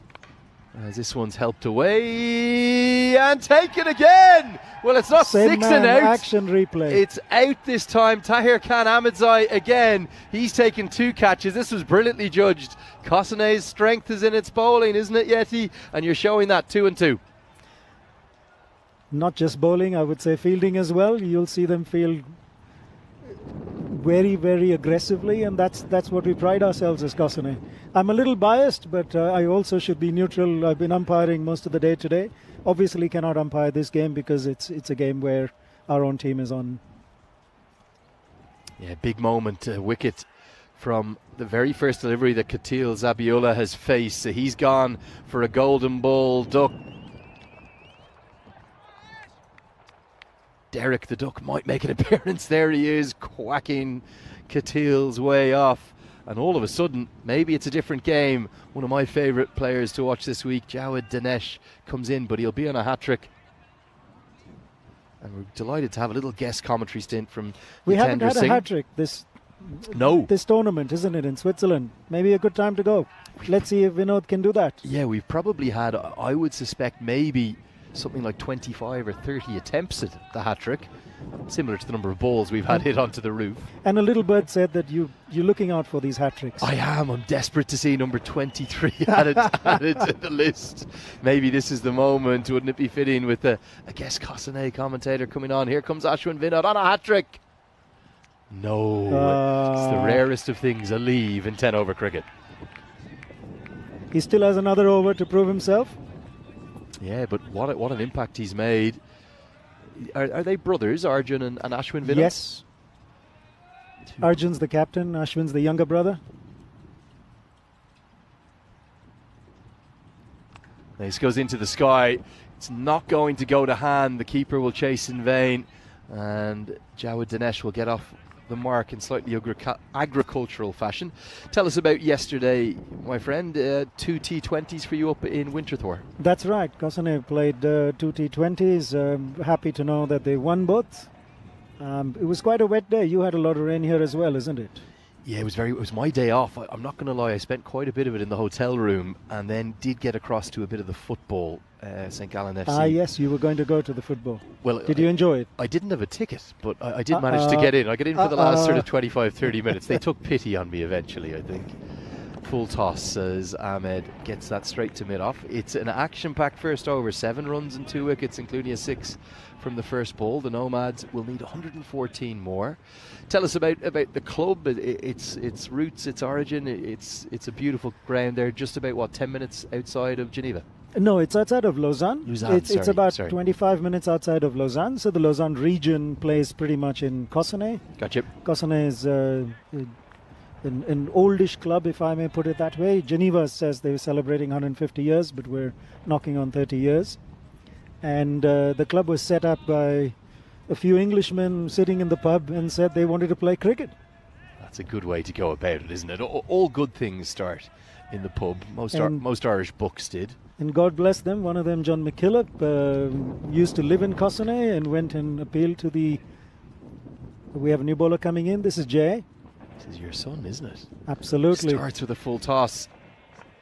We're going to have a look at this. This could be very close to a no ball. And these aren't easy to call as an umpire live, are they? But if you look at where his waist is, marginal. It is marginal. Could go anyway. They're going to have a think about it, waiting for the assistance from the third umpire. And right now they will be getting the radio news that it's okay. A judge just about okay. Just dipping. Maybe that wind gusted it beneath.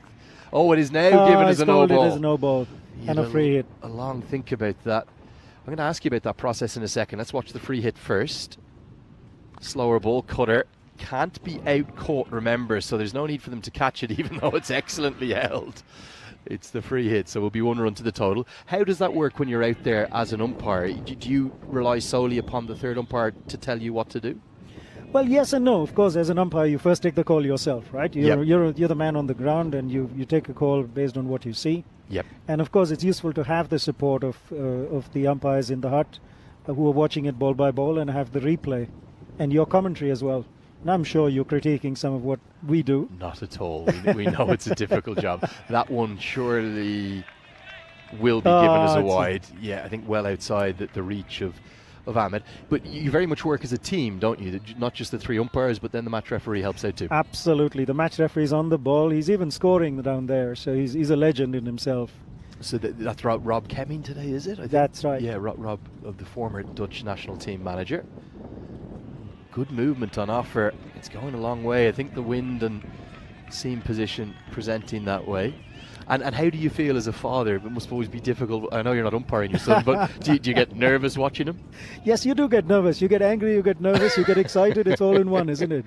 All the feelings.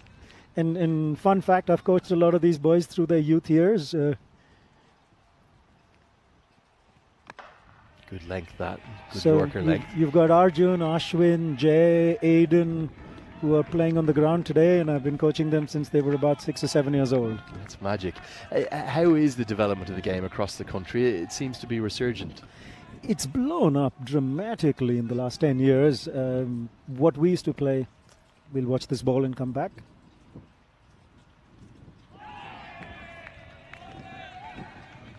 Big swing there from Hassan. Given as a wide. Given as a wide.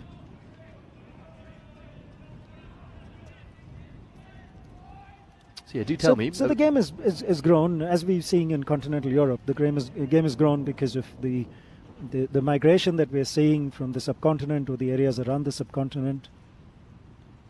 He's just losing his radar a touch here, isn't he? Yes, he's drifting way. And that kind of growth then assisted by something like this competition. Absolutely. I mean, there's so many families and friends and cousins who are watching their loved ones play here in Europe and celebrating as much every wicket that we celebrate over here on the grounds, isn't it? And that's fantastic. Clubbed away. It's a good strike. He's That's a special cricketer, Hassan Ahmed. It's going to Typical go a Hass. long way for 6. Not even that short, is it? But he's just picked it up over the rope for 6. That's Hassan's speciality. He's an incredible bat, superb timing, and blessed with a keen eye. Is able to see the ball, pick it early, and go for it. Tell me about your origins coming over here to Switzerland and how you ended up here. That's a long story. We've got plenty of time, don't worry. After this ball, maybe? Yeah, of course, absolutely. Swing back into Ahmed. It's been an extremely long over, this one. Yeah, another wide. Definitely pitched after the wicket. You came here quite a while ago. Your son was Did we born hear- here. No, he was born in India. He was born in India, Mumbai. But he was a 1-year-old when we came here about 23 years ago. He was just over 1. And he's 25 today. Is his birthday today? It is his birthday. Oh, we've missed that. How have we missed that? Usually we know all these things. Vinny gives me a fact sheet at the start of the day. Happy birthday to Jay Singh, who's part of the ECN team. He's working with them now for what, the best part of the last year? Yes, he started this year. He started, him and Ashwin Vinod both started this year as they set up the office in Zurich. And he must feel very lucky to be working in cricket in Switzerland. Wonderful, isn't it? I think it was that's a lovely hit again right from up Hassan towards into us. Springs off the almost trampoline chairs. It's another 6, probably not your son's best over to celebrate his birthday with, to be honest with you. It's gone for 18 and the Nomads on the move. It's 25 for 2. Yeah, the fireworks have come from Hassan's blade. Okay, let's take a look at the table. Here we are. For Kosane, obviously, I know you're umpiring in the tournament, but you'll keep a quiet eye on them. You don't stand in their games when they're playing. What do you think they need to do to get into the top 5? Probably 5, maybe 6 wins required? Well, as we calculated, 5 wins get you into the top 5 in most cases. Yeah, okay. You want to have 5 wins. I don't think they're doing too well right now. They've lost 2 the day before yesterday, and it's going to be a tough ask for them, if you ask me. Yeah, I'd agree with you. I just think totals around 120 can be fragile. Now, this could be a catching opportunity. It's Uday Kusupati who holds on. Oh, that's a wonderful catch. I have to say, it didn't look the most likely. It swirled around. He's caught it in 2 hands. It's nearly slipped out, but somehow he's held on. And there's a lot of wind out there, so the ball is swirling. He's managed to hold it clean, it seems. That is a brilliant catch, one of the highest quality.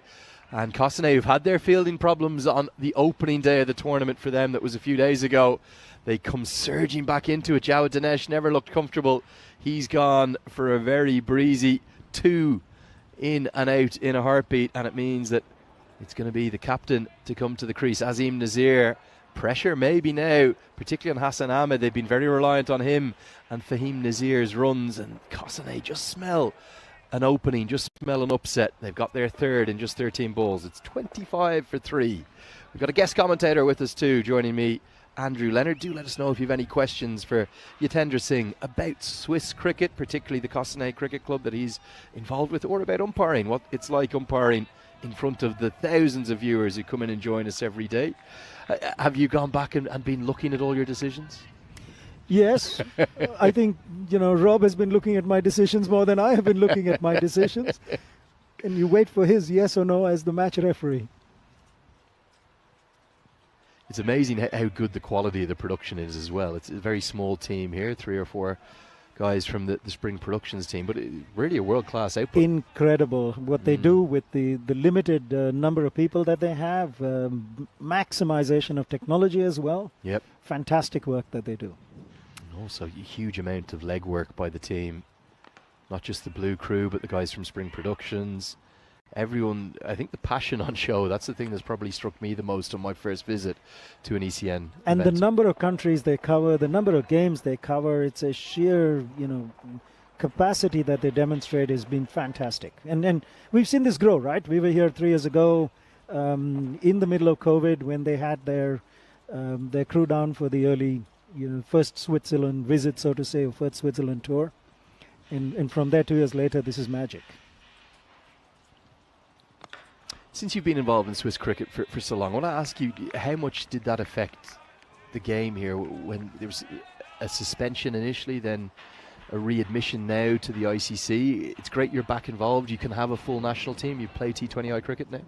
Yes, so we've been playing T20I cricket. I was coaching the national team last year, just as a fun fact. Wait for that lovely Clipped pickup away, shot. gorgeous stroke. Going to be 6 more. Just a flick of the wrist, no more from Hassan Ahmed. That equalisation of status at the ICC level has been a massive thing. All of these boys like Hassan Ahmed on strike, like Fahim Nazir, they play for their adopted country, and they've come in and had a real impact for them. Absolutely. I mean, when we went to the sub-regional qualifiers last year, Fahim had some incredible scores there and was batting out of his skin, if I may say that. He's an excellent bat. He's a superb batsman. So is Hassan. Hassan didn't get to go on that particular tour. Going to be more runs, 6 of them down the ground. It feels like Ahmed versus Kosane right now. They need to get him out. If they don't, this game could drift away quickly. But he's a one-man army, isn't he? Incredible bat, great poise, still head. And he's got a bit of beef in there, so I like that strength that he uses and he puts it into the ball.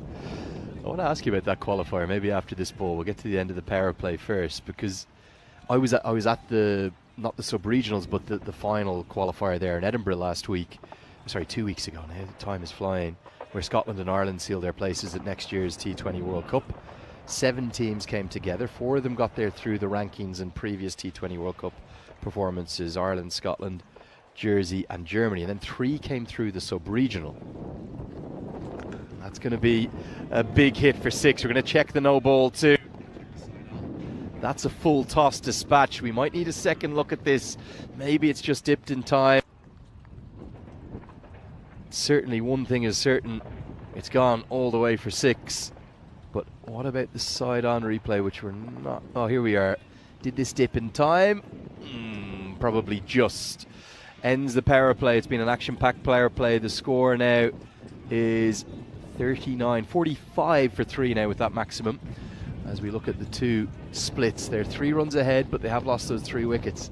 It was a pretty tame ending for Kosane. I think Kosane started well, and then they lost their way in mid overs, and then had a bit of a burst towards the end. I think those mid overs that they lost will probably hurt them a little bit if they're not able to take Hassan out. Yeah, I'd agree with that. You just want to ask you about that sub-regional qualifier.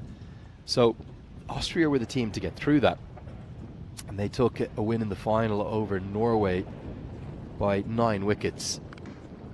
I'm surprised, from having seen the quality of cricketers here in Switzerland, that you guys didn't maybe threaten to take that place. Were you disappointed? We were disappointed. Norway, the game was stolen from us by weather and Duckworth Lewis. I think it's just one of those, unlucky situations. It was just 5 overs, yeah, just 5 overs. We were reading the weather clash. and we just read it wrong. I was part of that coaching team and I'm as guilty. But even the ICC team that was there didn't expect the situation. So we've had a change of bowling. Venu's come on to bowl. And then that game against the Czech Republic, was that a surprise reversal for Fahim Nazir making a century in that contest? Well, Fahim making a century is not a surprise at all, right? We've seen that this morning, right? He's a good ball striker. So, but the fact that the Czech Republic chased that total down, and they chased it down. We thought we would close that game out, but we were a little unlucky there. I just think that the quality of ball striking I've seen here, would you say Switzerland, the national side, a stronger batting than bowling team? No, I actually say they were strongest in the field when we were playing the opposition, and when we were asked, I was asked on an interview just before we went on to those qualifiers as to, we'll wait for this ball to go through.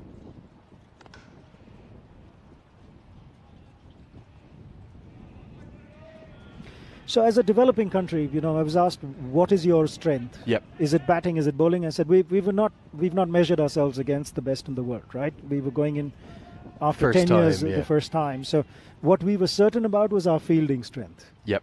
Because that's something you can work on and get it sorted. The rest you have to measure yourself against the best and then figure out which one works. Lovely shot there. Yes. Just over Andrew's head. 6 more. Just cannons into our camera stand. May have changed the focus. Yeah, might need a little bit of adjustment. He's a devastating ball striker. He does favour the leg side, but he just hits it so cleanly.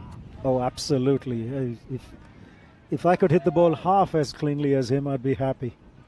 I've been really impressed by both Hassan Ahmed and Fahim Nazir, and also some of the guys coming through. You look at the likes of young Arif Sanger. That's going to be more runs, not 6 this time, but 4 Arif Sanger. You look at Mohamed Akhtar from Vedagan, Sher Mohammed from St. Gallen. There's been some outstanding batting performances. Yes, it's a shame. You can't take all of these boys into the national squad because of the qualification requirements.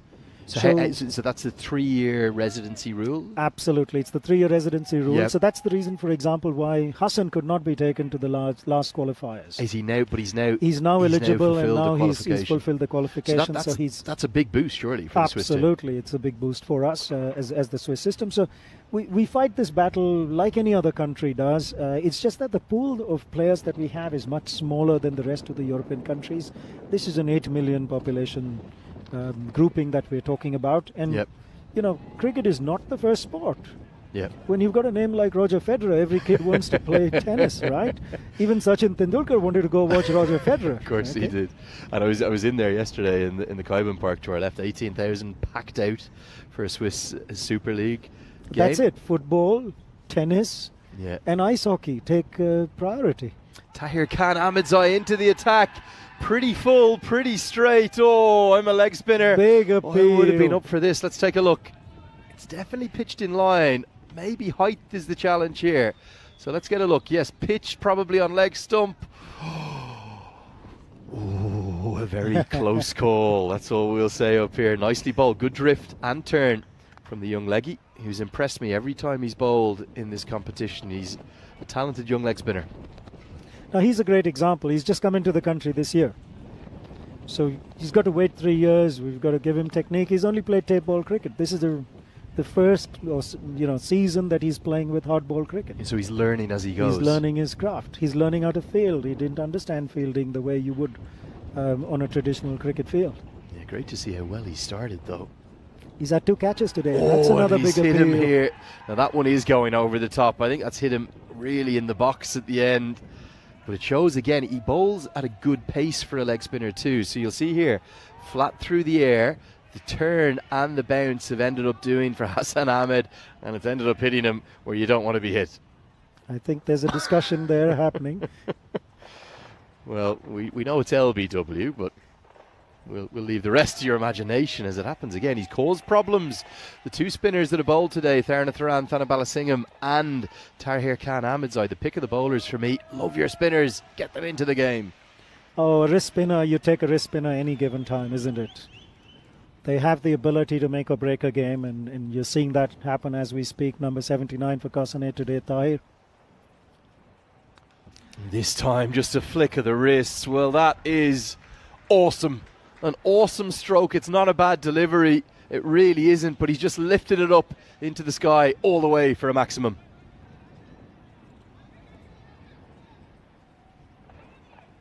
And that gets Hassan Ahmed to 47. He's already made 3 50s this week. So nearly had 102. He was 2 runs shy of that, fell on 98. Chance for him to get his 4th 50 of the competition. And he's going to get there in style. Boundary round the corner, 4 runs to the total. It's 18 deliveries that he's faced. He's hit 2 4s and 7 6s. He's a very, very special cricketer. Scored 80 odd this morning. I was umpiring that game, and all I went and asked him is, what did you eat for breakfast? That's what we've got coming up. Or maybe the question should have been, what did you not eat for breakfast? You were too hungry. He had it all. He might have had it all for breakfast. There's the upcoming events. Plenty of men's and women's action. I'm really looking forward to those women's T20Is between Netherlands and Ireland that will be held and hosted here on the European Cricket Network. Great to see them doing more and more in that. We've seen Isle of Man women, Malta women, Greece women all come into action. Romania women too. The headlines hit by Blake, who hit the 4th highest women's T20I score of all time, putting her name up into the mix. 5 overs have been bowled. We're halfway through the chase. The score is 69 for 3. We're going to see some off breaks come on now in the form of Arjun. It's Arjun Vinod. This is Arjun Vinod, the captain. My Vinods mixed up. And you sense you need to break this partnership, or you just have to see the back of Hassan Ahmed soon? Well, it is Hassan Ahmed versus Kosane. That's what it looks like right now. It really is. Have you found, as you've seen the development in recent years for Swiss cricket, that there has been almost a growing disparity between the quality of players, or like something I tend to have picked up from the limited Swiss cricket that I've watched? There's seems to be 2 or 3 absolute stars in every team, and then maybe a little bit of a lack of depth, or does that depend? That's normal in a developing country, right? Where you'll have 3 or 4 stars, and every team will play around them. It's hard to get 11 stars on the park in the one team. And we'll see more of that as we expand Lovely shot there. Oh, he's a special player. He really is. There's a That's reason he's the 6. tournament's leading run scorer. That could well be 8 or 10 or 12, because it's gone up and almost out of the facility. He's got a real shade, I think, of Tammy Iqbal in the way in which he plays his cricket. Sensational stuff. Absolutely agree. He's got that. He's got the eye. He's got the range. And yes, he's leg side biased, but he still can hit a long ball on the offside. He's a good cutter of the ball as well. You talk about the kind of key years as a batter. That's going to be 6 more. Monstrous. That's not only on the roof. Oh, it's nearly over the roof. We did hear the impact. It's another roofer. Hassan Ahmed is putting on a display. He's got that Pakistani origin, but he's 28 years of age. Is he now in his prime? Absolutely. I think, as most batsmen do, the batsmen are in their prime in my opinion, between 28 and 35. That's the kind of range, because they've made all the mistakes they need to make. Make that 6 more. Well, he's putting on a clinic here, back to back. Whoa, that might have gone over the roof. I didn't hear the bang that time. Where's this one gone? It still is on the roof and it's not coming down. I think we've got a collection of balls that Hassan has deposited there. Well, I tell you, if you're an entrepreneur, as we get to the end of what was an 18 run over with the score now moved to 88 for 3, it really is Hassan Ahmed versus Kosane here. He's got 69 off 21. But if you are an entrepreneur, get down to the St. Gallen Sporting Complex and just get up on the roof. There must be, 40 balls up there? Absolutely. And there's 2 businesses you can be in, either repairing the solar panels or reselling cricket balls. And you should just be feeding Hassan Ahmed, or not feeding and keeping him hungry, and keep up with your job. Great to have a guest commentator for this second innings. It's Yatendra Singh, who is part of the Kosane Cricket Club, been involved in it for how long now, mate? Best part of 20 odd years? 22 years. Fantastic. Been there, played for them for several years. A little too old to play now. How have you, as this one's helped around the corner, Andrew is going to be dispatched before, how have you enjoyed that evolution of your involvement in cricket from playing to now coaching and umpiring? It's keeping me in the game. That's what you want to do. As your body ages, you can't really bend down and collect as many balls as you could. You can't hit the ball far enough. You can't see the damn thing. So you then start living your game through other avenues. And it's a great way to coach the teams on and get youngsters up. At national level, at club level, at any level for that matter. And where do you see this? It's probably no one really who's seen the journey of Swiss cricket over the last couple of decades better. Playing, coaching, umpiring, you get a really well-rounded feel of the sport. What's the potential for the game here? Do you think they could start mixing it with some of the better associates in European cricket, Switzerland? Absolutely. I think Switzerland has the ability to punch higher than its weight. Yep. And that continues. You can see that with the quality of ball striking that you've seen here. And you've had glimpses of it with some of the bowlers that have come in. Now, the T10 format really is biased towards the batsman. We know that. This pitch is... That's produced a lot of runs. Yes. And more and more of them are going Hassan Ahmed's way. The partnership now worth 75 off 26. Kosane are being run ragged right now. This game is only going one direction. It's almost a run of ball required here, thanks to one man and one man only, Hassan Ahmed. 75 he's moved to off 22. And what was the discussion you were having about Fahim having gone past Hassan's score? And there comes Hassan running back at it again. Hassan comes screaming back as Andrews is edged away. Well, that's misfortune, but it's going to run away for a just a single might not be the swiftest between the wickets, Hassan Ahmed. Doesn't need to be. It doesn't need to be. Yeah. If you can hit the ball long enough, you don't need to be. But could you see somebody like him and Fahim Nazir, would you think they would open the batting together for Switzerland? In the shorter formats, yes, absolutely. Down the track, helped into the leg side for one.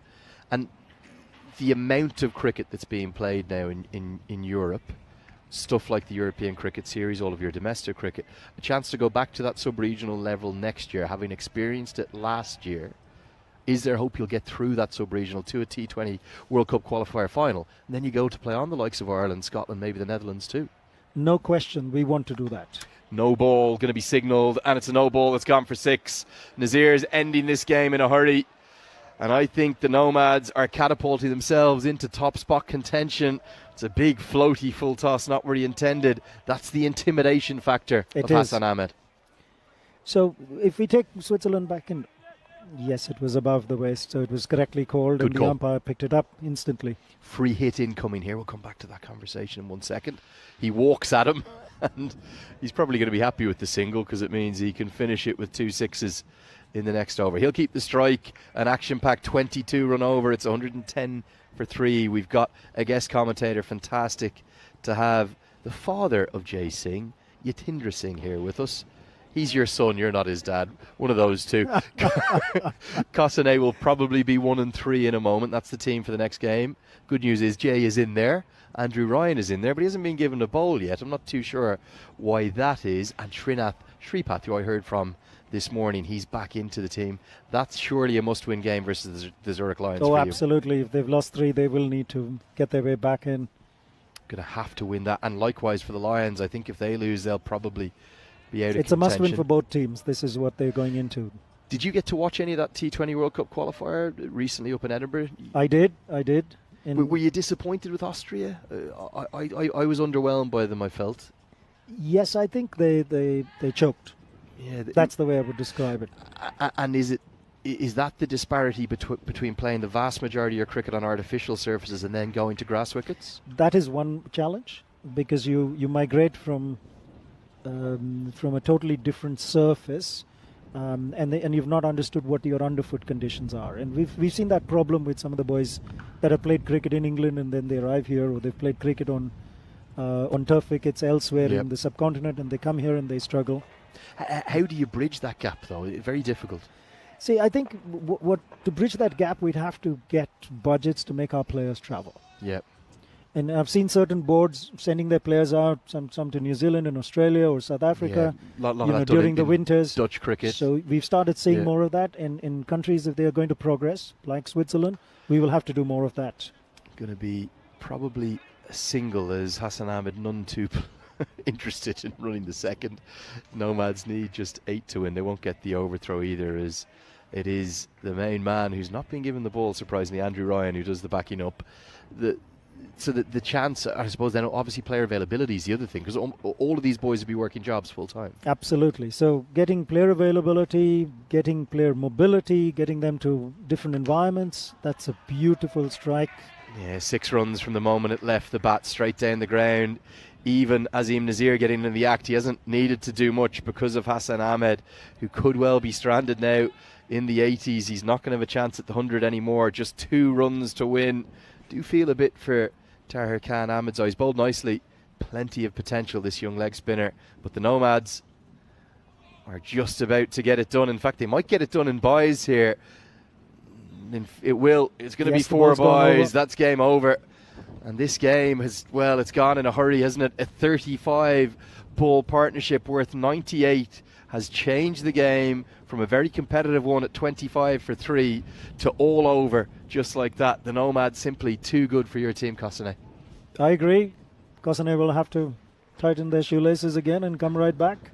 Yeah, they're going to have to find a way, I think, to also start scoring a little quicker with the bat. They need to score a lot more runs. They're not putting enough runs on the board. Yeah. There's not enough maximums. Almost a lack of power hitting, isn't there? Whereas we look at a Nomads with both Fahim Nazir and Hassan Ahmed at the top. I know I keep talking about them, but they have so impressed me. 2 really, really good ball strikers. Now Ahmed retains that leading run scorer marker, and he's the first batter of the tournament to go past 400 runs. We'll watch some of the very best of this innings. There was one maximum from Fahim Nazir, then he was caught. I thought he was going for another one. A really good catch held by Tahir Khan Ahmedzai. He roared with delight, and in fact then it was 2-2.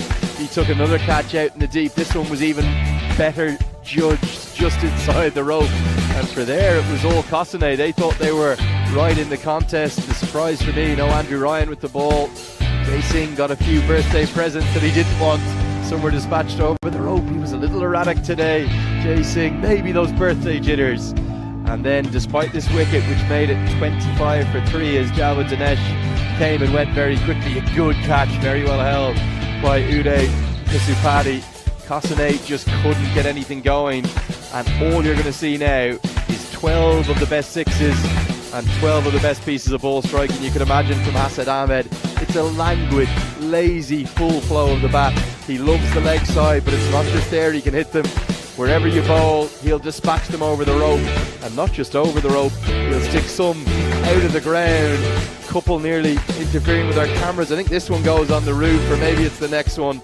But whatever happened, the runs just kept coming, and despite the occasional low blow, soon normal service was restored and the maximums, they kept coming. That went up onto the bank. Is this the one? Oh, maybe it's the next one that goes on the roof. That was the boundary help round the corner, and here we go. New balls please was the call. They had that one nearly out of the entire sporting complex. The next one went onto the roof, and the one after, I think it might have gone over the roof, because whatever Kosane tried, it wasn't enough. Azim Nazir just played a little cameo. 17 off 14 for him, and the sixes, they just kept coming to the bat of the tournament's leading run scorer. I think the Zurich Nomads from here are surely the team to beat, but it's great to have company here in the commentary box, and I want to say a massive thank you to not just one of our umpiring team, but the father of Jay Singh, Yatinder Singh, for coming and joining me. It was lovely having you on. Did you enjoy it? Thank you very much. It was great fun, though our team lost, but we still watched a superb game of cricket, and congratulations to the Nomads. I want to wish you one final thing before I let you go. I know you do a huge amount for Swiss cricket. We're going to see you out umpiring throughout. I want to thank you for all your service for the game, and I hope you're right. I hope there's a bright future for Swiss cricket in the years to come, and I'm going to be keeping a quiet eye on them. Next year's sub-regional, I think they could get to the T20 qualifier final for the first time. That's the objective, and they will. They'll play the best cricket that they've ever played before. The future is bright for Thank Switzerland. You very Thank much. you so much. Lovely to have Yatinder Singh with us as we're having a look at the bowling card. Not much joy really. Great credit though to Ashwin Vinod. He picked up all 3 wickets that fell, and that is the tail of the tape. Our match summary for game number 3, match number 38 in total. I have to say it was pretty one-sided. They've won with more than 2 overs to spare. Despite a flying start with the bat for Kosane, we thought 120 was never going to be enough, and it's been proven so. The good news though, the Jamboree keeps rolling. We'll have game 39, 2 more games today. It's a must-win contest for both sides. Whoever loses could well be out of playoff qualification contention. Kosane will get back on the horse. They'll take on the Zurich Lions. We're going to bring you every single ball of that in 30 minutes time with me, Andrew Leonard. A big thanks for joining us. We'll see you back on the European Cricket Network 30 minutes from now.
Well, good afternoon and welcome back to beautiful St. Gallen.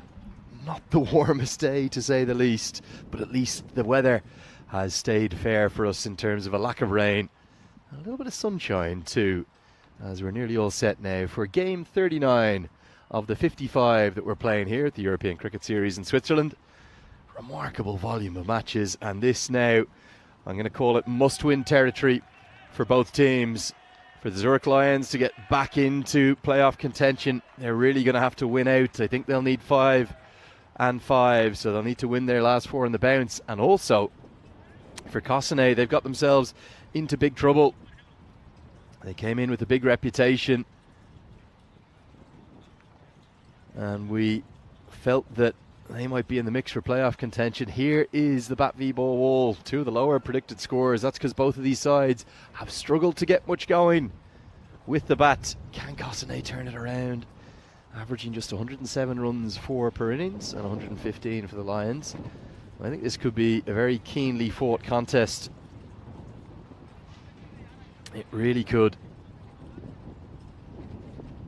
And the reality is, we'll bring you the points table at the end of the second over, but the reality is both sides must win.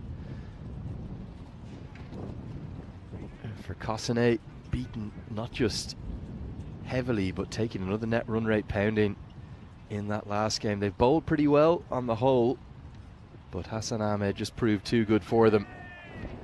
So the Zurich Lions, they won the toss. They chose to field first. It means that for the second consecutive game, Cossonay will have to set a total.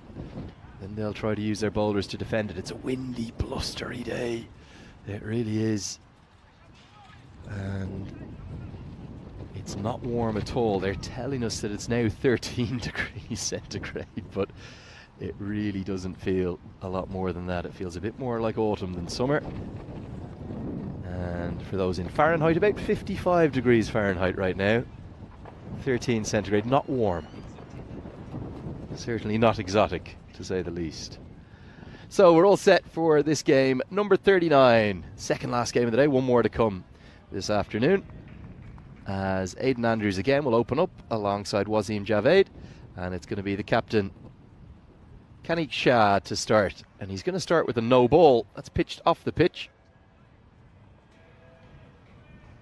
And as you'll see here, clearly flicking a little bit of artificial turf just off the actual mat itself. So that's a no ball. It means it's a dream start for Aidan Andrews. He can do what he wants with this. Free hit incoming. And after a long think, he gets away with it. Oh, that looked marginal to me. This is the replay. Well, for me, that's a cast iron wide.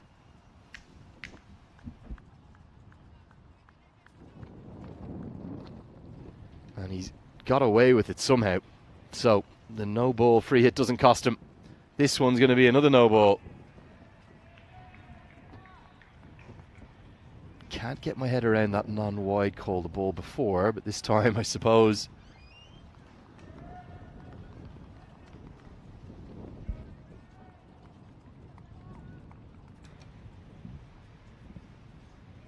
it will be the free hit signalled correctly. So here we go. Gets another chance at it, Andrews. What can he do with this one? Now he's going to power it out of the ground. That's more like it, the full toss. And Kanik Shah, who's bowled really well in this competition, has just started rather errantly.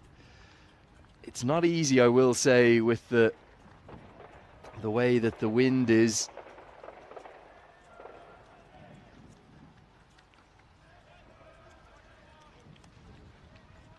But Aidan Andrews getting Cossonay off to something more like a start that they would like. He's bowled really nicely actually throughout this competition. Those little mix-up and varieties, just like that one. Now there's a man. No, there's not. Out there wouldn't have mattered even if there was. Back-to-back maximums. More like it from Cossonay. Andrews getting the long levers out and getting it over the rope. Yeah, he's picked up 11 wickets so far, Shah. Economy rate not the cheapest, but right around par, 12.72. But he has got 11 wickets in 6 games before this one, and now the field changes to a more regulation one. Not too sure why It was deep extra that was out, as the Lions are looking in trouble, aren't they, already in just the first over. Only 3 legal deliveries, score 14. That's a lovely Yorker, much more like it. And rightly, Andrews has to send Javed back. If he hadn't, it could have been trouble. Very welcome along, though, to the coverage of the 4th clash of 5 matches today. And lovely to hear from you on the chat. Hello, Dave. Nice to hear from you again. Kev coming in as well. Helix, all of our admins. That has swung away. Great effort from Nicholas Salonen. That would have been a specky. That would have been the catch of the tournament. He's gone a long way to his right here. At the last second, just dived out. Couldn't get on it. And Snehil Joshi will tidy it up. Really lovely to hear from you all. Sujan Sake watching on. Sadin, Rosalind, Manowar, all in the chat as this goes just over the head of the short third. He's up in the circle. Tight enough there. And it's going to run away for a flash to streaky boundary. Did he get a fingertip on it? Oh, maybe just. But it's a very expensive first over. And the Lions are in early trouble already. Let's take a look at the net run rates so far. In fact, the accumulated run rates across the 12 days of European cricket we've had in Switzerland. 5 of those in goal. They were in the original competition back in 2020. Struggled to get over double figures. But then today and yesterday soaring up towards the 14 run per over mark. Doesn't take a genius to work out that means if you don't get 130 plus, you're in trouble. But Cossonay with a 20-run opening over have got off to just the start that they would like. And some breaking news. I know Vinny Sandhu was waiting for this moment. We've just clicked over on the European Cricket Network. Maybe a few of my Nepali legends have got us to that 360,000 subscriber marker. Well done to everyone. Our thanks to you all for clicking that subscribe button. If you haven't, just do it. It costs nothing. And all it means is that you'll get a nice little notification that the European Cricket action is live, which it is almost every day of the year with the schedule that they have. So lovely to see the 360,000. That's great numbers, isn't it? I am one of those, I can confirm. Just press that subscribe button, that's all you do.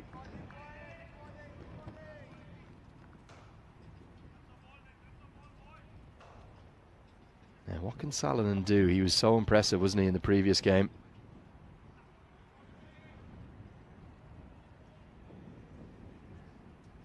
But yeah, you can just click the like button on the video, which is an easy way to do it, or then subscribe. That'll get you all the ECN action. This is cut away, and no. Manatee backward point. Well, he's right on the edge of the circle, Ashwin Prakash. But he couldn't get anything on it. Cossonay just coming back into things a little bit now. 25 runs from the first 9 balls. As we see some of the St. Gallen FC team all set for the training session. Congratulations to them. Yesterday, 18,000 fans created a very memorable atmosphere. Lovely stadium, I have to say. It was lovely to see it up close and personal. They were 1-0 down, but they came back to win 2-1. And our man Lawrence Atizigi, who was keeping yesterday, he made a couple of great saves. And you can see that the 1-goal Luzerne it was that they beat. They're 1-0 down. All the goals in the second half, 0-0 at half-time. Christian Witzig and Albert Valci got the goals. So a winning start to their season in the Swiss Super League. Congrats to the team. We've all adopted now. Good hard length that from Salonen. Yeah, he looks to me, we heard his brother in the chat earlier telling us that he's played a very good level of club cricket down in South Africa. He certainly looks to me as though he could bowl a yard or two quicker if the conditions allowed it. He's kind of bowling within himself because of the artificial wicket, but just that arm speed there.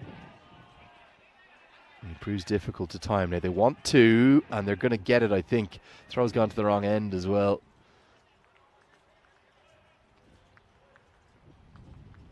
Salonen closes out what we think is an 8-run over. It is indeed. Let's take a look at the points table. Score 28 for none now after 2. There it is. Now, these 3 teams at the bottom, you can maybe stick the Zurich Crickets into that mix too, are in trouble. And it's a 10th v 11th place clash here. So for me, whoever loses today, although technically Cossonay would still have time to get back to a winning record, they could finish 6-4. But were the Lions to lose today, I think they're done. Because you can see there that already 5th place is 8 points to their name. 4 wins is never going to be enough to finish in the top 5. 5 could be, but you'll need a good net run rate to go with it. And then 6 should be. But again, who knows, might not. We could get a real logjam. We could get a whole load of sides stuck together, trapped, if you will, on 6 points each. The only reason that might not happen is that we have had those 2 no results. So Vettingen, St. Gallen, Baktoonsalmi and Winterthur are all very likely to finish on uneven points. There's a look at the field. The final over of the power play. And into the attack earlier this time is Saravana Kumar Subramani. I think that's a good decision. The wind is getting up here, threatening to blow us all away. And it's a cold, cold breeze to that. Such strange weather we're experiencing. Our crew, the spring team, who come from Latvia, going to dash a single. Yeah, get home comfortably enough. Poor old Subramani's hands have taken a... Oh dear. If you haven't played cricket before and you're watching on, you're wondering what I'm talking about here. When you take the ball, right, and you bring it back to the stumps, you try to do it as quickly as you can. You're safely home. But it means that your cold hands on a day like today are just clattering into hard, cold wood, which make up the stumps. Vividly remember that happening. Never nice. But yeah, Subramani brought in earlier in this game. These little sort of leg breaks. Rolls them out nicely. Gets good drift too. His hand's probably still hurting from having knocked the stumps. That would be giving, yeah, you can see it there. It is hurting. Down the leg side. No contact made. Problem hasn't really been in the power play for Cossonay. They've done all right in the last game. In this game, it's just been getting up past that 120, 130 mark. It looks the limit of their ambitions. That's nicely steered down to third for a single. Subramani applauds the efforts in the field. But just from looking at that table, I think it's really unlikely. 4 wins, I'm going to say now, 4 wins will not be enough. Because we've already got 5 teams on 8 points or more, and Geneva have a massive net run rate too. So no way that 4 wins will get you there. So if the Lions lose today, well, it's all over, she wrote, for them. But if they could win their last 4 and get to 5 wins, that could be enough. But the other problem for the Lions is their net run rate. Well, outside of Winterthur and Cossonay and the Crickets, they've got the next worst in the comp. So, not going to be easy for the Lions. You just have to find a way to start getting winning. They picked up 4 on the bounce. Could well sneak in then in 5th place. Just a flick. Flicked around the corner. The angle's a problem here, so it's going to be 4. Does really well to get enough of this to get it aerial, does Javed. And he gets his first boundary. So with that natural sort of drift angle that he gets, you have to, as a leg spinner, Saravana Kumar Subramani, you have to be outside the off stump. You can then drift it into a round middle stump, but he's not turning the ball, so he's got to be tighter with his line. This time, 2 straight, and flicked around the corner. Good stroke from Javed. Oh, now was this a missed stump hit? Just bounced a little bit, didn't it, on Javed, and it also has bounced a little bit on Amit Kumar, the keeper. I think this could be a chance. Yeah, definitely goes begging. He just snatched at it, tried to get there a bit too quickly, and that'll get us to the end of the 3rd over. 36 for none. good power play for Cossonay, but it's on that 120 pace. They need more than that. And they need to find a way up towards 140, 150.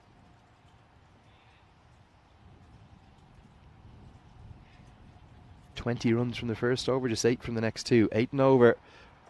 Good in T20I cricket, brilliant in ODI cricket. 10 over stuff, not quite enough. Big moment though for Ashwin Prakash, who, I'll have to say, he was erratic in his previous game. Looked like he just couldn't get warm, which I can understand and empathise with here. It's such a cold day. I continue to have 5 layers on me and 2 on the legs, and it still doesn't feel enough. Andrews gets it all the way for 6. It's been the problem for Prakash. He's just been consistently too short. He's bowling these little kind of, they're attempted off breaks, but they're just drifting away. And that is too short, and smashed for a maximum all the way for 6.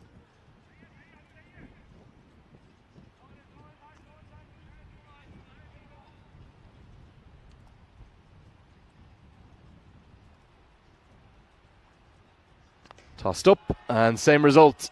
This time he gets fuller and he gets punished. Good bat in from Aidan Andrews. He's quietly been pretty impressive, hasn't he, with the bat and ball for Cossonay. In what might have been a slightly disappointing start to their campaign, they've played 4, only won the 1 game. If they could win today, maybe it will just turn the tide. Man out there, 6, 6 and out. Extra bounce and a hip thrust of celebration. Oh, not too sure about that one. Definitely pretty keen and pretty pleased with his efforts with the cash. Just the extra bounce, wasn't it? Got big on Aidan Andrews. All he could do was all out. There it was, the hip thrust of glorious celebration. As it will be the birthday boy, Jay Singh, to come into the crease. We'll get you who that catcher was in a moment. I think it was Osama Mushwani, but I'll get that checked just to make sure. If it is, he's got fiery hips, doesn't he?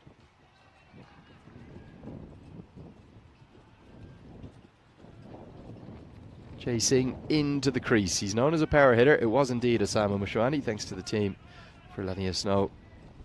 My eyes are still just about all right. That's going to be a no ball. Well, a lovely, here's a birthday present. A lovely birthday gift. Definite no ball. And the free hit incoming. You can see here clearly pitching off the wicket and not past the stumps. So here's your birthday present, Jay. You can't be out. Hit it anywhere you want from your first legal delivery. Okay, doesn't quite get it out of the middle. We'll get off the mark though. Gets a single. And Kushlal does the fielding. He'll want to put up a better hand after a real tortured stay at the crease. He made 30 off exactly 30 balls. Which again, in an ODI, you'd be okay with that. You think, oh, that's a good start. You can build from that. But not in 10 over cricket. You've got to get your strike rates up in and around 200. And if we look at the best in this competition, this should be taken and put down. Oh no. And Kushlal, who had a horrid morning with the bat, has just put down a very simple chance. I think this, oh well, it's a 2 out of 10 difficulty. And down it goes. Got into the right position, but just his hands got a touch awkward. There's the run worm.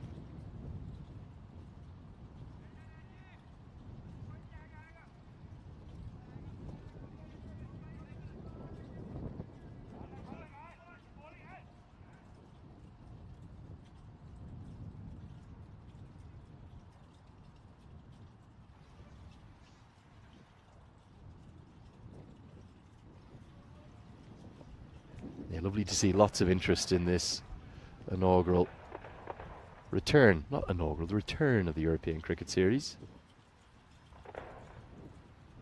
here in Switzerland. This goes up into the sky. Now the wind is swirling about, but it is safely taken. And Javed, he should have been caught from the previous delivery. This was actually a much harder catch. He's made it look easy. I think it might be Snehil Joshi. Again, I'll get that checked. Who's the bowler and who's taking the catch? Joshi strikes. Yeah, very well held. Not easy that with the wind swirling about. Makes these conditions difficult.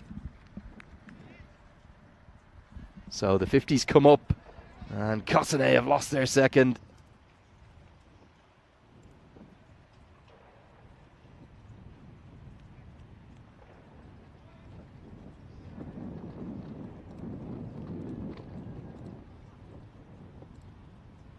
And this time it was Ankush Asani who took the catch. Credit to Ankush.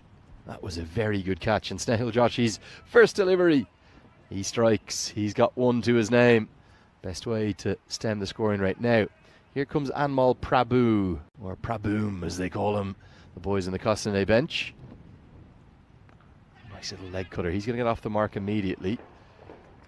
Our insider, who we had pleasure of joining us for the commentary in the previous over. From previous innings even, previous match. He was telling us these are the two power hitters really. His son Jay Singh, we were hearing from one of the umpiring team, who also Yatindra Singh, who's coached Switzerland quite a bit. He reckons his son and Anmol Prabhu were the two most likely to clear the ropes. And that's much more like it. Jay Singh, it's his birthday. And happy birthday once again. He got a lovely one right into the slot, right into the arc. It's that little kind of cross seamer. And that's powered. Finally holds his shape on one. And muscles that over the rope for 6. So these are the two. If Cossonay are going to get past that sort of 120, 130 marker where they've tended to hover around all competition, these are the two to maybe drive them up towards 150 or 150 plus. If they can get to that, they'll be very confident with the bowling attack they have. And that's going to be 6 more, much more like it. I think Dad's had a word. Yatindra Singh was telling me he's going to go talk to his son after his commentary stint with me. And it's back-to-back maximums from Jay Singh. Really well struck that one. And a lovely noise it made off the bat too.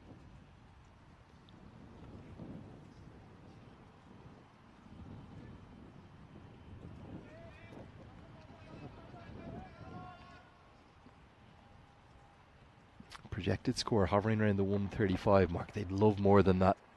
And if these two are still together in the 10th over, they'll have a lot more than that, you'd think. Doesn't get this one out of the screws. Will just be a single. So a topsy-turvy over for Snehil Joshi, the wicket from the first ball. Back-to-back maximums. Just want to get out of this final delivery without conceding another boundary.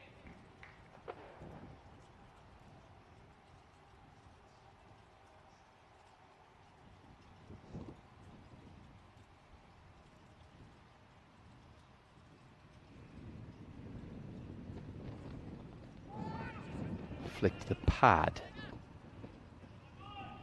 Should be a couple. Yeah, will be. I think we're going to see leg byes signalled.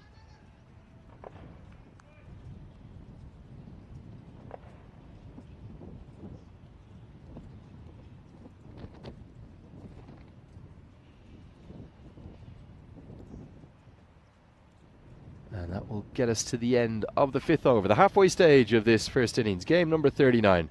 Cossonay 67 for 2.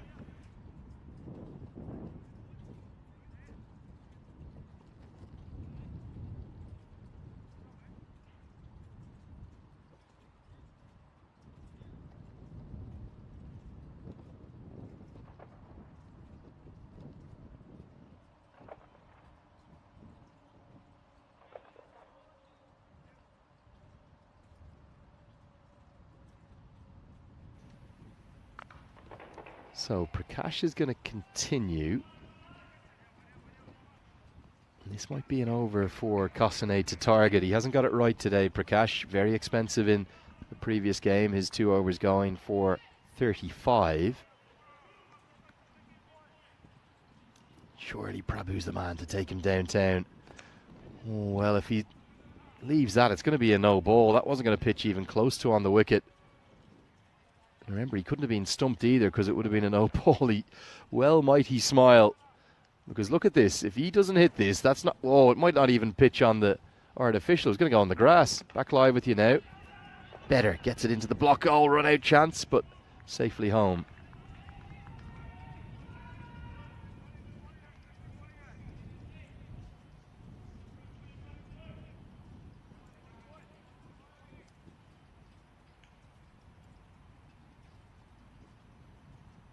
Down the track, gets it all the way for 6. That's Prabhu to the party. Anmal Prabhu strikes it well. And yeah, poor old Ashwin Prakash has just looked a touch out of rhythm, hasn't he? Not quite landing them where he'd hoped to. Very cold day, difficult day for spinners. It's a bit more like it. Better length. Gets good bounce, doesn't he? Prakash, that tends to be what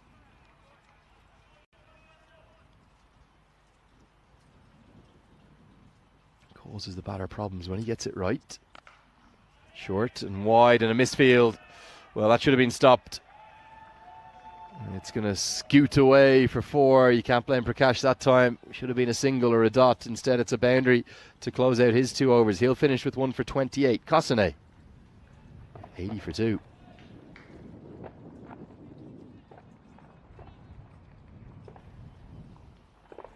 That's who the boys from Lausanne, or just outside Lausanne, have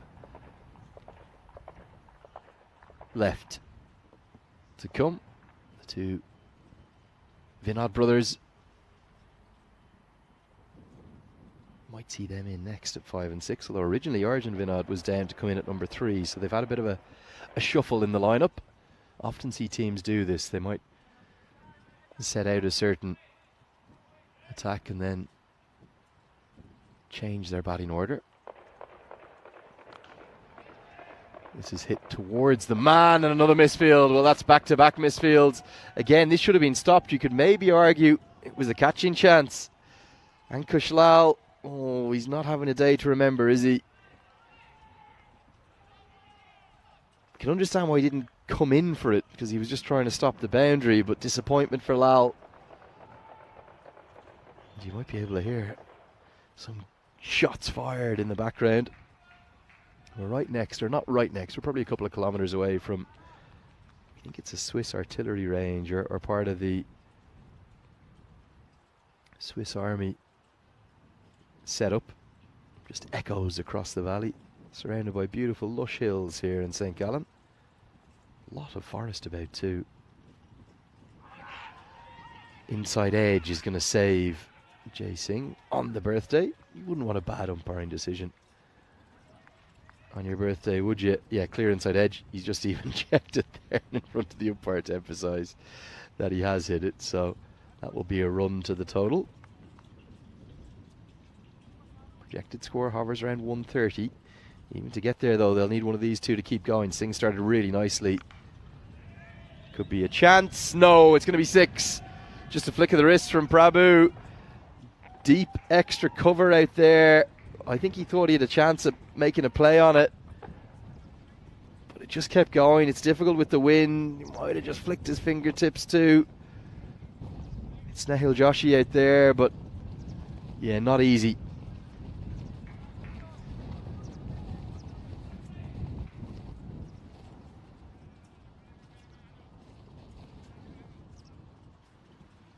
Do keep half an eye on the timer as well. They should be fine with 13 minutes to bowl the remaining time. You just have to bowl the last ball of the 9th over by then. It's come in, I think, 3 times this week. It's dragged down. No timing though, so Prabhu will only pick up the single.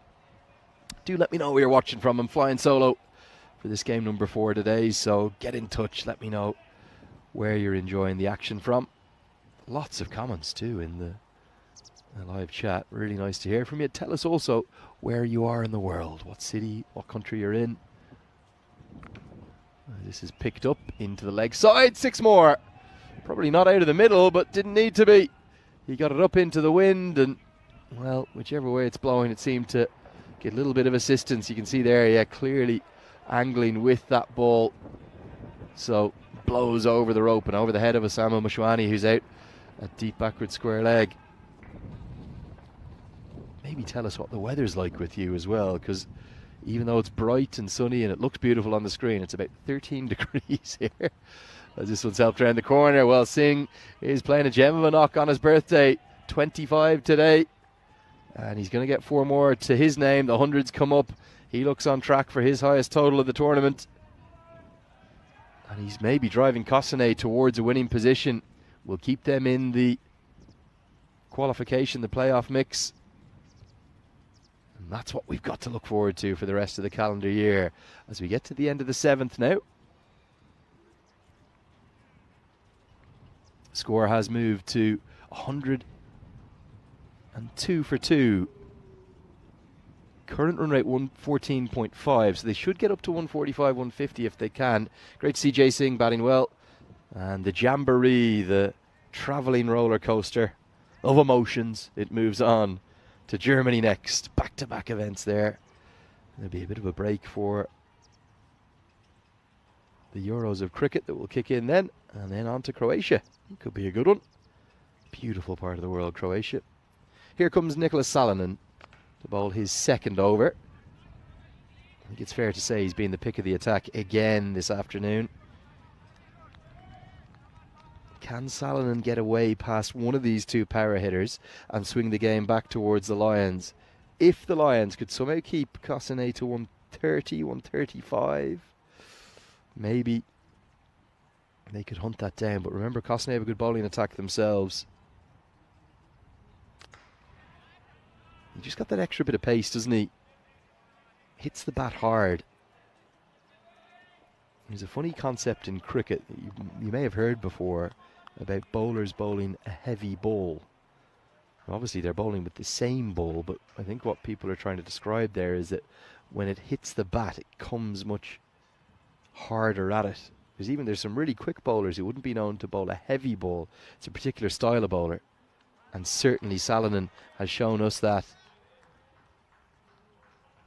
Very well bowled. He's beaten batters for pace.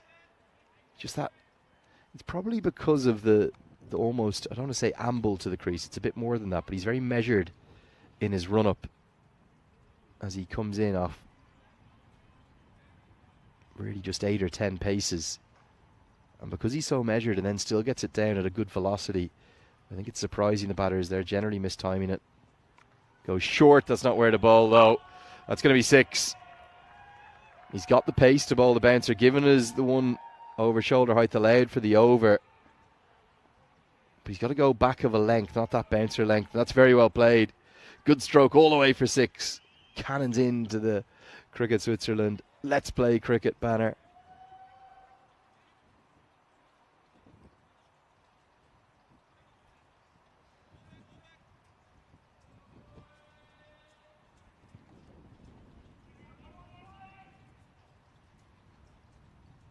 Now what can Salonen come back with? Only 2 deliveries left in his 2 over allocation. And he's carted down the ground, but there's a man at long on who takes the catch. So 6 and out, a really good comeback. That's the change of pace from Salonen. I think it was the little off cutter, and I don't think that Prabhu has picked it yet. There it is, clearly really well executed off cutter. And Ankush Lal, having misfielded a couple out at deep backward square leg, he ends up getting some comeback. So the 3rd wicket falls as Kosane now slide to 110 for 3, maybe thinking of something in that 135, 140 vicinity. What can the new man do? I think it's Ashwin Vinod who's come to the crease, not the captain Arjun Vinod, his brother.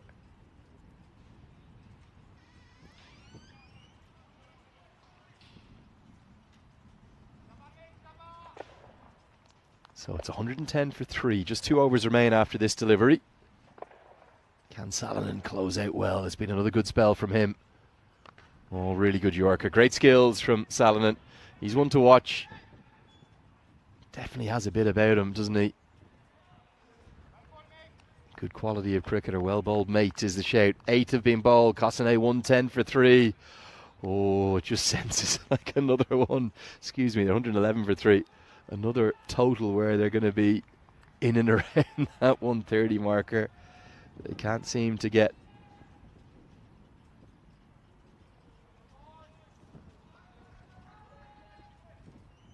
much above it.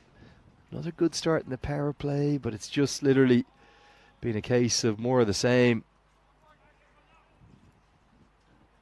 They're very consistent, you have to give them that. Cossanet.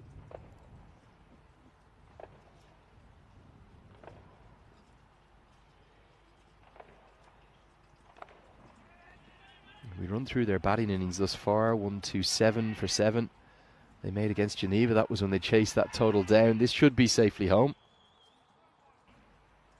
We will go upstairs just to check, but I think that Vinod does enough to get back for 2. Very good throw. Oh, this could be close. Oh, I'm completely wrong. This is gone. Gone for all money. It just didn't seem like the most enthusiastic appeal, and obviously we're not in the greatest position to tell. We're straight down the wicket. This is gone. Brilliant work in the deep. And he's caught about, I don't know, 6 or 7 inches short. And Osama Mushwani, who took a good catch, showed us that hip thrust. Well, he's got the perfect throw over the top. 2 great impacts in the field. And it's going to be a very short stay indeed for Ashwin Vinod, run out by the combination of Osama Mushwani and Amit Kumar, the keeper. Brilliant throw right over the top. And I don't know, is he a little bit slow turning maybe? But one of the 2 Vinods is gone. Ashwin run out. He'll be replaced by his brother, the captain, Arjun Vinod. Look at how good a throw this is. It's gone a long way to his right. Picked up cleanly. Flat over the top. I thought he was going to get home, even though the dive was in. Clearly caught short. And good work from the umpiring team to send that upstairs and correctly adjudge the batter well short of his ground, maybe 8 inches or something along those lines.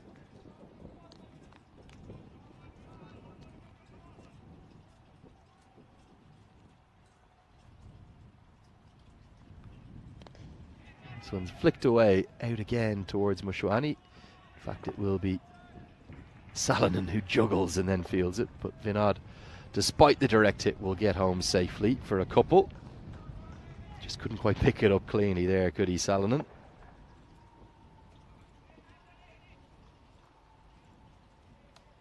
But yeah, just looking through the Cossanet scores thus far in the series, they could only muster 107 against Alton.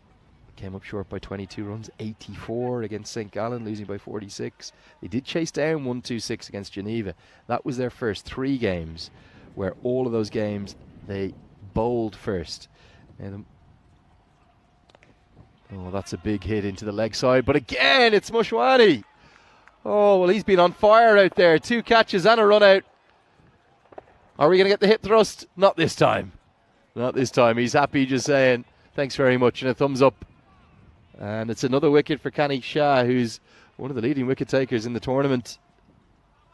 Been so good throughout. Maybe the one high point really for the Zurich Lions in this tournament. He's now top of the pile. He is in fact the leading wicket taker with that wicket. He moves to 12. So credit to him. He goes past Amjad Rahmani, who's also got 11. And Kanik Shah, whilst his team that he's captaining are not necessarily having a tournament to remember, the captain is standing tall with the ball, particularly after that first over where he went for 20.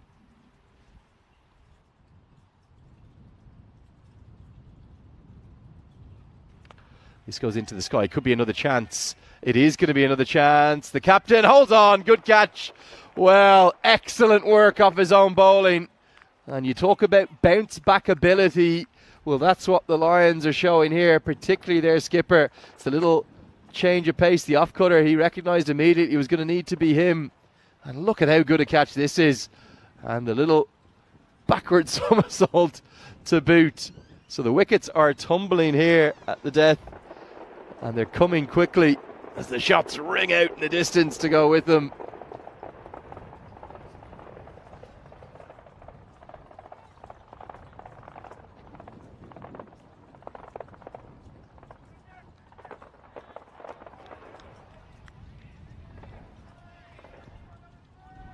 Kanik Shah is on a hat-trick. Here we go. We've had, what, 30, maybe 35 attempts at the hat-trick. Might be fitting that the tournament's leading wicket taker gets it. He has been so good in terms of deception of the batter. It's my co-commentator from earlier on the hat-trick ball, and he gets off the mark immediately. Great credit to Srinath Sripath, who does get off the mark. It was nice to hear his thoughts earlier. Another hat-trick goes by the wayside. Oh, we'll have to wait for that one. But big news from down in the Cossonay team dugout. We're going to show it to you after this ball. You know what I'm going to say. He's getting the pads on. Andrew Ryan, we could see him with the bat yet. Another slower ball, powered towards the man. Oh! What a catch! Moment of magic. It's Nicholas Saladin. Oh, yes. The catch of the tournament. No doubt about it. How has he taken this? Like all outstanding catches in the deep, they're usually a bit of a misjudgment. He's come in at first. Now he goes back, and look at this. It was 6 all the way. He's in the air as he takes the catch. That is a stunner. Oh, Nicholas Saladin, you little beauty. A moment he's never going to forget. And Jay Singh, on his birthday, he's got to trudge off. Oh, he's so unlucky. He's batted brilliantly. Just couldn't get the strike. But he's gone for 32 off 13. And that, for me, is the catch of the tournament here in Switzerland.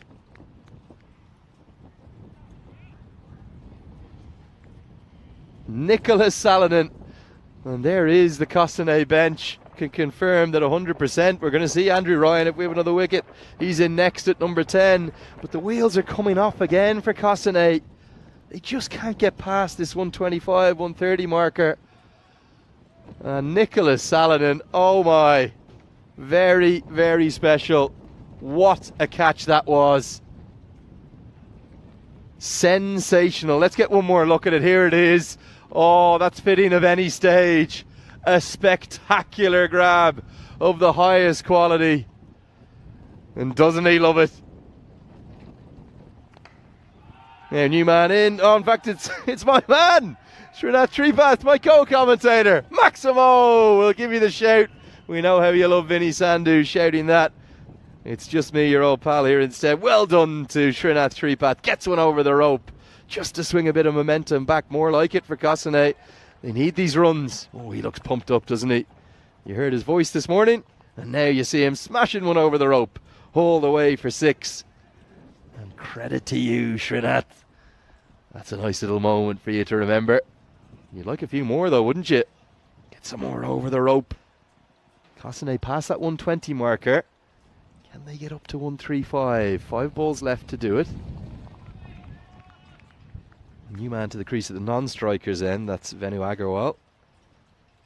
Joshy in to bowl the final over here. Nicely whipped around the corner. He's going to think of a second, but they'd be well advised to not take on Osama Mushwani, who's been outstanding. What a catch. I'm still catching my breath after that. Nicholas Saladin effort. Oh, without doubt the catch of the tournament. We've seen 2 really fun catches, both coming to Ali Abbas, the ricochet catches, but that catch there, I don't know if you saw it, unbelievable grab from Nicholas Saladin. This one's carved into the offside. Will just be a single this time. Really cold today. Still just 13 degrees. I don't know what's going on with the Swiss weather. I was promised beautiful, glorious weather, but at least it's dry, I suppose, which is critical. Oh, he's going to have that up on his social media feeds later, I reckon, Nicholas Saladin. An absolute belter of a catch. Oh, brilliant. No timing this time for Srinath Sripath. They want the second. Well, it's going to be a run out. We could see Andrew Ryan in here. Oh, it's flicked onto the stumps. We should go upstairs. And now they're going to try run the bye, and they're going to get the, sorry, not the bye, the overthrow. But first, we're going to have to go up and check this decision. Because if he is out, the second run won't count.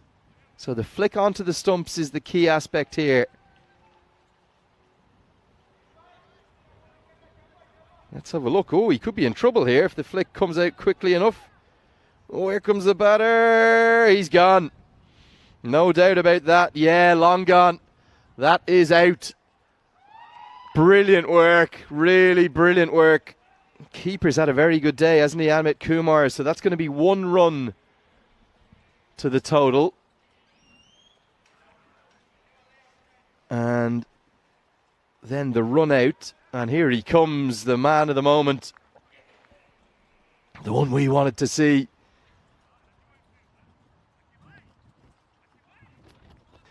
And there he is, Andrew Ryan. Oh, he looks resplendent, doesn't he? 4 wickets, remember, yesterday. I don't know why he didn't bowl in the previous match. He is going to be on strike, but he wants a quiet word with Trinidad away from the bowler. Look at them plotting what's going on. Look at how focused Andrew Ryan is. I think he's saying, shall I get a single? Shall I get you on strike?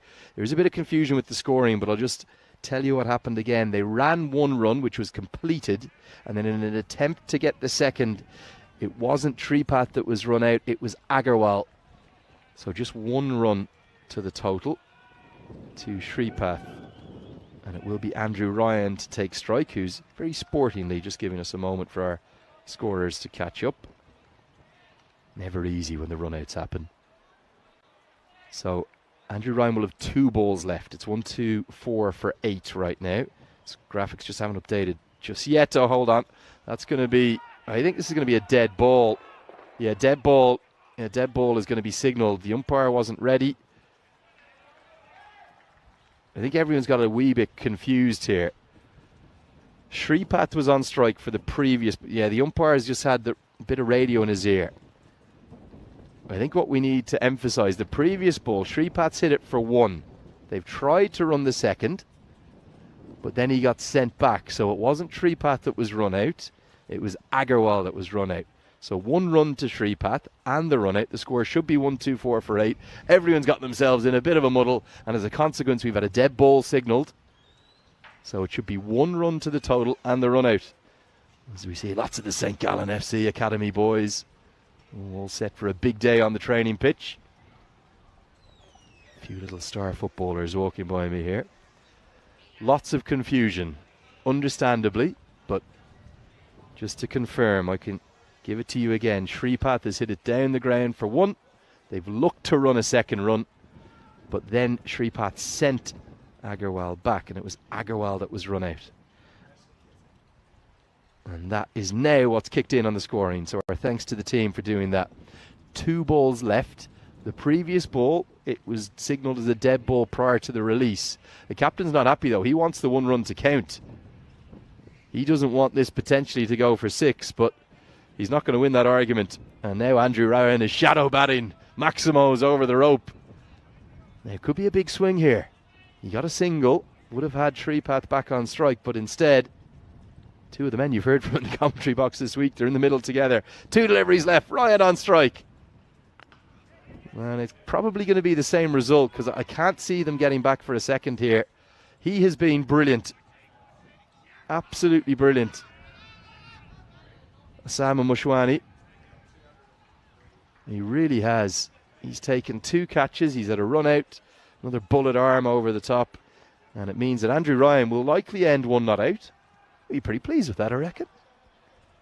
Strike rate of 100. That's okay. And what can my other co-commentator, Srinath Sripath, do? I think we might hear from Andrew Ryan later in the afternoon too. Hearing rumours he might come in for me for Game 5 and commentate a bit. Will he be commentating in a good mood or a bad one? It'll depend if Kosane win or not. And Sripath simply watches it by, and well, I'm going to leave that up to the umpires to call that a run out or a stumping. I think it's probably a run out. He's asking for the wide. And get a look at the side-on replay first. You don't see too many. Well, I think it's run out. I think he's attempting a run. And that's going to end the innings in somewhat farcical circumstances. Srinath ends up not playing Sripath even. Srinath Sripath, we'll get there. Ends up not playing a shot, watching it through to the keeper, then thinking about running the bye, then not running the bye, and in the end just being run out. It's an innings though. Just one moment will be remembered for me. A catch from Nicholas Salonen, a catch for the ages. You'll see it soon. But another good start from Aidan Andrews. Cossonay, they haven't had any problems in the power play. They've been pretty good up there, particularly Aidan Andrews and Wazim Javid. And today, Jay Singh came to the party in a big way. Andrews hit 4 sixes. Singh hit 3 and Anmol Prabhu hit 3 too. Sripath also got 1, so they managed to get their Maximo count up to 11, which is much more like it. They still have only ended with 125. Middle order really didn't come to the party, so as soon as Andrews was dismissed after another one of his big hits, he hauled out to the deep to the excellent Osama Mushwani, who got the hip thrust in to go for good measure. And then a few more sixes came, primarily from Jay Singh. He made 32 off just 13, but at the critical time, he just couldn't get the strike. And this was a good stroke, wasn't it? All the way for 6 more. Amal Prabhu getting into the act. And Singh showed us that power that his father told us that he has. This one was down the leg side, helped around the corner. The problem has been ending the innings for Cossonay. The runs just haven't come with any regularity. The last 3 overs, listen to this.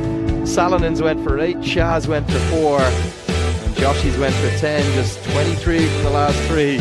Not enough, not in 10 over cricket.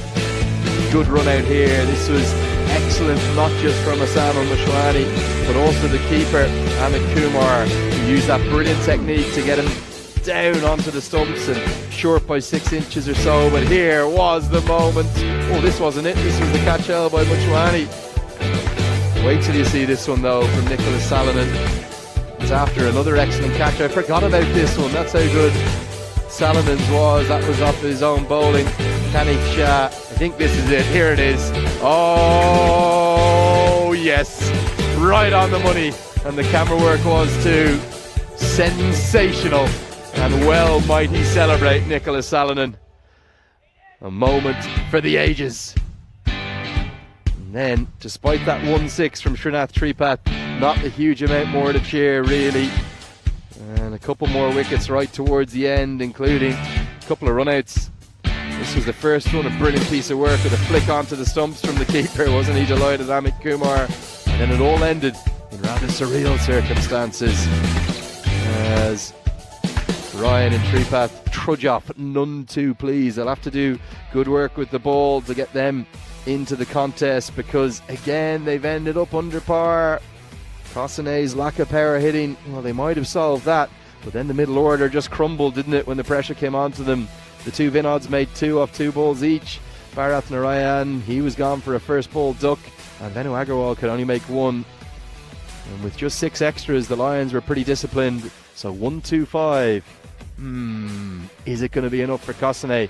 I'm not so sure, particularly if Ankush Lal can get back to his best form. 3 wickets for Kanik Shah, but the pick of the bowlers actually for me was Nicholas Salonen. Outstanding. 2 overs, 1 for 17, and a catch for the ages. One of the great all-time ECN catches held out there at Cow Corner. That'll wrap it up for the first innings. Do come back and join me, Andrew Leonard, for the second innings, where Zurich Lions in match number 39 will need 1-2-6 to win.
Well, welcome back to a very chilly St. Gallen.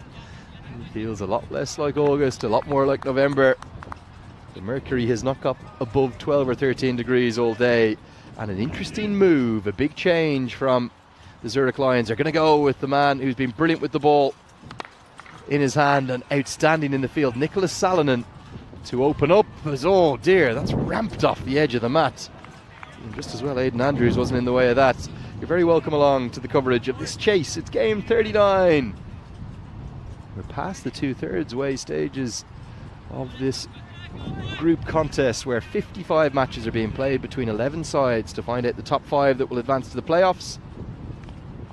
It's a skews away off an outside edge from Ankush Lal, who couldn't get anything going in the morning game, but he's got a new opening partner as our own Andrew Ryan does the fielding out at deep backward point. Keeps it to a couple, gets a high five for good measure. Yeah, Ankush Lal just never was able to get anything going. 30 off 30 as the Lions went down to a 5th defeat earlier. Let's hit out to deep extra cover. The wind is also getting up, it's getting stronger and blowing around. So the Lions are going to need just a shy less than 13 runs per over. What can Salonen do with the bat? Well, it's a big swing and a miss, isn't it? Nice shape away. If you are just joining us, you missed the most remarkable catch that Salonen took out at Cow Corner. One-handed up over his head.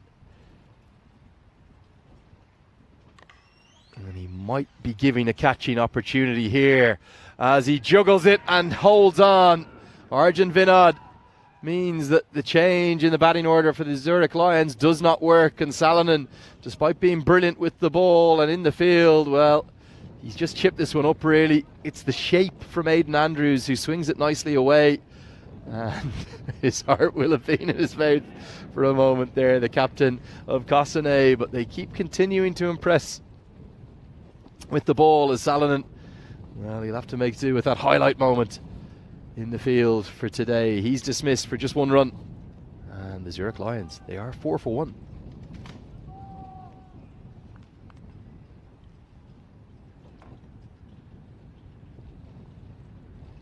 In comes a new man to the crease. That's Ashwin Prakash, who's battled a bit with his bowling today. Can he get it done with the batting?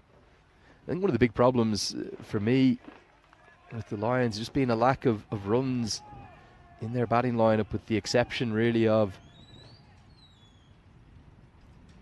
Ankush Lal, but even Lal has gone through a bit of a dip in form now.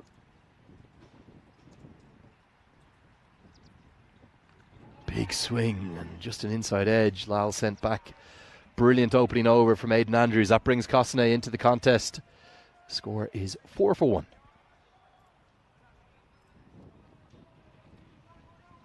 102 matches it's been since we've had a golden ball. Are we going to have a golden ball maybe today? Maybe this game, not the next game, maybe this one. It's right around a par total. It's not far off what the bat versus ball wall, the supercomputer, told us.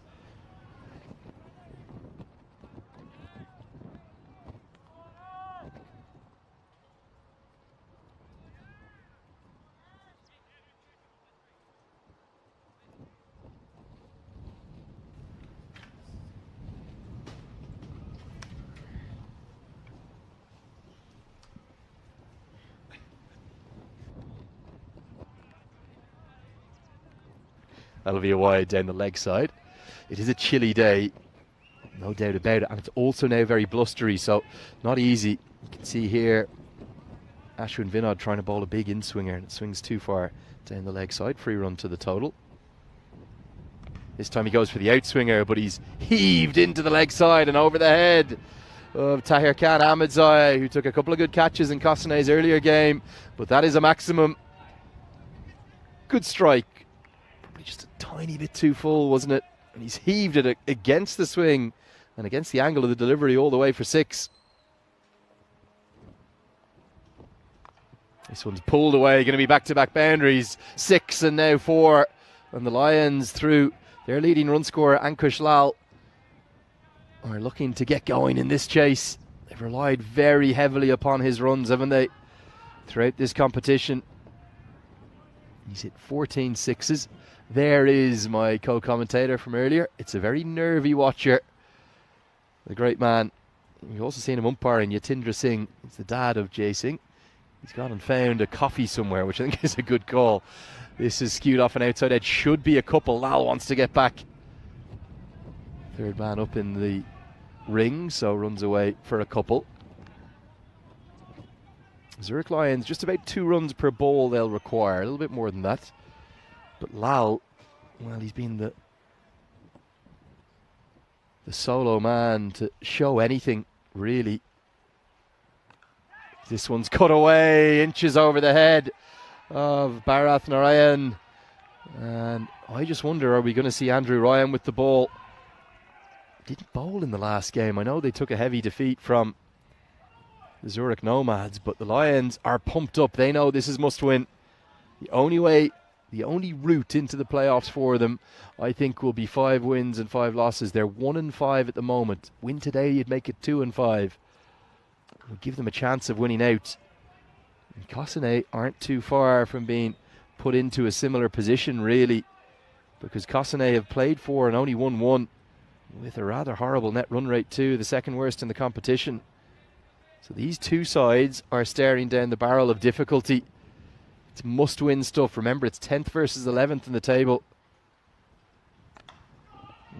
Runs are continuing to flow here, but a really good piece of fielding from the birthday boy, from Jay Singh. I thought he batted nicely.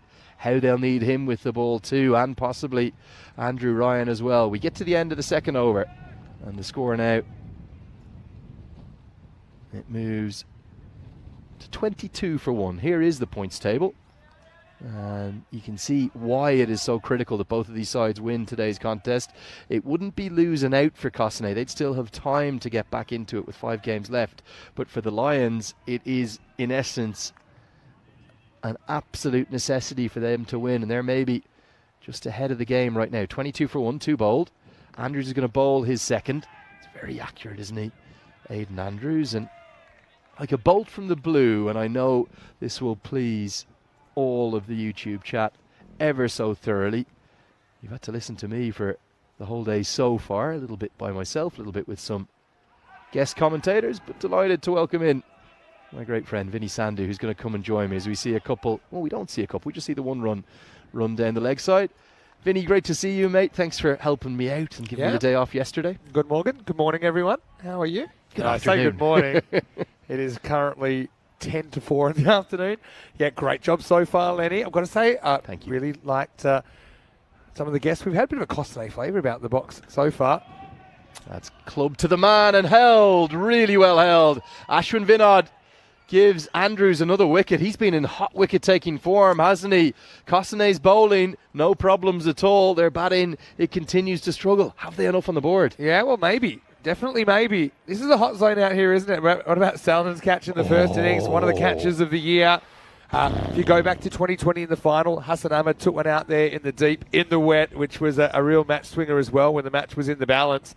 This time it's the Lions who lose a second wicket. Is 23 for 2. Akash Radva will come to the crease. Yeah, probably a bit more than pride on the line for Kosane, who are trying to play themselves back into contention. But still the Lions, they're a very proud club. First time we've seen them in the European Cricket Series. So it's not just about trying to qualify for the finals. I think these guys, they only get limited opportunities in televised cricket. They certainly want to win every game they can. Oh, you literally want every single moment of the limelight that you can get. I've been really impressed with Andrews. That's his 9th wicket in just his 5th game. Yeah. So he's very much in the mix for maybe not just the leading wicket taker, one of the bowlers of the tournament. And a lot of those performances have come in defeats. Yeah, bit of a South African connection in this. We're talking about Salonen and his work. You've got Aidan Andrews. Met his father Rhett in the crowd the other day. Very proud of Aidan. Newman Wadwa can't get it through the gap. Just talking about the Zurich Lions' massive, what I'm going to describe as an over-reliance upon Ankush Lal at the top of the order. With these 20 runs he's made, Vinny, he's now gone to 196 in the competition thus far. That'll be a no ball pitching off the wicket, free hit to follow. The next highest scorer for the entire Lions team, 74 runs. Yeah, a bit concerning, isn't it? this can happen. You know, sometimes you're just not getting enough guys firing. We talk a lot about depth, don't we? So that's, I guess, shallowness is the opposite of depth, which has been a problem. No contact or timing. The man who's got 74 to his name is Akash Wadwa, who's there now at the crease. And with Lal struggling in that previous game, making 30 off 30, they just couldn't get into the contest. Yeah, and it's not the only time we've seen batters that are probably capable of just coming out and not being able to strike it. We saw that this morning in game 1. Leading edge going to go over the head of the infield, so they'll pick up a couple of runs to close out the power play in the third over. And as if from nowhere, I'm not sure where this has come from, Vinny, we've got a shower. Might have to head back inside, actually. It's yeah, it is the end of the power play. Okay, well, we've done the pleasantries now. How's your day been? How's your day been? Is my day been today? A little bit. You've had a little bit of help. I've been lurking in the background, but I haven't been giving you too much of a hard time. No, you've actually, yeah, you've done well, Vin. Letting you do the magic. You've done a great job, I've got to say. Thank you, Vinny. That's very kind. You're trying to... Almost like you've done it before. You're trying to fill me full of compliments to make sure I come back at some point, which is really nice of you. We have confiscated your passport. I had to... I thought that was in my room. I thought it was in my room. Well, you've been commentating. You've tipped off the housekeeper to make sure it doesn't come back. No, it's been great, and Thanks, I love getting new people involved in the European Cricket Network and sharing the experience. And as I noticed, we did tick over to 360,000 subscribers. Yeah, brilliant. As well today. Here's Jason. Oh, I wonder, is this a no ball? I think this could have come off the side of the wicket. That rain has come from nowhere. It's very bright in the distance. There's going to be 2 byes alongside the no ball, and it is signalled. I think that clearly hit the little bit of artificial. It'll be runs, right? Because he hits it. Oh, he hits it as well. Sorry, I didn't see the inside edge. Brilliant batting. Now we all miss the big inside edge from time to time. But it will be 2 to Lal, plus no ball, plus a free hit. Can the Lions cash it in? Helped around the corner. Good diving stop. Probably at least a couple of runs saved, maybe even 3. Well, this rain had been threatening earlier.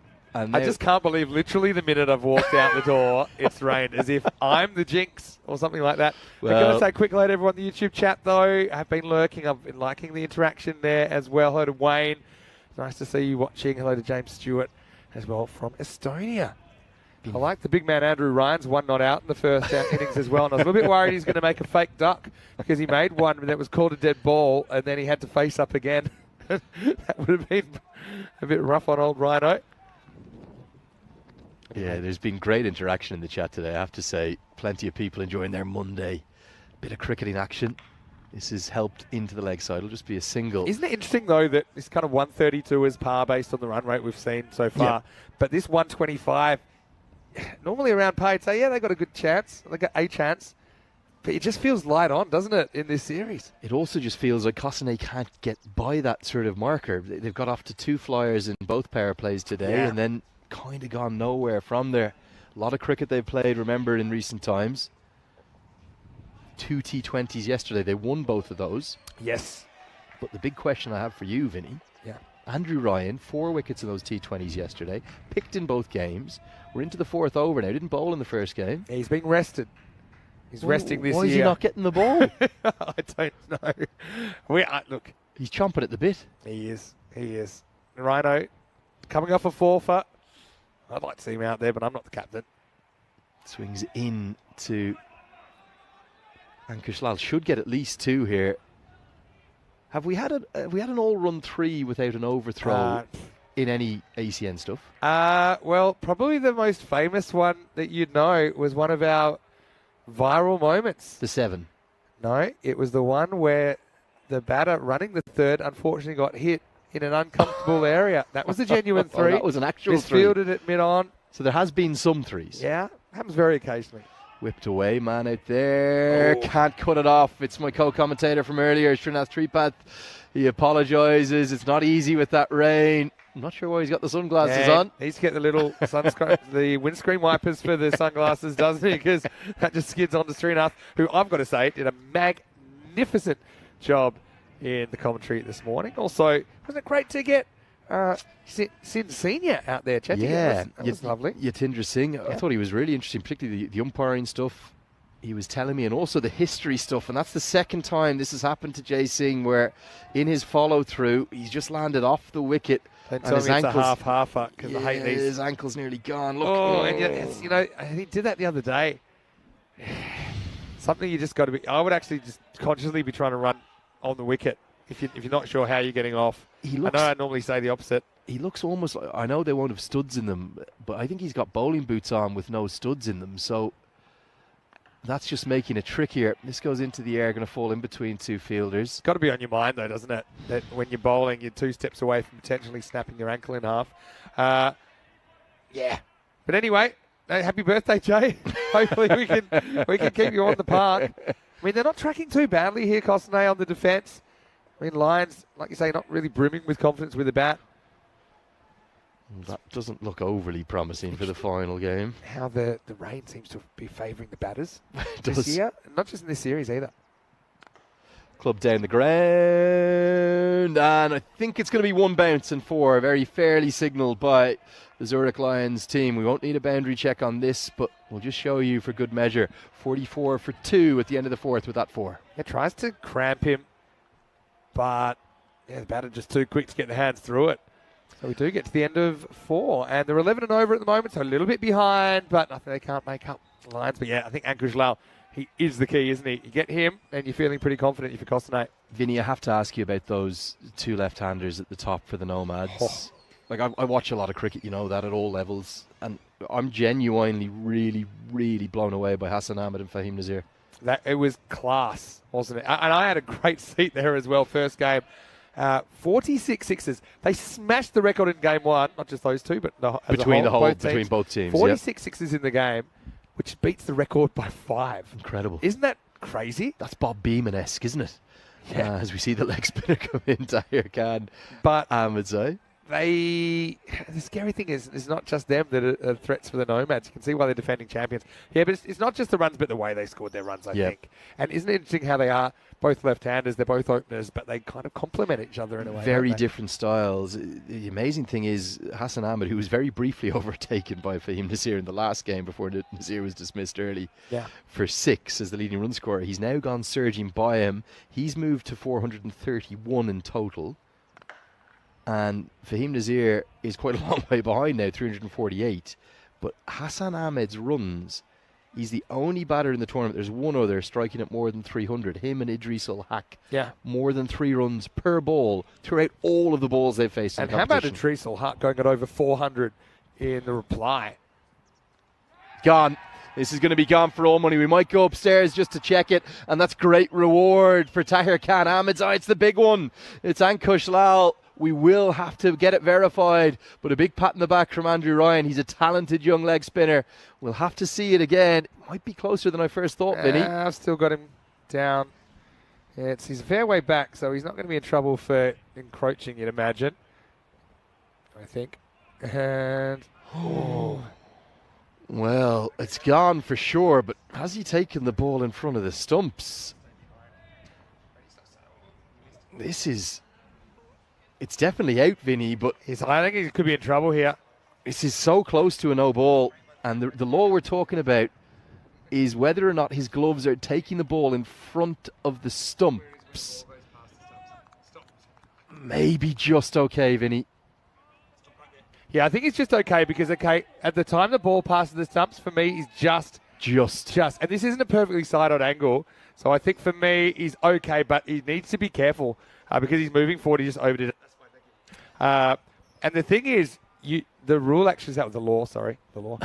You must stay completely behind the stump. So even if you've broken the plane of where the back of the stump is, it's not okay. But anyway, let's just say you're allowed to almost take the ball in front of the stumps. And Javed will get the stumping. It's 46. Good call by the officials as well. That was a tight one. Yeah, really good work. I think they've had a great day, actually. They're really alert to those kind of things. So great work by Spring Productions as well. And my man, Chris Tapps has turned up for the first time. Yeah, but Switzerland today. But a bit of a sad day too. I had to say goodbye to Elza. Yeah, she'll be back. Very disappointing. That's a googly out of the back of the hand. Yeah. Nicely bowled by young Ahmedzai. He's a talented cricketer, isn't he? I was hearing from Yatendra Singh, who's the father of Jay Singh, who's heavily involved in the club. He's only in his first year here. He's only just come over to Switzerland. I really like his bowling. I like that you picked it as well. I picked it too. It's a little bit easier to pick it from behind the bowler, but when you're batting, you're not behind the bowler generally because you can kind of see a bit more of the ball that did come out of the back of the hand, but something that would be in the back of the mind of the left-handed Wadwar as well, if he knows that Ahmedzai's got a wrong one. Goes with the leg break this time. He actually caused Hassan Ahmed some problems too. I know Ahmed ended up getting the better of the battle, but thought that was a good sign for a young leg spinner. They'll tend to not like bowling to left-handers. It can be their weakness, but he caused them real problems. One big LBW appeal.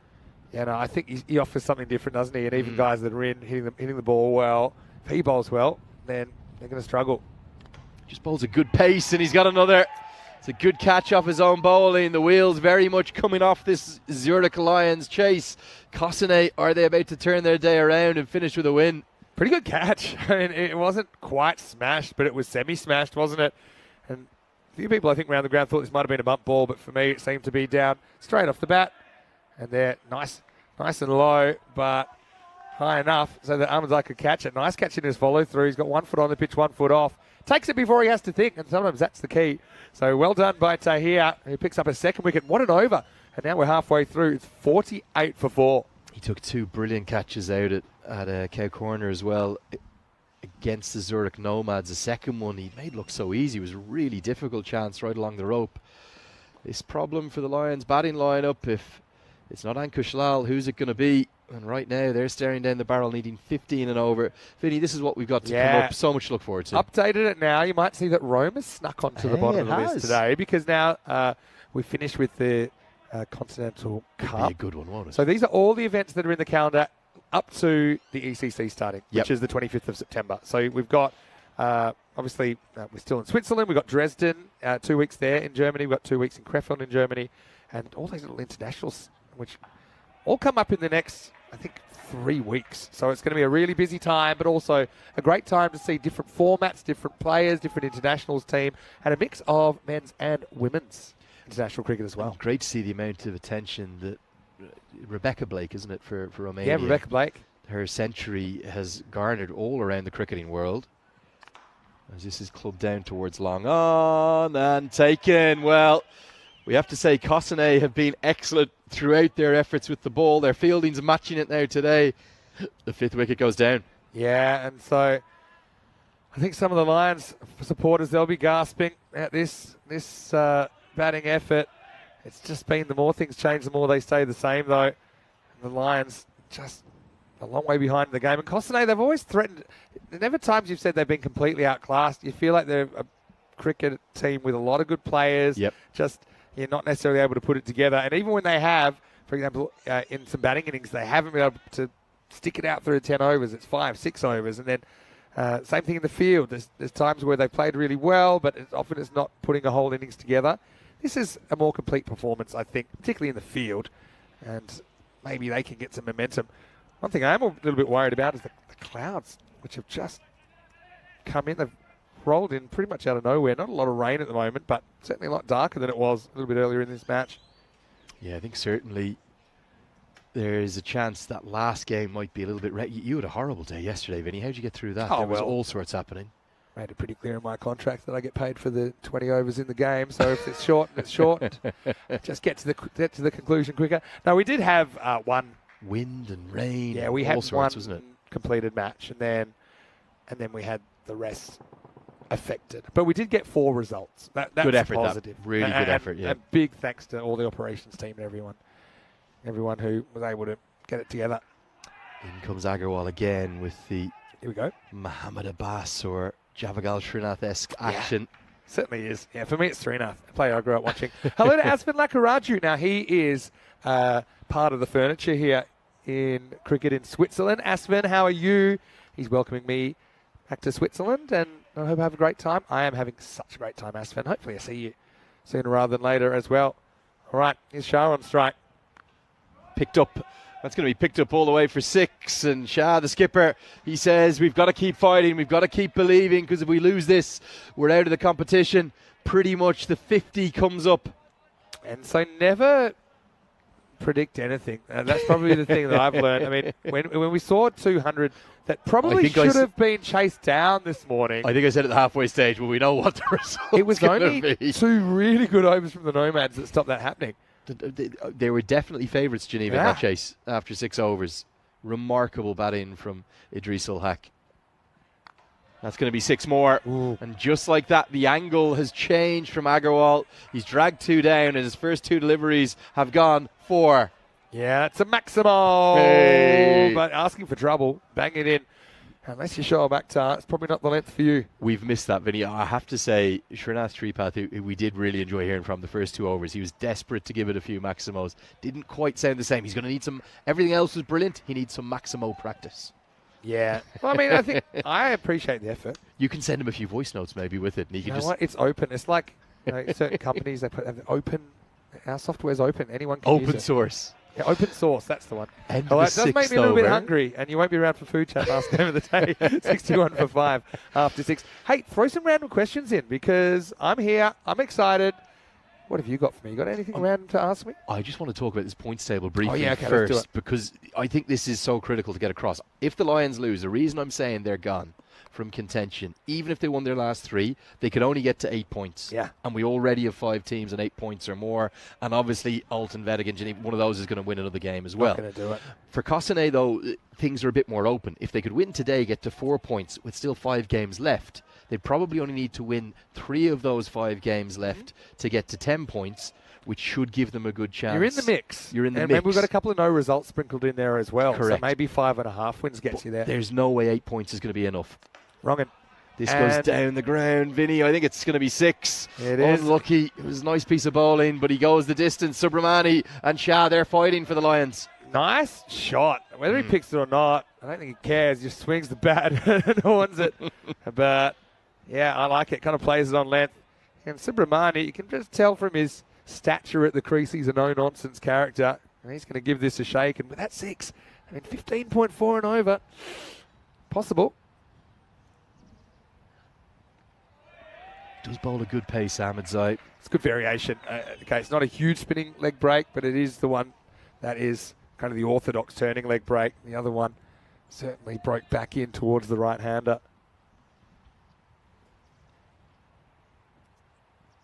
Oh, cleans him up.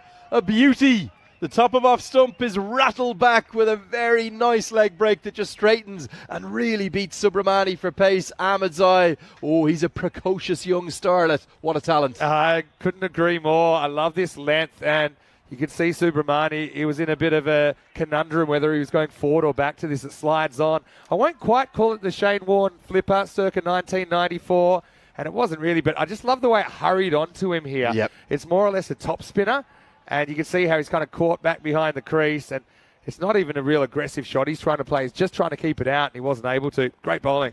Yeah, for me, Vinny, that's just natural variation. It's actually leg break. It's straightened. So he's trying to turn it from the leg stump towards the off. But just as you go a bit flatter, you'll get difference within your leg spinners. Some of them will turn sharply. Some of them will skid on. Shane Warne used to say he'd 7 or 8 different deliveries. That was all a trick of the mind. Natural variation, the key, as Ramakrishnan comes to the crease. That's true. The Zuta, the Futa, the Schmooter. There was all sorts Yeah, of light I games used to going love- on. He love really those. just did 3.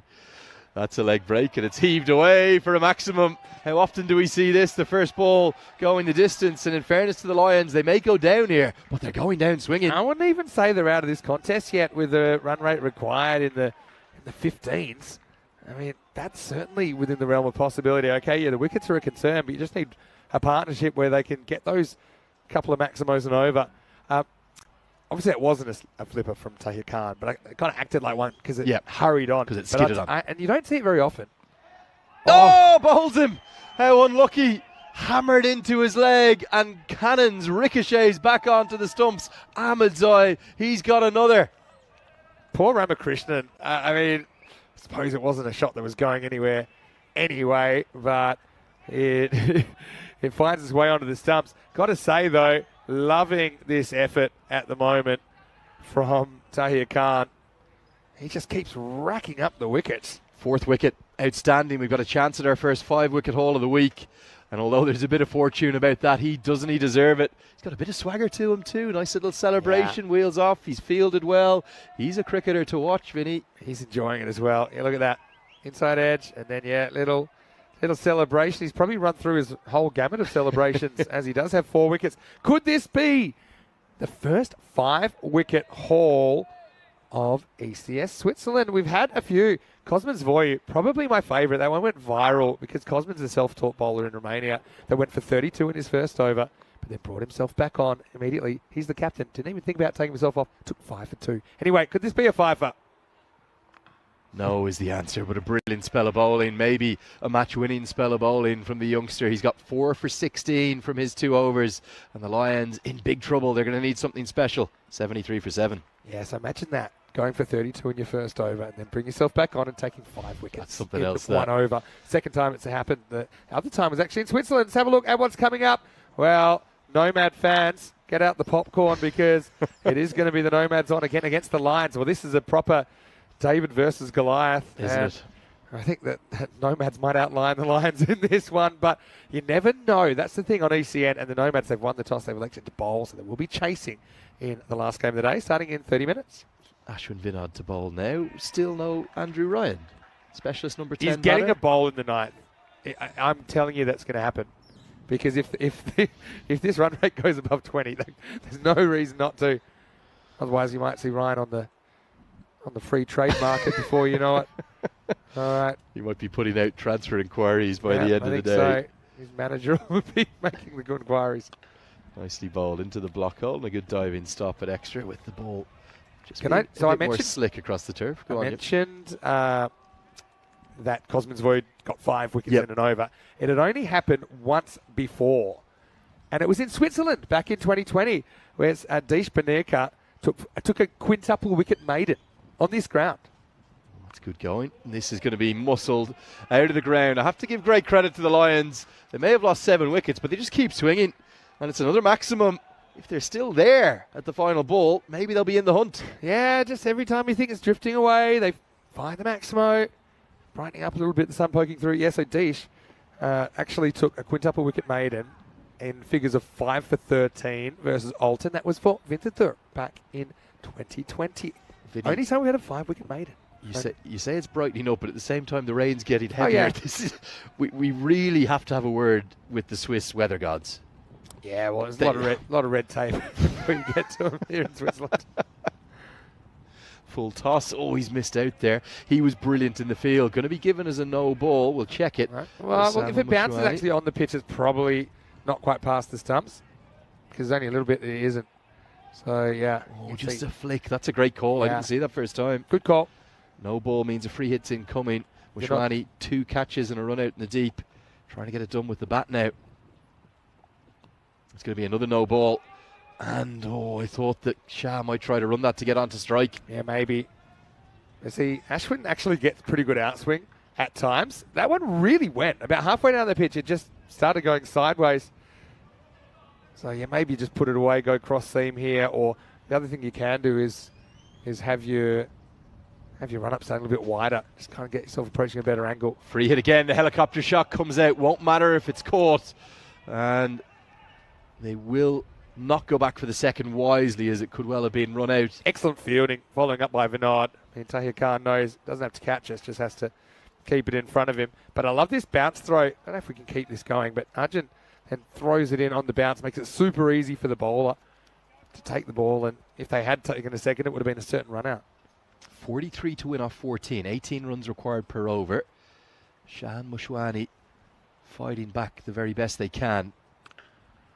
Has he got enough of this? No, he hasn't, but it's put down. I think he's got it. Oh, has he? Yeah, I reckon he's got it. We're going to want to check this, I think, Vinny. So here's what's happened. He's caught it, and then his hands hit the ground, it's popped up, and he's got it in his right hand. That's what I saw anyway. Wow. He let it get way too low on him, though, Jason. But it's his birthday, so he wants a present. And look at this. He takes it, and then, look, the hand hits the ground, but the palm's on the ground. Goes up. In it goes. Oh, wow. It looked like it was dropped at first to me, but he does hold on. Birthday boy rules, that is out. So, yeah, well read. I think the square leg umpire had a pretty good view of that as well from his vantage point. So the Lions, running out of wickets more than anything. And I suppose running out of time. It's 83 for 8. Well, just as I thought this might get down to the final over, Costane's bowling, it's just been too good for the oppositions, isn't it? They're batting less so. But if they can keep bowling like this, they're going to keep themselves alive in the competition. It's probably not been in the manner that we thought it could be with such a run fest this morning. Second highest aggregate score in the history of the European Cricket Network as the new man comes to the crease, Snehil Joshi. at number 10. Oh, if he's left that alone, it would have been a no ball, Vinny. Perfect straight drive. End of the 8th. And if it was going to come down to Snare Hill at number 10, you knew the Lions were probably going to be a long way behind in the match. 8 overs down. It's 83 for 8. And meanwhile, Andrew Wright is gathering dust at backward point. Andrew Ryan. If Andrew Ryan doesn't get the 10th over, there's going to be a riot in the streets of St. Gallen tonight. Someone get the message out there. I mean, it's nothing against Agarwal, who's bowled very well. But if Arjun can hear me, if Andrew Ryan doesn't get this 10th over, then Arjun's pretending he's not hearing me, but he is fielding pretty close. Pretty sure my voice carries. Don't interrupt the play, Vinny. Could be the first ever commentator storm out we've had. 60-minute style. 43 to win off 12. What can Mushwani do? Well, he's going to start in perfect style. And they just keep fighting, don't they? Every time we think it's game over, another one goes over the ropes. It's a Maximo. And as we say, Lenny, it all happens in the 9th. It was Rico that coined that expression. And guess what? He's right, isn't Rico. he? You actually get to meet him tonight, because apparently he's on his way to St. Gallen. So he probably won't get here before the end of the day. But maybe tomorrow, Vinny. Maybe tomorrow. Maybe not tonight. You'll be sleeping. I'll be sleeping. I'll be early to bed again, preparing for a big one tomorrow. Doesn't quite get it where he'd like it. Just skids on a little bit. What's the forecast like for tomorrow, Vinny? 11 degrees and ice cold again. If it says that, we'll probably get sunshine. Tomorrow it just says sun, maximum of 16. And actually, there shouldn't be too much rain this afternoon as well. Good. Can you hear the chant of Rhino going up among the grandstand now? They're wanting the big man in the 10th. Big hit again. Has he got enough of it is the question. No is the answer.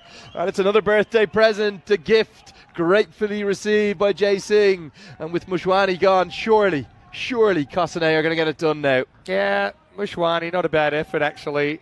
He already showed that he can clear the boundary. But yeah, this time doesn't quite get the journey. And this was a much more usual catch for Jason. Nicely taken. And now I'm a little bit worried that they could get bowled at before the end of the 9th. And the crowd's getting a bit restless. But he could be told that you were going to bowl the 10th then. They could lie to him. They might have, yeah. They could say, sorry, Rhino. I'm starting to think we should call in some of the security that were in the football match yesterday, because it was pretty heavily... It was heavily, wasn't it? Secured, wasn't it? Not secured enough to stop me from getting in without a ticket. Without a ticket, though. Wanted in, tried to order a hot dog. Anyway, all right. It's going to be... Oh, big Rhino. I might get him in commentary last game as well. 9 deliveries left. 1 wicket to get, and nearly a feather of an outside edge for the Lions. Like you said, they'll still have plenty to play for in the remaining games, but they're going to end up short of that 5th place mark, you think. Hear the crowd in the background just starting to get a bit restless. Wanting some Andrew Ryan. Oh, beautifully bowled. That's very Mohammad Abbas-esque. I mean, and you know how they say sometimes your batting form can turn into bowling form, vice versa. Yeah. His 1 not out was pretty impressive, especially because he actually hit the ball twice and ran twice, but ended up with 1 not out. Yeah, unique innings. Yeah.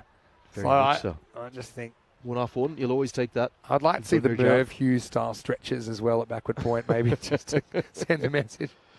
Well, he could still come into action. It's going to be 37, an impossibility off the final over. Oh, no, Jay. It's his birthday now. Jay's going to go in and bowl it. Well, Andrew Ryan's yelling something from a backward point. I can't tell if it's encouragement or something else. And look, I'm thrilled that Jay's going to bowl, but Jay's got an ECC hat-trick already in ECC 22. It is his birthday. And but I mean, do you risk your ankle this over? Good question. I guess you do. So when he took that ECC hat-trick, who was that for? That was for Switzerland, for the national team. For the national team? That's for the national team. In a 10-over or a 10-over game? 10-over that was in the ECC last year. Gotcha. I'll even find the details of it, because that might be fun. Anyway, here he is bowling over number 10. Birthday boy. Big swing and a miss to start with, and now it is impossible. He would have needed 6 sixes to send us to a golden ball, but instead the Lions, well, they're not roaring back into contention. They are going out with a whimper here. That's the way it's going, isn't it? Be unlikely to even hit the 3 figures here, and if you don't do that, you're going to find it really hard to win cricket matches. Big swing and a miss again. He certainly looks to me like someone I'd love to see Jae-sing bowl on turf wickets with proper studs in. I think he could get the speed gun going. He definitely has the potential to bowl a bit quicker. Yeah, he's built for it, isn't he? Yeah. And also a pretty good bat. So you can see he's going to be able to fill multiple roles. Also an excellent fielder. Ball seems to follow him in the field. They put him in the key positions. Shout out to Craig Element for the very best YouTube comment of the entire series. He said, even Rhino can defend this over. We won't read that one out to him. I hate that. I love every second. That's brilliant. So Jay took the hat trick last year, like I said, in ECN or ECC. So that it was hat trick number 33 of the year. It was against Germany. I was just keep educating me. ECC. So ECC is European Cricket Championship. It's what's coming up in 49 So I was days. Yeah. I was thinking European Club Championship, but no, Yeah. it's European Cricket Championship. The EC is always for European cricket. Yes. So that's just a given. But I agree. Sometimes it's a bit confusing to people that are. So that is the not acquainted. national teams, but it's not at full T20Is. That's the It's 10 the over. Euros of The one cricket. down in Cardamom. Yes, that's Gotcha. right. It's Okay. the Euros of cricket. Anything that we run, that we organise, is 10 over cricket. Yeah. Sometimes we'll broadcast T20 international cricket. Yeah. Or other cricket, but anything we organise is always 10 overs. Fantastic. So he took hat-trick number 33, took 3 for 11 against Germany in match 17 of Group D on the 6th of October last year. Majestic. Good from Jae-sing. Has Rhino touched the ball in this innings? No, but he's patted a few guys in the back. Okay. Very encouraging. And there's some really good clapping as well. Like, he's had a solid contribution. 1 not out. It avoids the TFC. In the frame for player of the match? No. In the top 20? Top 15. Okay. Not top 20. Okay. He's better than a few. The rain is streaming down. I don't know how it's streaming down. It's with getting the wet. It's bright getting cold. sky. Hasn't touched the ball. Well, Come on, Rhino. Come back. We need you. he's got a chance. No, it's going to go all the way for 4. He's going to leave it to someone else to get as well, as that will wrap up the chase. 96 for 9 and a very wet and slightly unhappy Andrew Ryan. But I've got good news, Vinny. What's that? I think he's going to be coming to join you for the last game of the day. Is that right? Yeah, it depends if he's in a good mood or not. I don't know what mood he'd be in. There he is. Look, it's a solid handshake. So, I mean, yeah, he played his part. But more importantly for Costinate, they get the win they need. They stay in the frame. Got a feel for the Lions, just not clicking for them as their first ECS. They certainly had a few more close contests when we saw them earlier in the tournament. But, yeah, Costinate, that's the win they needed just to get their mojo back. We'll see plenty more of them over the next couple of days. But that will be the end of match number 39. The final score, Costinay 125, Zurich Lions 96. Yeah, really pretty one-sided in the end. Costinay have bolted back into contention for the top 5 playoff. They needed some good fielding, and in fact they caught outstandingly well. Arjun Vinod led the way initially. That one went over the head though. And after a few boundaries from Ankush Lal, what you're going to see in this highlights package in a few minutes is all about one youngster. For me, the player of the match by a distance, 4 for 16. Tahir Khan Ahmedzai. There were some good catches held again. This one was from Ashwin Vinod. And after Jae-sing initially got hit for a few in his first over, watch the leg spinner come into the game now. Should be after this one. There was 4 wickets in just 2 overs. And good glove work alongside it. I think he's a leg spinner to watch for the future. Yeah, it certainly is. That was a sharp bit of keeping. Pushing the envelope. But this was a great return catch as well. I think he caught it before he realised what had happened. That was the end of Asani. So, yeah, unfortunately the Lions just couldn't get anyone clicking. I'll say Costinate's no flukes they take these catches. They've got quite good fielding techniques, which I think in these conditions when the ball's getting hit really hard, they get to the ball quickly. You've got Ashwin Vinod there. Jason's a very good fielder. You've got Arjun Vinod as well as good fielders. Here's good fielders. They've got lots of good fielders out there as well. So if you hit the ball in the air, if you're not hitting it over the fence, you're going to be in trouble. But despite being a long way behind in the game, the Lions just kept on swinging. That was a nice shot by Subramani. Unfortunately, he got caught in the crease here, got castled, and again, very clever bit of bowling there. 4 wickets for the young legend. Yes, such a talent. Keep your eyes on him going forward. He's got a high ceiling, and he was delighted to get the reward. That was hacked over the rope, but moments later he struck back with the aid of a ricochet that came off the inside edge and back onto the stumps.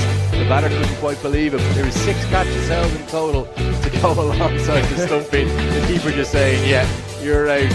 Somewhat surreal circumstances. Saying, how's my luck? But I mean, that's the thing. Lions, we'll see some more of them. Certainly hope that they play their best cricket. I think that they are very capable of competing in competition. They just need to find a few more runs from somewhere. That was the one that popped out and then came back into the hand. Jay said, yeah, okay, I'm going to be a bit lucky I got a second opportunity on this one. But really, despite the efforts down the order, you just saw the wickets continue to fall. And this one was a fairly simple catch for Jay. Happy birthday, Jay. Hey, talking about Jay's hat-trick last year, do you know who was next on the list? Alistair Evans, the Scottish international. His hat-trick taker number 34, so he's in good company there. He's in good company here. Cossonay with their first win in a little while now. We'll see the Nomads take on the Lions in match 40, starting in about 15 minutes. Yeah, that's going to be brilliant to see how the Nomads can go about it. If they win, they could put themselves in the mix for that top spot. They will go top of the table for the moment anyway. They'll go past St. Gallen, who are almost dead certs for maybe second, third or fourth. Yeah. But I don't think they'll have enough to hang on at the top of the table. So the Nomads can make their surge for contention if they can beat the Zurich Lions, who really, outside of Ankush Lal again, did not have much to cheer. Just double figures for the captain and Assam Mushwani, who hit a couple of sixes all the way down at number 9, but 96 for 9. Some pretty tame bowling, some pretty tame batting efforts alongside some excellent bowling. 9 wickets fell to the bowlers, 4 for Ahmedzai, 2 for Andrews and Agarwal, and 1-2 for Ashwin Vinod. Yeah, well, the batting might have been tame. It's Cossonay that were Lion tamers there in match 39, but the Lions will get another opportunity. Bit of David versus Goliath about match 40, but stick with us. Lenny, you've done such a great job. Tell me, Vinny. Hit the showers. Time for me to go get... Go on, have a hot shower. Can I have a hot shower? You've put in a big effort. Big thank you to you again. My pleasure, mate. I'll be seeing you tomorrow, and also you get to meet Rico tomorrow, so it's going to be a First time. special day. Early, so bright and early. Wear your Tuesday best. Thanks again. You know what I'm going to do? I think I'm going to go across the hotel. I'm going to watch this on Swiss Sport TV. Look at this YouTube for me. Yeah, Get it on the big screen in the hotel. Big channel thanks to 48 as well for their support of the European Cricket Network. Anyway, I'm going to say a big thank you to everyone as well. Adios, my friend. Great to see you. We'll say goodbye to Lenny for now, but we'll say hello to the Nomads once again as they'll return to take on the Lions in around about 10 minutes. We're back to start the broadcast. You're watching ECN, and this is the Fan Code European Cricket Series.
And after a long, long period of playing cricket, the best place to come in Europe is the great Ryan Falls.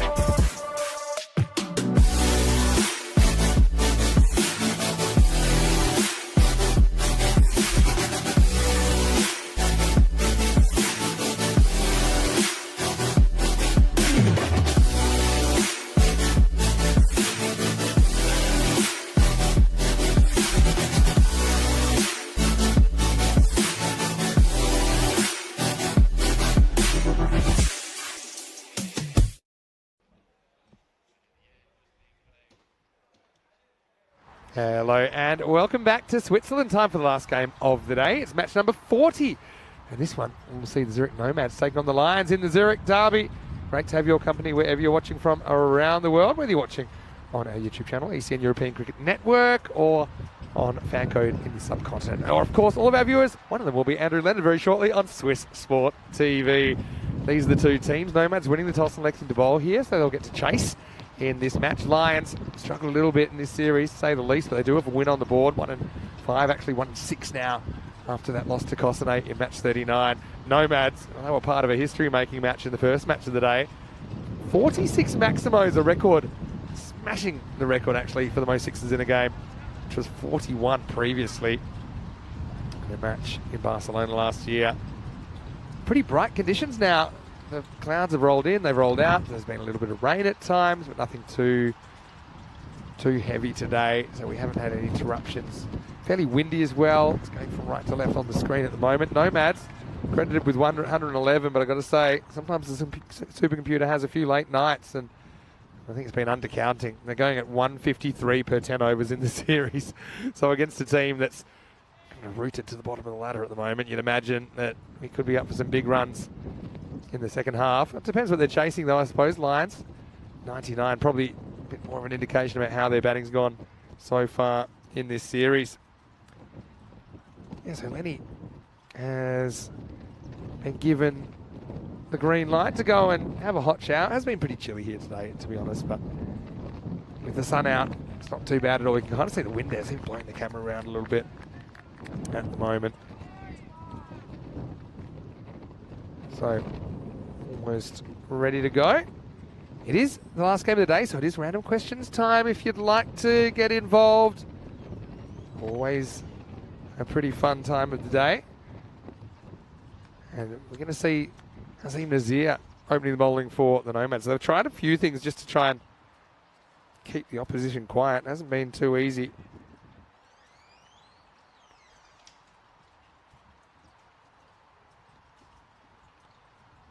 And well, once again, we're early, so we're waiting for things to click over. Now we're good to go. We will beat the skipper, Azim Nazir, to get us going. Nick Saldon retains his spot at the top of the order. And the first one's going to be a no ball off the pitch. So Saldon, a bit of backyard cricket rules about this, cannot get out first ball. So as far as the rules there regarding when the pitch or pulls the pitch off the pitch, anything even on the edge of the pitch is called a no ball. This one will be for the first boundary. Saldon having a pretty good day, and they're hoping that it translates into some runs. Azim's kind of switched from his finger spin that we saw him using earlier in the series to now trying out some, I suppose, was to be generous, medium paces.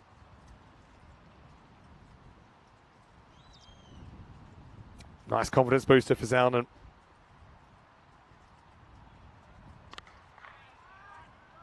Knocked down into the offside. He'll get one this time.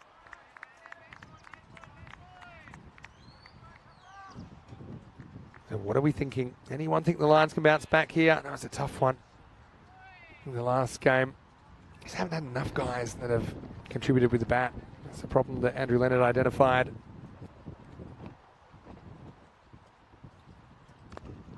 This is in the air. Won't quite carry Hassan Ahmed. Having a very good day, very good series. One thing that's impressed me about Hassan lately, just how easy he's making it look. And on this pitch where the bowlers get very, very little assistance out of the surface, He's looked invincible, hasn't he? Pretty good take from Joe Danesh down the leg side. Gets down there, gets a glove on it, and prevents it going for extras. Toughest take for the keeper, this one, because there's a moment where you're blinded by the batter's body.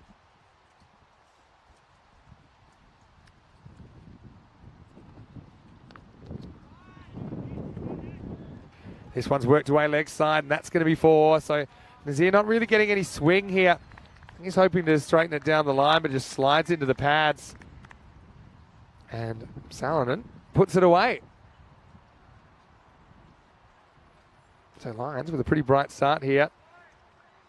The scary thing is, though, if you asked me a number that I don't think the Nomads could chase down, I don't think I can come up with one. That's a good shot, though. Up and away, and well stopped. That's an excellent bit of work out there by Marcos Kawaja. Down to his left.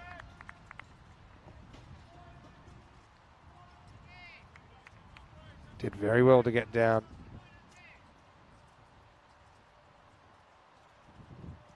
Last ball the over for Nazir.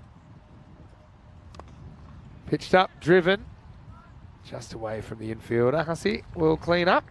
Broken finger and all. And at the end of the first over, the score is 15 without loss. Hello to Arijit Roy. He thinks they might be saving Ankush Lal for the middle overs or just trying to get him in the middle order to provide some stability. Well, exciting days on Mondays because we can actually tell you now there's exactly 7 weeks until the ECC. It's the Euros of Cricket, the European Cricket Championship. 31 nations will take part. They've been drawn into 6 groups of 5. So the 6 group winners go through to the championship week in week 4. The reigning champions, Netherlands 11, they'll also be there. But what will their team look like, considering that the Netherlands have qualified for the 50 over World Cup? We'll have to wait and see. Here's Fahim Nazir in over number 2.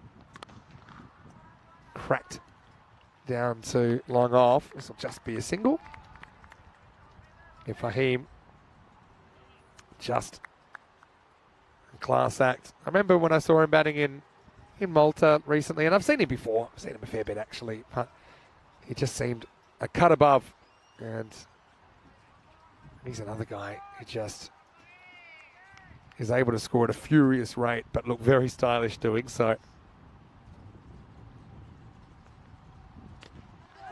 Goes after this, gets into the gap, and that's 4. Prakash hasn't had too much of the strike. Oh, Diana gets out the high focus, and why not? This is heading in her direction. It's a little bit of width from Fahim Nazir. Cashed in. Now, I did mention it's 7 weeks until the ECC. And I'm going to introduce someone shortly that did make a verbal contract, and as a professional in the legal profession, he would know that that is binding. And he's going to be with me very, very shortly. Good shot, but they've plugged that gap. Or have they? They have not. Gets around the fielder. They put the sweeper back to no avail.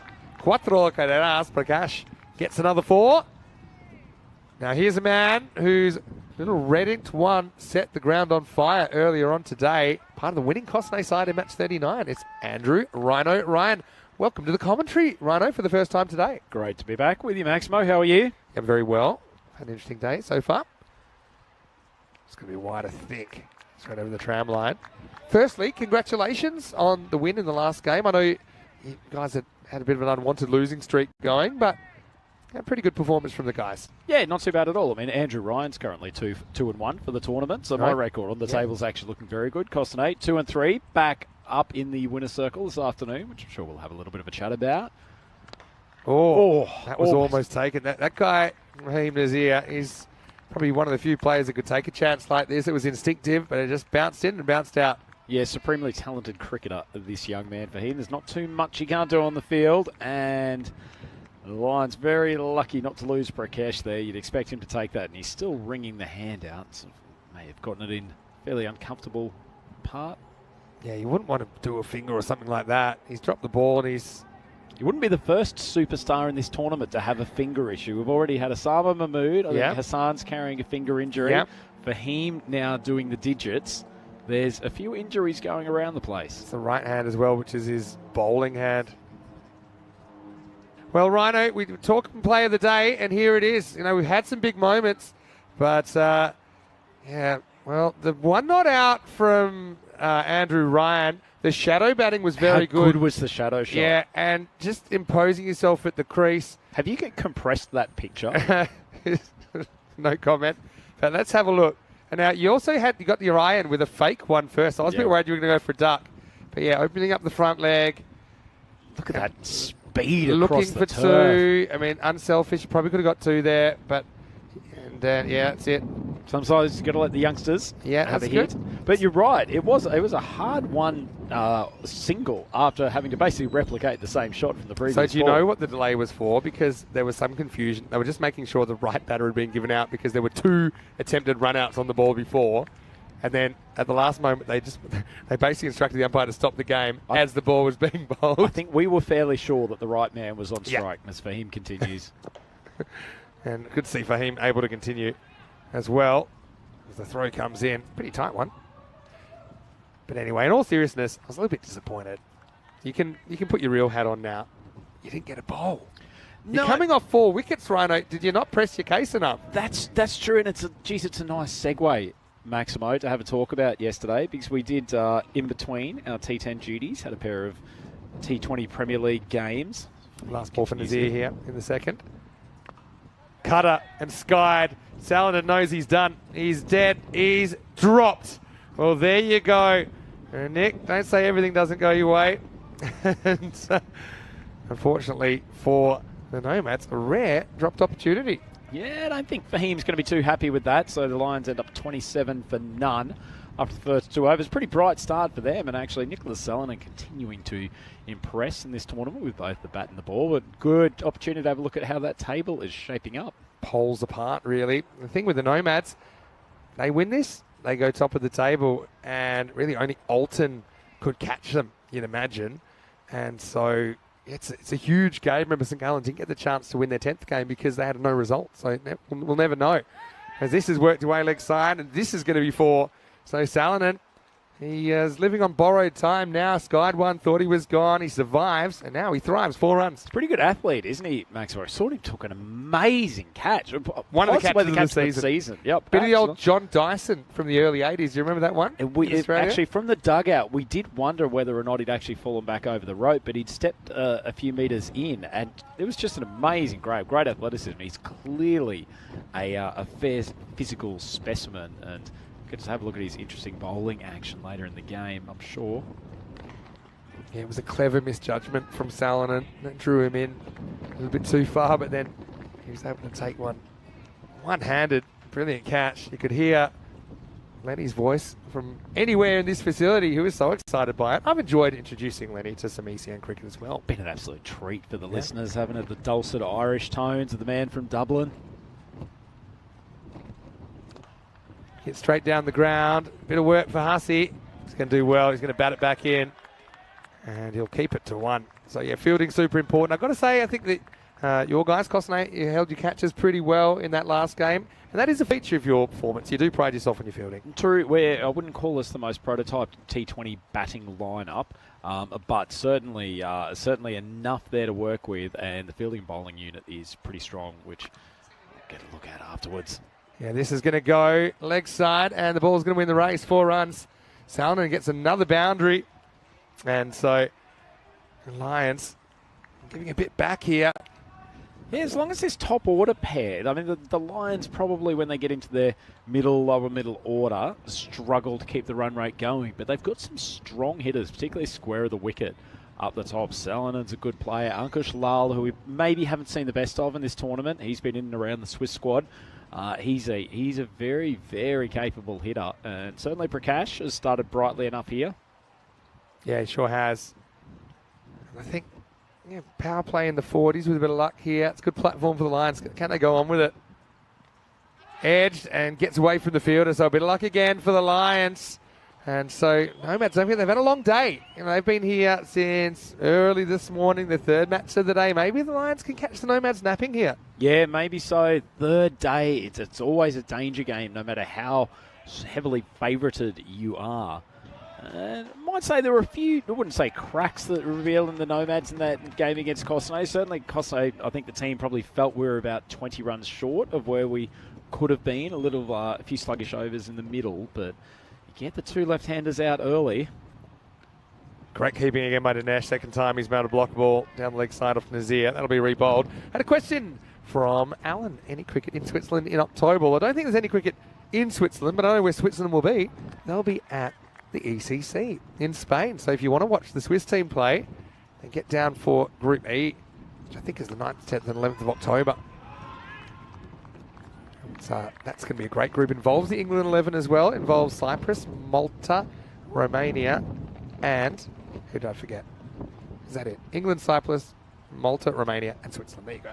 So that is the end of the over as well.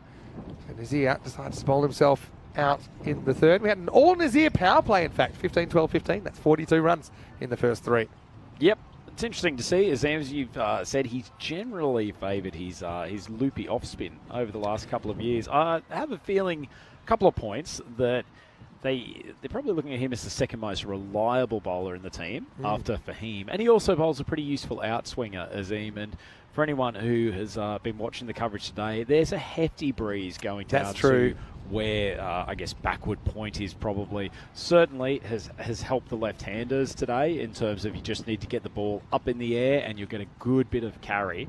And the same thing for the right-handers. Actually difficult hitting out to mid-wicket. Probably seen a few more catches that have stayed infield today. It's been the hot zone for catches out there, actually. Jason taking a couple of good ones in that last game. Anyway, this is hit there anyway. Fielder comes in, can't quite turn it into a catch. Excellent fielding out there by Fahim.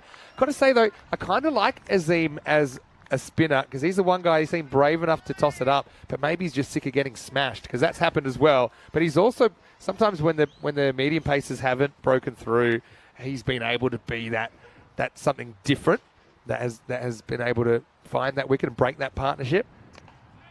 This is Amjad Ahmad now.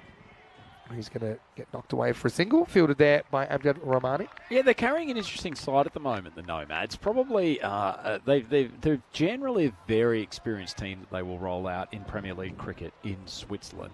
But they're actually featuring 4 or 5 guys in this group who are from a younger group, actually play with the second team in the T20 competition, who they've been blooding over the last couple of years. And Azim has actually worked with that team directly himself as well. And they're putting up some good performances, but certainly not quite as experienced as the likes of Wakas Khawaja, Azim, and Fahim Nazir. Yeah, no, it's obviously got an eye on the future as well. I've been enjoying seeing a few young players and some that I didn't see last time in Switzerland in 2020, although I watched it on TV like so many others around the world. One of the first European cricket series that we ever actually did. Pretty good location, but the batter also finds a gap. May have got a touch from one of the infielders. It will come back for a couple. Yeah, good running between the wickets. Both good athletes, these guys. And that outfield feels like it's quickening up as we go across each day. Hey, Jay, come here, please. Jason's tried to sneak away. And we get. Do you know what today is? He's got to go. I know what it is. You know what today is. And I can't sing it, although it probably doesn't have copyright on it. To be fair, I think if you wanted 2 men to sing you a tune, it would be us. Coming nice and close. We're both members of the ECN family as this gets wet for a single. Jason's with us. Happy birthday, Jay. Thank you ever so much. Thank you. I've got to say, nice catching. Even the universe was looking after you. That little one that bobbled out, you're able to get it a second time. How's your birthday been? It's been all right. 1 win, 1 loss. 50-50, really, I think. Yeah, it's been a very 50-50 day. A bit like that catch, a little bit up and down, but yeah, looking good. 8 catches in the tournament makes me feel happy. I need to get some more runs, but that's about it. I will say congratulations. I've been enjoying your batting as well. I think you're hitting the ball pretty well, getting better and better. End of the 4th over here, 49 without loss after 4. But do you know what the big headlines will be in the tabloids tomorrow here in Switzerland? Selfish Sin steals Andrew Ryan's over because everyone was chanting Rhino, Rhino. Well, somebody was anyway here. And anyway, you took his 10th over. But anyway, it's your birthday. So if one person can steal Rhino's over, and Rhino, we're not quite sure why he's here, it's you. So happy birthday and I hope you have a lovely night. Thank you very much. Thanks, guys. You two look like you're about to kiss each other happy birthday there for a moment. Which, you know, look, 3 years ago, you're not getting away with that. I don't want to stand in the middle of it. Anyway. Jay's a great guy, actually. He's a big, valued member of the ECN family. So is Ashwin, of course. Ashwin Vinod from your side as well, helping grow the game. Absolutely. Two incredibly likeable, charismatic, charming and reasonably good-looking young men. Great to have them as part of Costonou Cricket Club, which they both have for a number of years. And obviously the ECN family. Take it away, Maximo. Yeah, Tanabala Singham is the new bowler, and he gets worked away for one. That brings up the 50 and the 50 partnership for the Lions. So one of their issues has been losing a bunch of wickets and, you know, constantly turning the batting order over. Hasn't happened here, but the question is, can they go at a pace to test the Nomads? So I think now's the time. They've got to take a few risks. Salonen, he's looked good so far, 31. He gets beaten outside the off stump. So I'll give you a theory here, Maximo. Okay. I think they're almost just as likely to win this if they score 125 as they are, say, 140, 145. Because ultimately, if they don't get Fahim and Hassan out, it won't matter really what they've scored. Score 160. Whereas 125 will be a reasonable challenge if they can get Fahim and Hassan out in the first 3 overs. Yeah, I mean, if you actually were to plot the probability, I mean, by definition, they must have a slightly lower chance. But I get it. The curve's pretty flat there. That they go, just get something defendable on the board, and this game hinges on whether you can take those key wickets or not. And here's the thing, Nomads, they're not just a two batter team either. They've got other very good batters. No, but there is a reasonable gap between those two. And obviously Azim Nazir batted pretty well in the last game. There's a reasonable gap, but not because the others are not good. It's because the top two are just absurd, cut above at the moment in this country. Tossed up and hit. Hassan, once again, even when he's fielding, he just lopes and makes it look so easy, doesn't he? He's not a man who likes taking too many steps in the field. Let's be frank. He glides. Okay, got a random question from John Gray in the chat for you, Rhino. Wait for this ball. This is hit up in the air and out of here.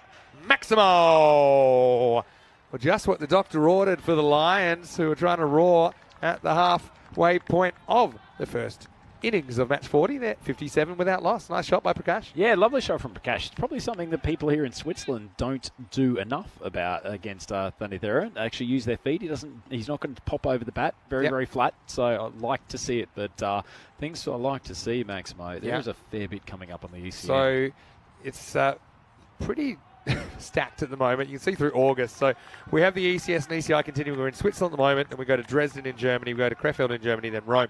And then that's it.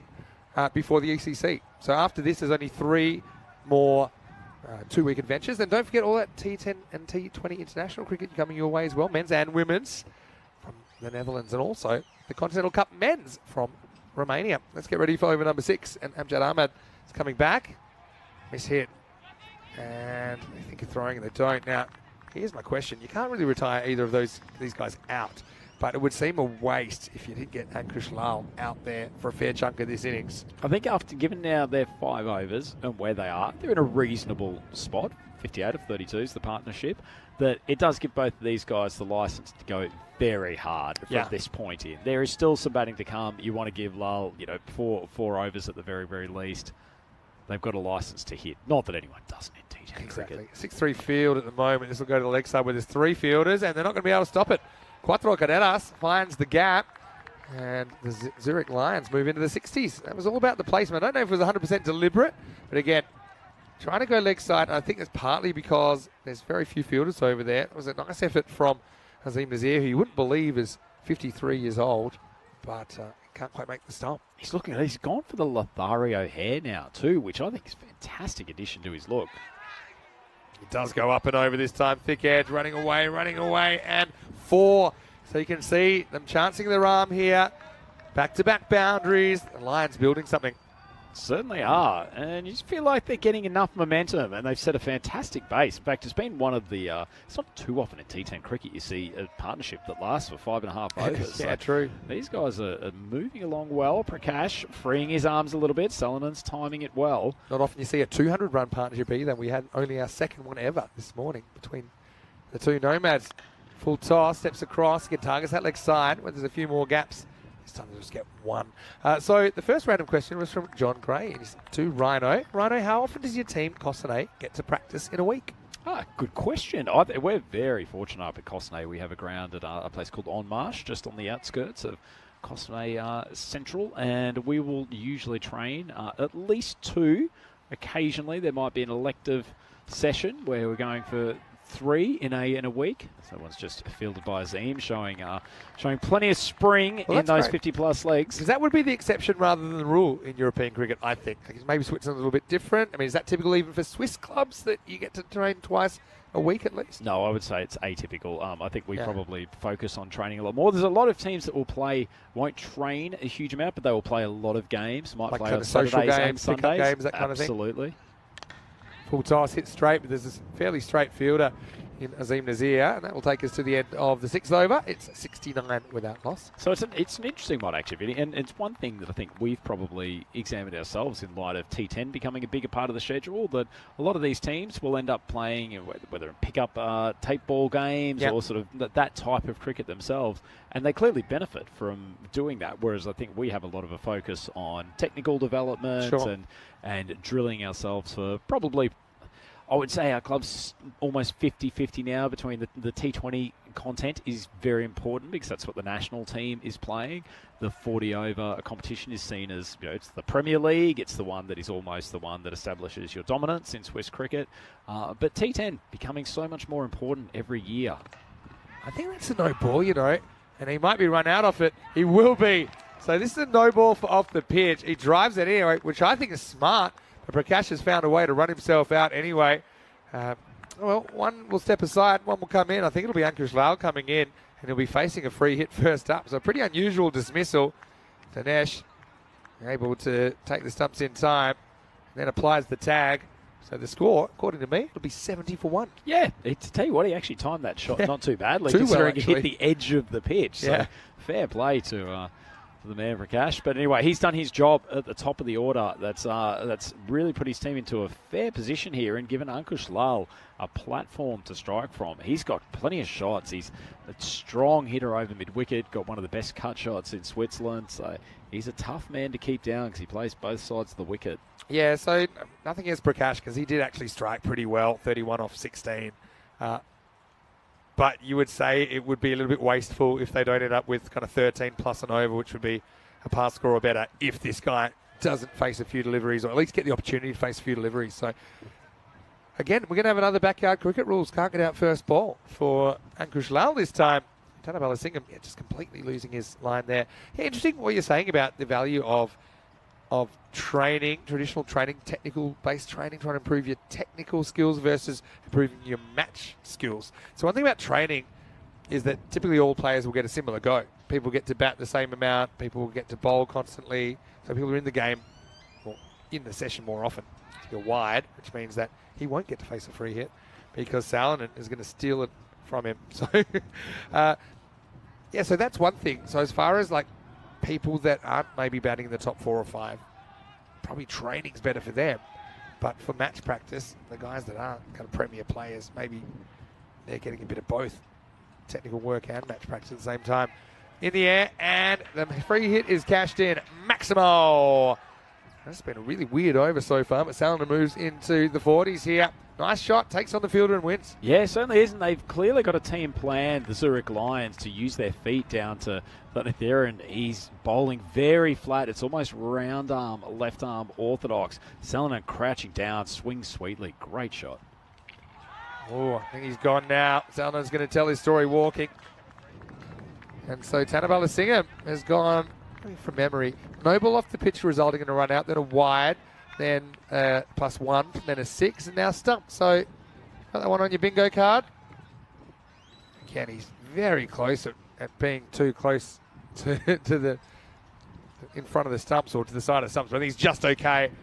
And so that'll be another wicket. It's 78 for 2. This will bring Saravanakumar Subramani to the crease.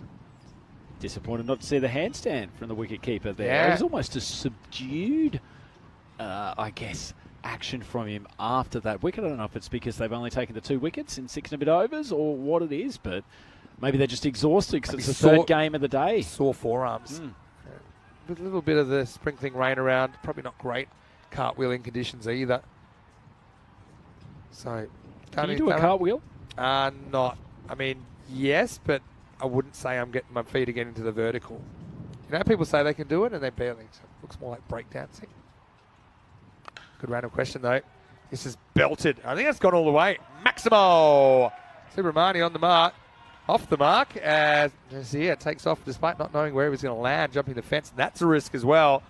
That's the lines. They got the wickets in hand. They got guys that can hit the ball. They haven't really had people sticking around for too long. That's been an issue with the exception of Lyle. So the fact that they don't really need to do this. Everyone needs to come out, being able to hit boundaries straight away. That's exactly what Subramani does. Yeah, certainly. He's a stand and deliver player, Subramani. He's a strong boy. Showed his capability there. He's not going to be charging down the pitch to Thundertheran at all. Well, it goes again, and this is going to disappear. Abracadabra. Not quite the roof, but it certainly damages something up in the grandstand. Maximo. That was well struck once again by Subramani. That has been absolutely beasted by the big boy on strike. That's a cracking shot. And the left arm orthodox spinner, he's generally pretty tight with his 2 overs. He's gone for plenty here. 29 off his 1.4, so still 2 balls to go. I reckon Subramani's going to want to take him long distance. This next ball. He got done by a good kind of flatter one from Tahir earlier. Like this. And it's exactly how he went before. Not exactly, but something similar. He was pushed through a little bit. Maybe a little bit of turn from Tarani to get it past the outside edge. And so Subramani, well, not a bad T10 innings. He goes 6-6 out. He's the third wicket to fall, 90 for 3. I'm not sure what he was doing there, Vinny. He's cracked the previous 2 balls for maximums and then all of a sudden just gets a little bit tentative, tries to play a defensive shot. Go big again, big man. Not sure what you're doing there, but anyway, he's back in the pavilion. Nice little cameo, and Thundertheran gets his revenge for the double Maximo. Yeah, almost that he was too scared he was going to get too carried away, that he put the big shot away.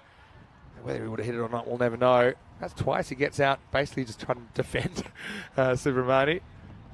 He has cracked 3 sixes today as well. Wadwa comes to the crease at number 5. More random questions coming in. Dave been asking Rhino, have you found a karaoke place for tonight? What is the deal with karaoke in St. Gallen? We have not. In fact, I'll tell you what. You focus on this ball, Maximo. I'm going to do a quick search to see. I've got more random questions to come, but okay, you do that. And why am I worried that I'm asking you that this is going to end up with me involved somehow? Of course, maybe we can reprise Shallow by Lady Gaga and Bradley Cooper. All right, in the air. This is going to go right back to the wall. And Shoop's dropped it. And he may have busted a finger. Remember in Sweden, his fingers looked like a packet of twisties after one pretty unsuccessful effort. And look at him, his eyes lighting up here. Shoop said, yep, this is mine. This is mine. It was not his in the end. It fell to the ground. End of the over. Why did I enjoy that so much? It's 96 for 3. Shoob, hang in there, but maybe leave the catching to the fielders in the future. Hey, do you want to have a look at what's coming up tomorrow, Rhino?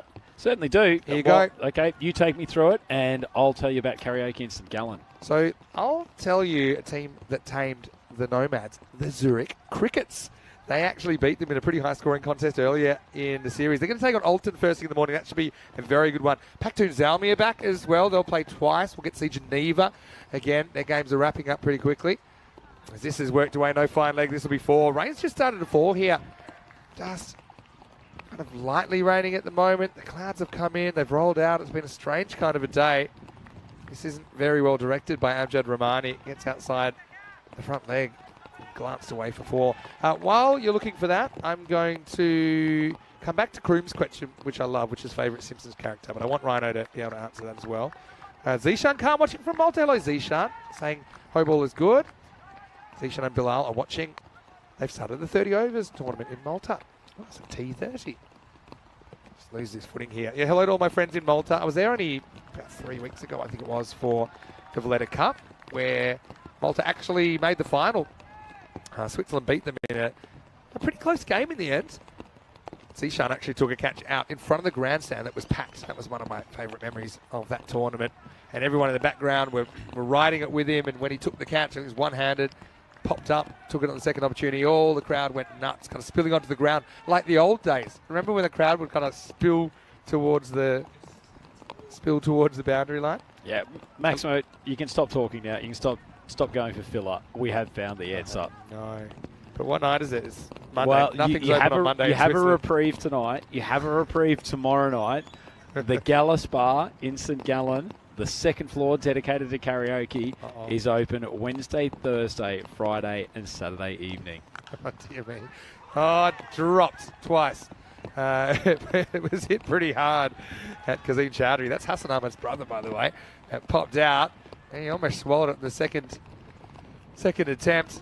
And in lightly falling rain, this is not the kind of opportunity you really want coming your way. Tell you what, if you're a finger doctor around St. Gallen, you would be in business this week. Well bowled, full and straight. That time from Romani, just worked away for a single. Tell you what, both of these teams will be pretty determined to keep on playing through the rain, won't they, Vinny? The Nomads with the chance to finish on top. They won't want to end up having this game as a washout. And the Lions would be sitting there thinking, actually, we're in a decent place to try to upset, and particularly if the Nomads have to bat in the rain. Good observation. Just quickly there, Wins batting first versus batting second. We'll come back to that in a second. This should just be one. So, yeah, interestingly in Czechia, we seem to have more teams chasing winning. I think there's a bit of randomness to this. Over the history of ECN, batting first has been slightly better, slightly over 50%. I think maybe the pressure of the chase. But scores batting first, averages 13, 0.5 and over batting first. High successful chase, 153. The lowest score defended, 107. So that tells me that he's probably going to be hurt after he stops running, and he might be hurt twice. He slips on the edge of the pitch. So not a great ball for Lyle. He will retain the strike. Leg buys, although I would say it hit fairly high up on the leg. And it's the end of 8 overs. It's 105 for 3. So, yeah, just going back to those figures. No one's defended 100 yet. So 107. It's a little bit like Czechia as well, where there was a very fast outfield. I don't think we've seen double digits defended in the European Cricket Series or the ECIs for about a month now. That tells you the score is going up and up. Okay, so Wednesday, is it? What's your schedule like? You still here Wednesday night? We still are. So Costner's got games, obviously, through to the Thursday. We've got a day off tomorrow. Might I say a well-deserved day off after feeling the life of a professional cricketer, as that one is cut away back to the third-man boundary, and the extra pace of Nazir helping Lal get his score moving. So I think for amateur cricketers, we turned up and had 3 games on day one, and then 2 T20s yesterday. So a double header of T20s yesterday afternoon, and then coming back and playing 2 games today. So I think a few of the boys are starting to feel a little bit sore and sorry for themselves. Makes Obviously, sense. Elite athletes like myself have only bowled about 8 yeah. overs in the past. I said that. I think they were resting you, but I didn't know they were resting you for the whole year. Lyle faces up again, regains his composure, hit a 4 first ball of the over, then watches a wide go down the leg side. Okay, well, it's up to you then. Is it Wednesday, Thursday, or Friday? You name your night. No, come on. I'm doing the same thing every day. You're the one with the... All right, let's see how we're positioned after the Wednesday. Okay. I'm ready to roll. Yep. Okay. Good. Now, Good. just quickly, do I need to take out a second mortgage if I'm going to be going to this place? Take out a third. Oh, my goodness. I don't think I've ever seen Fahim do that. They say bowl to your field. That's exactly what he does, literally. As that one comes off the edge of the pitch, goes down. He's got a smile on his face. And I'm not sure internally he's particularly happy with himself. The head went down. Yeah. Well, the weather's been a bit woolly, but Fahim was a bit sheepish that time. And now we'll have to deliver a free hit. Can I make a request? Given we've mentioned a lot about my lack of participation in these games, can we take a couple of minutes to talk about the T20 figures from yesterday? Yeah, I've mentioned it, but I'm happy to mention it again. I think we can keep on mentioning it for a while because there's viewers that tune in throughout the coverage as well. We'll let Fahim have his free hit delivery now. Really chucking down at the moment as well. Oh, well, he's free hit onto his foot. That's not a great result for the Lions. Yeah, this weather, it's just come out of nowhere. Probably get through the 10 overs, but if it was to stay like this, I'm not sure we'll get a resumption when we're meant to. Okay, talk us about your T20s then. Yeah, we will. Let's just let Fahim have this ball, and then I'll take you on a little soliloquy. All right, high. Who wants it? Probably nobody. Fahim eventually calls it and takes the catch. Oh, he's a good cricketer, isn't he? Made that look easy in the driving rain. He gives it a nonchalant little polish downstairs, but Nazir does break through with a wicket, and that will be the 4th one down for the Lions. It's 112 for 4. He does make things look sickeningly easy, doesn't he, Video? I mean, this is actually not a particularly simple catch. Driving rain, he's having to run ball coming over the back of his shoulder. Clearly does not want one of his infielders to try to take the catch. He was pretty determined to snare the caught and bowled. Very well taken. This will bring Kanishk Shah, the captain, to the crease at number 6. Okay, so yeah, you got a couple of wickets. No, but, no, a couple of weeks. So I don't want to say we were floundering. Had the opposition won for 120 after 9 overs, chasing 218 to win. As Fahim steams in.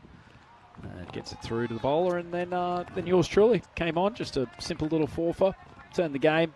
So it's not like you've cleaned up the tail or anything. You've No, got the top order. No, top order wickets. 3 of them hitting the top of off stump. Yeah. 2 big in swingers, 1 decking back off the seam, and that's all she wrote. Yeah, okay.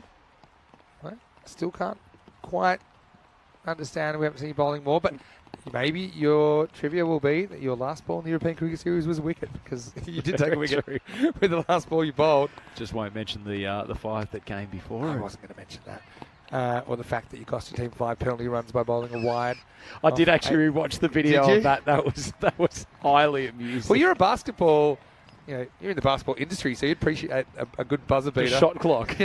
You got and particularly the chat around not wanting to bowl a wide on that second last delivery. All right, here we go. In the air and caught. And not caught. It's been uncaught. Once they dropped, I guess he did drop it deliberately. Azim, he just realised he was running out of room, and this will just be 2 in the end. He just kind of seemed a bit heartbroken, like he didn't want to let it go. A little bit of the Kate Winslet, Leonardo DiCaprio in Titanic here. It was begrudging, and he says, all right, I can see what's happening. I think he drops it just in time. It'll be the end of the over. It's 114 for 4 after 9. They only got 1. They scored as a 1. I thought they got 2, but maybe they just didn't run straight away and it was just a 1. Maybe they were watching Azim use his nifty footwork on the boundary line, as he did actually well to keep that in. So Zurich Lions, they've been held in check a little bit over the last 4 overs. 1 to go now. They need to make it a big one. That might help. The ball's going to run away for 4, and also at risk of being called no ball. Yeah, I think it's okay for height, but Lyle gets a gift, and there's nobody in that quarter of the field behind the umpire.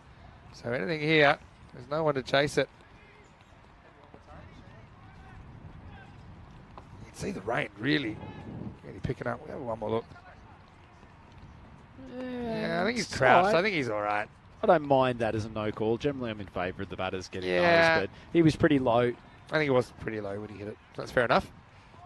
So we're into the last over. Got so many more random questions to get through. We're gonna have to burn through them here. That's a nice shot, and it's going to go to the other side of the fielder, who might have just snuck around a little bit further towards fine leg, but now he's running the other way. Back-to-back boundaries for Ankush Lal in the 10th. Yeah, this is what I expected to see a little bit more from Lal. He's pretty good when he clears that front leg and hits to mid-wicket. It seems to have been trying to hit a little bit straighter during the course of this tournament, but he genuinely swings across the line very, very healthily. Now they're up at that, what we were calling par, 13 and over against the Nomads. Still looks a bit light on, but it gives them a fighting chance, doesn't it? Ramani with 4 to bowl.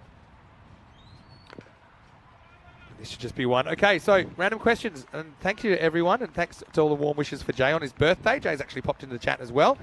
Kroom, who has gifted so many memberships today because he does it for hundreds, for Team 200s as well. He's been giving it out all over the place. Is that called crooming when he does that? Yeah, crooming. Yeah, I like it. Yeah, he's a croomer. That's very good by you. But anyway, he's got an actual random question. Favourite Simpsons character? Unpopular opinion, but probably for the last 25 years I haven't really cared about The Simpsons, so I'm not going to answer. Wow. Yeah. You don't even have... okay, you have to like it. Do you have anyone? You want to mention anyone? Oh, Is it ever made you laugh? I think, but no, the first couple of years of the series, definitely watched it. Take it back there then. Yeah. I mean, to be fair, and I'm not sure how embarrassing this will be. They'll take on the 2 here. I thought they would. I probably should have. I did buy the Do the Bartman cassette single back in the early 90s, Okay. which was a fantastic little mini rap track. Do the Bartman. Yeah. Do the Bartman. I'm going to go... I like many. I'm a bit of a fan. Again, I kind of lost touch, like a few people have done in my old age. I'm going to go Troy McClure because of his hosting abilities. Okay. All right. This doesn't get past anyone, and now it's going to be run out, and probably Ankush Lal will have to wear that. But yeah, so they're going to finish 125. So again, seems a bit light on. You've chased a lot of scores like this for Kosane in the 120s. We'll just see this one here. Actually think it. Yeah, mate, they might not have even crossed yet. Yeah, so bad luck. You miss it, you get run out. But pretty nifty bit of work from the keeper. Pretty handy. He's a naturally talented young man with the gloves, Joe Dinesh. I know he's sprightly and he has his own celebrations, but he's got some skill with the gloves. Yeah, well, when the sun was out, we started the innings, and the Lions asked to bat first by the Nomad skipper Azim Nazir. And a fairly healthy opening partnership. Won't set any records for scoring, but at least they got themselves out of the kind of situation they've been in a few times where wickets lost early in the innings have set them on the back foot. Yeah, it certainly did. Almost felt like a Kosane innings, to be honest, reaching up to about 125 after a bright start. Nazir, he put one down, but he probably wishes he had taken. Fortunately, they ended up with no serious injuries. But that opening partnership, Prakash and Salinan, they kept on finding the boundary with ease. This should have been taken. Fielder coming in, just hard hands, unfortunately. And Salinan lived to fight another day, and he put together a pretty good innings in the end. 40 of 24, struck very, very nicely. 5 fours only. The one Maximo, that was probably the lack of maximums was why the Zurich Lions didn't manage to push up towards the 140, 150 range. But there were still some big bombs struck, and man, Prakash used his feet well, as did all of that as to Danny Theron in his left arm orthodox. Azim, he had some tough times out there at the long on boundary. People down at third man boundary had some tough times as well. Danny Theron doing his best, but was nowhere near that one. This is a weird one. Bounced off the pitch, drives, admires, gets run out. Doesn't even live to see the free hit. That was his legacy, Prakash. And Dinesh, yeah, probably not the most technical wicketkeeper, but he's got really good hand-eye coordination and good reflexes. So I enjoy watching his tournament. This one did get over the top. Salinan, yeah, set up to open the batting. Pretty good job. Let's get fast hands from Dinesh. Ringo Starr, as many likes to call him. They're getting pretty close to encroaching. You're allowed to get pretty close. He doesn't, and that was the end of Nick. Romani came out, he went a couple of sixes. That one was alright.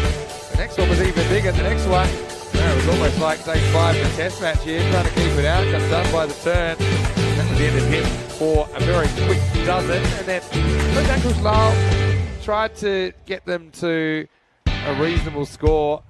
They had a bit more help this time. Wadwa whacking that 6 away. And a bit of errant bowling in the last as well. A couple of boundaries came. But yeah, 125. Look, it still looks a bit light on. Just trying to go back and remember what you made against the Nomads earlier. It was a similar kind of score, wasn't it? And so I think it's essential for the Lions to take early wickets. Otherwise, that guy there, Fahim Nazir, coming off century, Hassan Ahmed and company, they'll fancy themselves to go to the top of the table. That was one. Well, Australian fans will know that. Did a Rex hunt there. Had to kiss it, throw it back. Like I said, they do get 11 off the last, and they do get into the 120s. If it's enough, I'm not so sure. Let's have a look at the batting scorecard. And I got to say, Nick Salinan, I like what he brings to the table. He's a very good bowler. I don't think he's a regular opener, but I think they're just trying to give someone an opportunity up there, see if they can get them off to a good start. He ended up with 40 of 24. He was the top scorer in this one. 5 fours and a maximum for him. 31 for Prakash. Also opening up. And they did put on 70 in 6 overs for the first wicket. Apart from that, Ankush Lal, 21, but just faces 11 balls in the innings. 4 fours, wasn't able to clear the ropes. Subramani was able to. He hit 2 sixes in his very fast 12 and 8 to Wadwa. Kanishk Shah, he was run out off the last ball. That's as far as the bowling figures went. 2 for 35. Tharani Tanabala Singham, he didn't get 2 breakthroughs, also a little bit expensive. The other wicket went to Fahim Nazir. Well, Rhino, I enjoyed having your company. Will you stay around for the second half of the game? I'll definitely stay around and hang out with you, Maximo, for another 45 minutes. And we've got a quite interesting chase coming up here. Looking forward to seeing how the Nomads attack this one. And I want to work on the karaoke list as well. So that's what we'll do in the break. Make sure you join us in just a few minutes. We will be back with the final innings of the day. Nomads hoping to make it a perfect start to the week. They'll need 126 for victory. Until then, it's Vinny Sounder here, Mr. Maximo, with Andrew Ryan. We'll see you after this break for more European Cricket Series.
Hello and welcome back to Switzerland. It's time for the last game of the day. Start of week 2 today of our Swiss Adventure Day 8 here in this European Cricket Series, and we are ready for the conclusion of match number 40.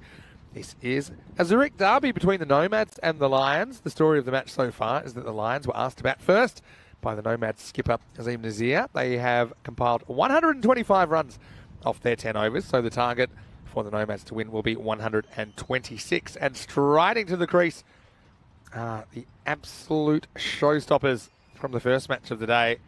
They put on 203 unbroken for the first wicket in the 10 overs. And crazy thing is, that 203 almost looked like it was going to go down at one stage as Geneva batted very, very well. In the end, they were held a little bit quiet towards the end, making 178, but it was the second most runs we've ever seen in an ECN contest.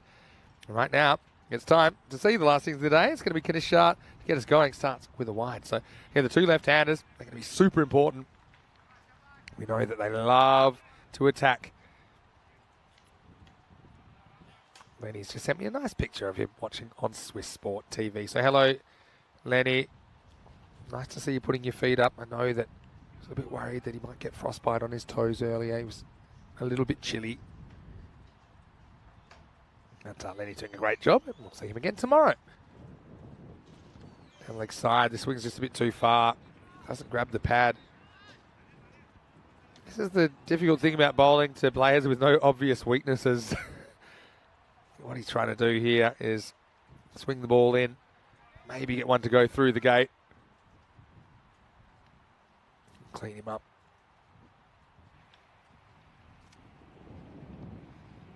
Third time lucky for Shah. Yeah, just Nazir being a bit careful. He's pretty selective as well. Knows he doesn't have to go after absolutely everything. Well, here's a man that when he's at the karaoke bar, he will sing absolutely anything. It's Andrew Ryan coming back, and Rhino. Nomads, they've got to be big favourites in this chase, but still we know that ECN 10 over cricket is a funny game and anything can happen. Certainly is. Good to see a little bit of swing coming from Shah in this early over as well. Completely agree. Got to try to move the ball against players of this quality. Another good in swing into the left-hander, but it's going to be carved away for 4. Yeah, Shah. Yeah, I don't mind this delivery. It's not 100% controlled by Nazir, but he does get it up and over the field, 4 runs. Yeah, pretty good shot from man playing with one hand. It's just beating them behind point. Not a bad delivery. In fact, actually, if you're Shah, you're probably really trying to keep that ball off middle and leg stump. A difficult thing to do with both the way the wind is going today, and obviously he's trying to bowl in swingers to the left-hander. So starting it wide, it's not the worst theory. Yeah, they've got fielders there for that. There's 2 fielders kind of in the circle at backward point. This is a rare miss from Fahim Nazir. So, yeah, I think you just got to take it one ball at a time. I think to good players out, it helps if you bowl good deliveries, and good deliveries do move off the straight. I think that's what Shah's doing at the moment. And I think what he's trying to do also, when I look at this field, there's only 4 on the leg side, 5 on the off, despite him moving the ball in. So he's trying to keep it outside the off and hoping Nazir will one hit across it. And he can, and that's the problem. You get too close to the pads, and you're going to have a bad time. Maximal. Nazir goes 4 and 6 in the first over. Yeah, lovely shot. They're almost always proper cricket shots from Fahim and obviously his partner Hassan, who we'll shortly see more of. Like, the question for you, Vinny, you've seen a lot of batters around the ECN traps. Where does Fahim rate in terms of not necessarily just power hitting, but just that quality of being able to hit big, but in technically superior manner? Top handful, honestly, that we've ever had on ECN. I think so. We have seen him in the ECN a little bit around the traps as well. We've seen him playing for Gina Brescia in Italy on occasion. Of course, we've seen him at the ECC as well, representing Switzerland. That's a great shot. It's straight. It's technically great, and it's a great result for the Nomads. Maximal, 6 more. And it's almost like batting practice for him. He just seems under no pressure at all. Hits straight through the line, and nobody's stopping that. No, it's one of the magnificent things about the way he goes about and plays. There's obviously a lot that rides on his shoulders in terms of this Zurich Nomads batting lineup, but he still plays in such a free manner. And as you say, Vinny, that ball is almost just facing a bowling machine, just a smooth stroke straight down the ground, beautifully timed. And he mishits so few balls. Yeah, and actually, bowling machine, or even it's like golf, like a very like going to the driving range, the way that he swung that straight down the ground. Shah, cupboard's bare for ideas, I think. So he says, I'm not going to give you anything on the pitch. Maybe I'll just give you the intentional walk. It's one way to get him off strike. Yeah, but the problem is, it'll be someone else's problem in a minute, I think. So Hassan Ahmed will get to face his first ball, and it will be a free hit coming up. Yeah, not the prettiest delivery, but I can understand him trying to move the ball back away from Fahim. So full credit to him. Still gone for 20 off this opening over, and certainly the Zurich Lions know that getting both of these batters back in the pavilion is absolutely essential if they're going to have a chance of defending this total. Considering the angle, he hasn't rolled his fingers on any trying an off-cutter this over, which I thought maybe could be an option. Here's a free hit, though. He won't get a wicket with this. And he actually makes a pretty good stop. And so a dot ball for Hassan to get him going, but the first does go magical. Hasn't been the only one that the Nomads opponents have suffered today. It's 20 without loss after one. Well, dot ball, it wasn't far off sticking in his hands, actually. It was free hit. Yeah. Oh, it was. You're right. I forgot about that. Awful Good stop. no ball in the previous year. No Anyway, fine. 103 matches. Still almost stuck. We had a ton this morning. Fahim Nazir with 100, and today we passed 100 matches since the Golden Ball. And that's quite remarkable in that the last Golden Ball was only 2 weeks ago, essentially. It was 16 days ago. And that shows you how quick we've been pumping out the matches over the last couple of weeks. And we're just going to keep going. That doesn't even include the T20 matches. So if you want to include the matches broadcast, then you're talking it's 111. So I've got a question for you. Because Please. do the viewers know who is turning up tomorrow? Yeah. They do. Well, they should So do, I'm not yeah. spoiling anything with No, the it's not a reference surprise. of Rico Full being on deck tomorrow. So Rico's here. I will. What would do you know the story about how the people who know the KFC secret herbs and spices? I think they're only allowed to travel a maximum of 3 in the same flight because Yeah. there's only say 10 across That's the world under who lock know the and recipe. key as well, that recipe. Is there not a bit of a risk having you, me, Rico, Lenny? It could be left to Rutgers if there's something that happens to this. Know what this you're saying. venue I know what you're tomorrow. saying. Here's Nick Zallen to bowl over number 2. Pretty good ball first up. Just squares Fahim Nazir up a touch and knocked away into the offside, no run. As we see a tank going past and another tank. I don't know if we show that. Maybe they've realised the danger. They're moving pretty quickly, so I don't know if we'll get them. Wow, that came. We have had bullets flying around here Yeah. all day from the shooting range, so this is not as far-fetched as we talk of. The things you see from this commentary box. Nazir will face Salman, and we'll go back to the Golden Ball discussion. It's well bowled again. Salman's a good bowler. He's a very good cricketer. Played a good level of cricket in South Africa, and I think it shows. I would also say not just a good bowler, he's sneaky quick. Yeah. He ambles up to the wicket, and it's almost all arm and shoulder that generates his pace. But you can see even from those first 2 balls to Nazir, he's actually rushed him a lot more than most bowlers in this A lot tournament. more than, yeah. I mean, Fahim's still able to handle it, but yeah, didn't have as much freedom to play an attacking stroke. Hassan faces up to Salman for the first time.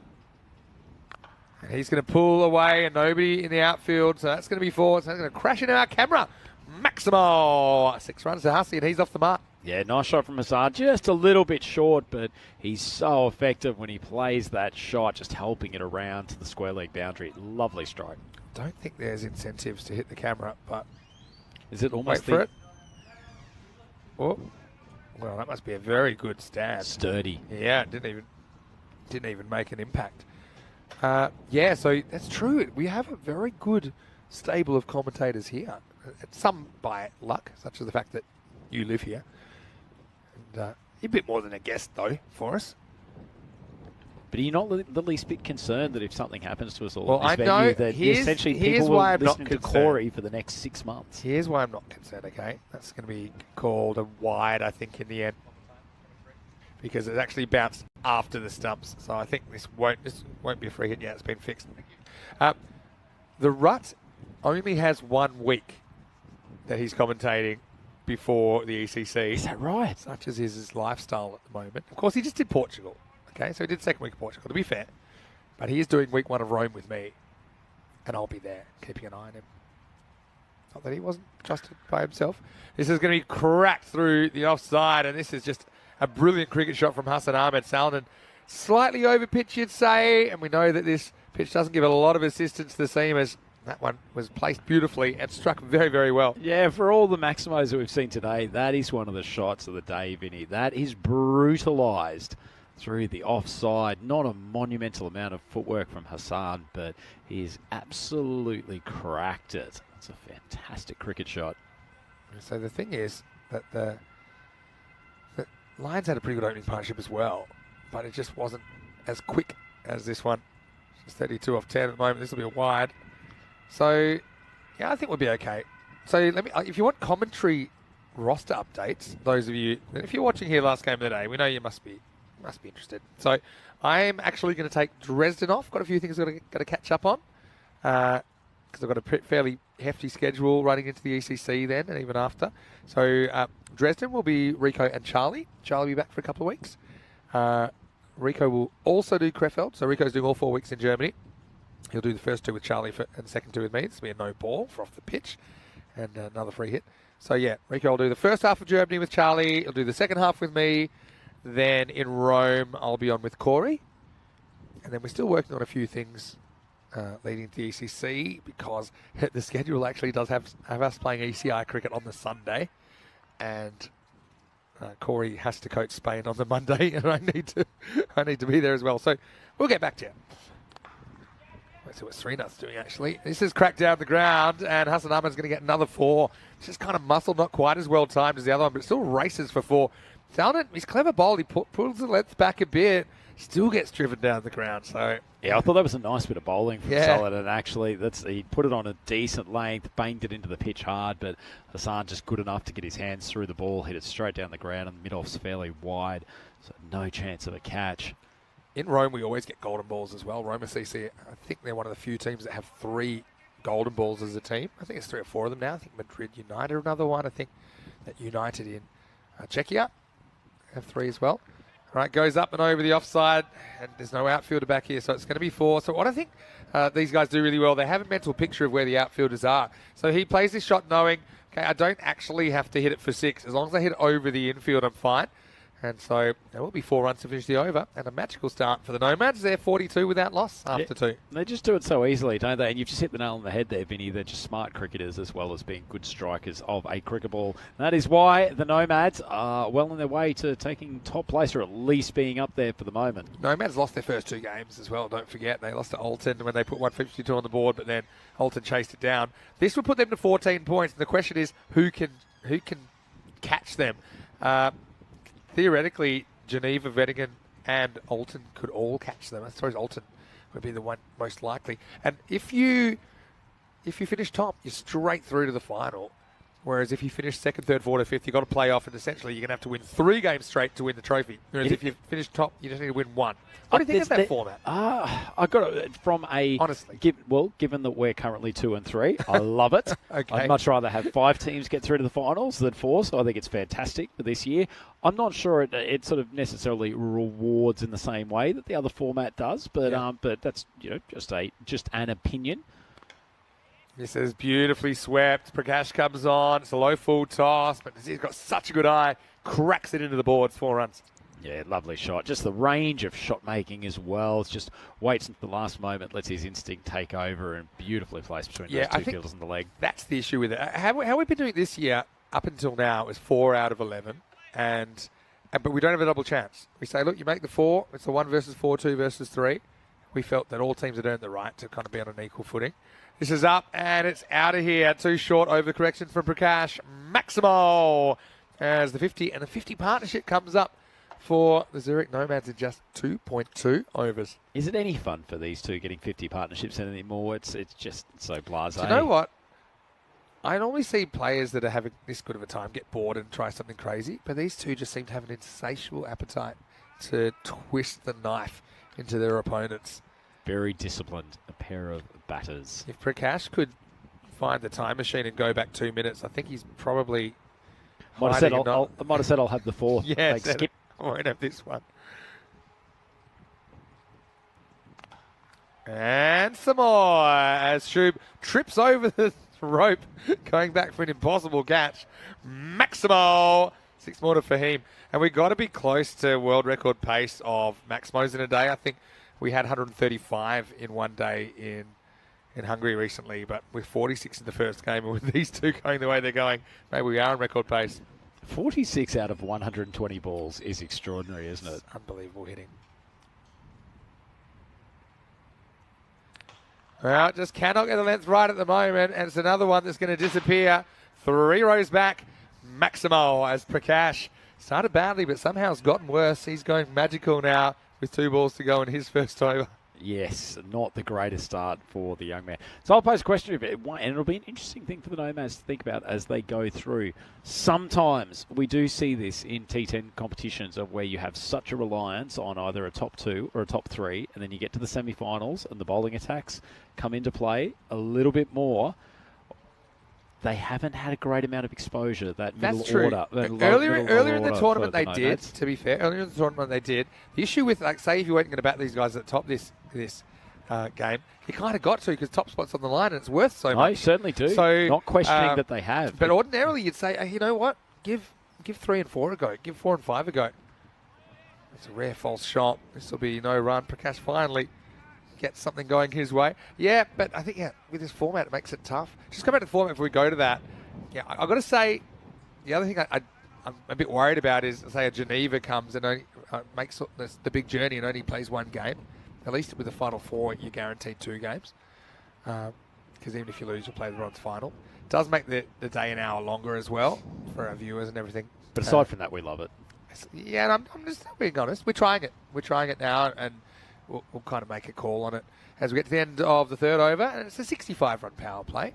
It's 65 without loss after 3. We had the equal 3rd biggest power play this morning in the 2nd innings against the Nomads. And Geneva scored 81 off their 3 overs. You'll remember, I imagine, the top power play ever was Drew versus Tunbridge Wells in what we called 13 minutes of madness. And they scored 82 off 3, and then they were chasing 88.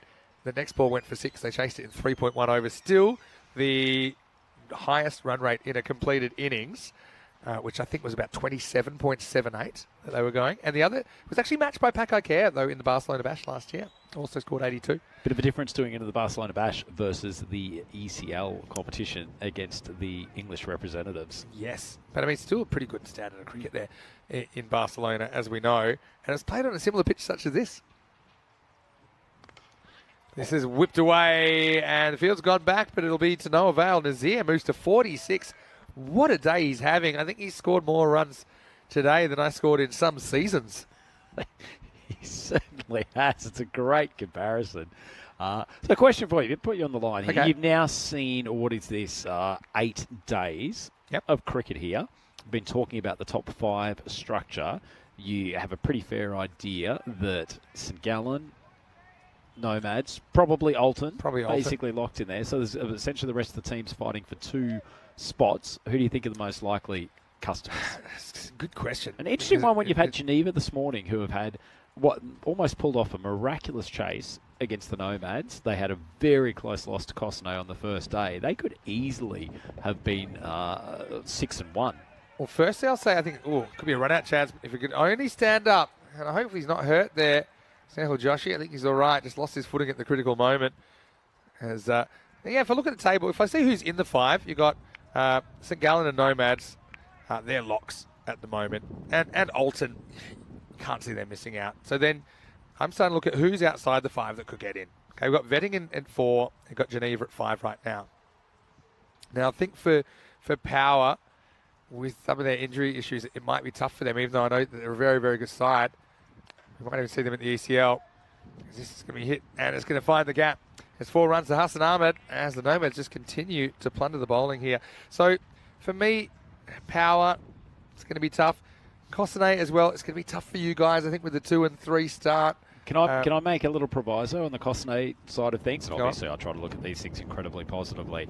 Cosnay's played 5 games. 4 of them have been against teams in the top 5 at the moment. So there are the draw for the run home is easier than it has been. That's actually a good point as well. This is in the air. This is 6 as well. Maximo!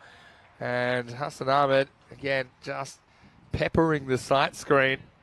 He's got that look in the eye of a man who's had a hard day and wants an early dinner. And right now, the bowlers don't quite have the answers. Yeah, no, that's a good point. So, okay, you could definitely make it. For the Zurich Crickets, they're 9th, and even they could potentially make it if they were to win all 4 of their games, finish 6-4. I feel like you're going to need that 6 wins. I'll say Zalmi are in the mix. They're 3.5 wins out of 6 with 4 to play. Bottom edge this time. They'll just jog a single. The only thing with Zalmi, I think they have been very reliant on Sanger to score runs and Iza to a lesser extent. So, yeah, their consistency is a problem because they're probably going to have to win every single game from here, or at least 3 of the 4, a bit like you guys. They could probably lose 1 game. I guess what I'm really trying to tell you is I have no idea. Probably vetting in kind of surprise packets in 4th with a couple of big wins. They beat Alton and St Gallen on a day where you thought they're probably walking away empty-handed. They were able to get 2 wins yesterday. So that's a fantastic result for them. So I guess the long story short is I've got no idea. And I think it would still be the same if it was a top 4 or a top 5. I think it's very fuzzy. And that's what you want in these tournaments, to keep it alive as long as possible. 84 without loss after 4. And, yeah, I think you also got to realise, a team like the Lions, okay, they know they're not going to make the 5 now, but they're still going to have an immense amount of pride in their performance. I mean, it's their first European cricket series, whether they can make the finals or not. They're going to want to represent their club with distinction and maybe take down a few giants that are higher ranked on the table. Yep, certainly. Let's have 84 for none after 4. So Zurich Nomads cruising to this. So we might just focus on future things for the moment. Just having a look just to work out where this might roll. Look at tomorrow's games. Zurich Crickets, they've got a pair of tough ones. Alton first thing in the morning, and then game 3 tomorrow against Geneva. Yeah. So that's a big day for them. If they can't win both of those, they're probably going to struggle to make it. Paktun Zelmi also facing Geneva and Alton tomorrow. So that is absolutely obliterated straight down the ground. Poor Subramani shaking that fairly high volume head of hair that he has. He has got no clue how to stop this rampaging Fahim Nazir. He's up to 54 off 18, a cracking half century. That ball will not face any more pain. It's been sent to cricket ball heaven. And it was still on the way up when we last saw it. At this stage, see, the Lions hadn't lost a wicket either, but they were only 50. As right now, I'm a bit worried about everyone, because that one's going to crash into the seats in the upper deck. Maximal 6 more than Nazir. Now, Lenny has messaged me privately. He's under the covers. He's very cozy. He said these lefties are class. They are absolute class, and as good as anything he's seen in the associate lineup, even recently. So, yeah, as far as continental bats go, you won't get much better. And now it's just going to escort this one out of the ground as well. If I'm not mistaken, that is 666. The 100's up for the Nomads, and there's an air of resignation out there for the Lions. Jeez, he might not be far off raking in this total just within this over. Nazir, he is on here for 6 sixes and an over. This is outstanding hitting. Partnership 102 off 29 balls, and they have reeled in what was not a hugely challenging target, but certainly one of the ones that the Lions would have thought. A couple of early wickets, and they would have been right in the hunt. Yeah, well, I've also got some breaking news, but I'm going to just let this play out. First, I'll wait for him to choke on the 6 sixes, which will probably happen this ball now I've mentioned it.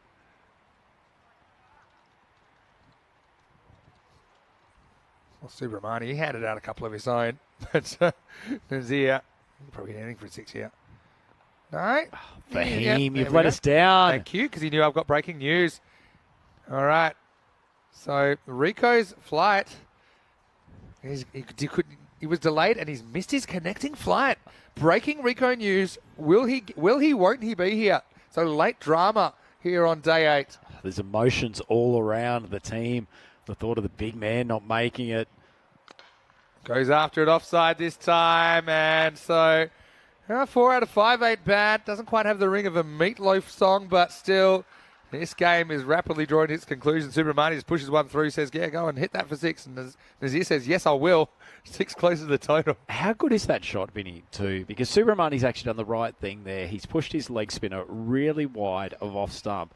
Fahim's had to reach a long way for it and has still got the power and the elevation to take it a good 20 metres over long off. Sublime hitting from this man. All right, so now 18 required. Subramani's gone magical. And then he misses it. He's so good he'll probably get 4 even when he misses the ball. Now there's some discussion about whether there's a run or not.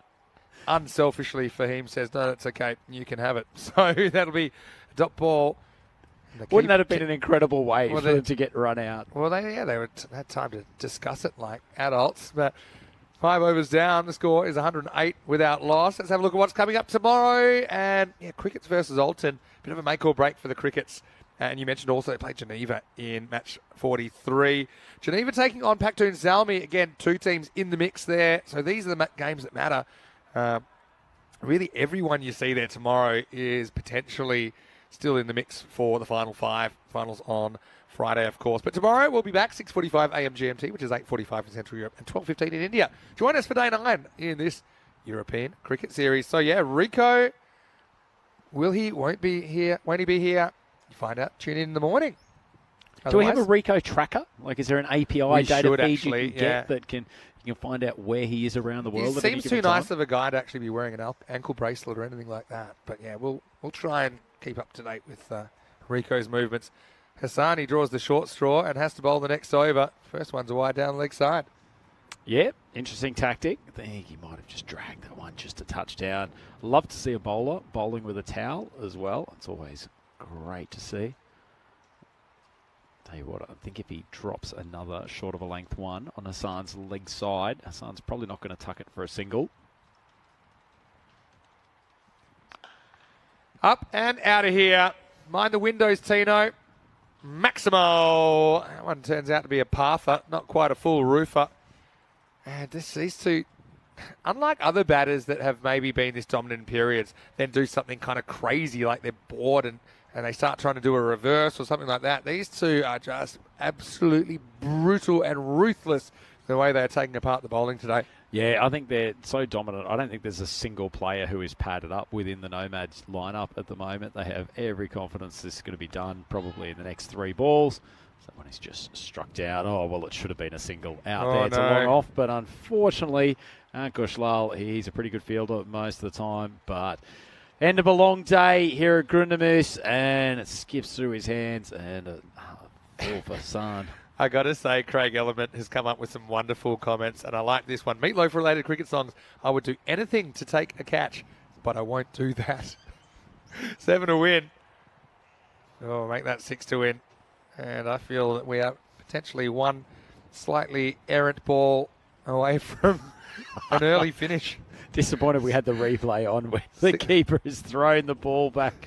What happened? Oh, it's a shame. He's thrown it into the side of the pitch and probably could have been a single there. But game. Oh, sorry. It's just loaded up. Hold it on, mate. Hold it on.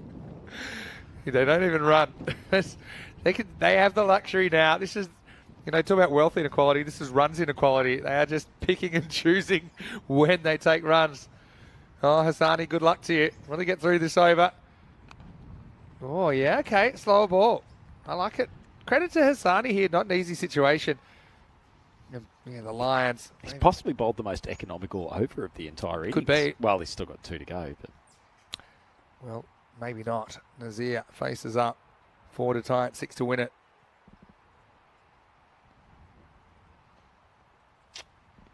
Nazir going to face what I think is the last ball of the day here. If it's legal. 4 or 6 now. I mean, this is the one day I've only really come on the microphone for 1.5 matches. So I'm actually... You want another game, don't you? I mean, I'm actually just getting into my work, to be honest. 4 to win then. Yeah, well bowled by Hassani. Let's give him some credit here. He stepped up. And I don't think the queue of people that wanted to bowl the 6 over was as long as the queue at the airport that Rico's in at the moment, apparently. Trying to find a flight to Zurich. Tell you what, if he can get away with a single here, he will have the most, or even a couple, he'll have the most economical over of the innings. All right, come on, Hassani. I'm backing you in. 3 to tie. 3 to win, pardon me. And this is game, set, match. And so Hassan says enough's enough. He won't quite get to the half century, but he won't mind another century partnership between these two. Has to be the most runs scored by a pair of openers in an ECN day. And the Lions, well, got a feel for them. They tried a few things. They kind of tinkered with their order a little bit. They got more or less a pass score on the board. Right, in the end, it's going to be all over.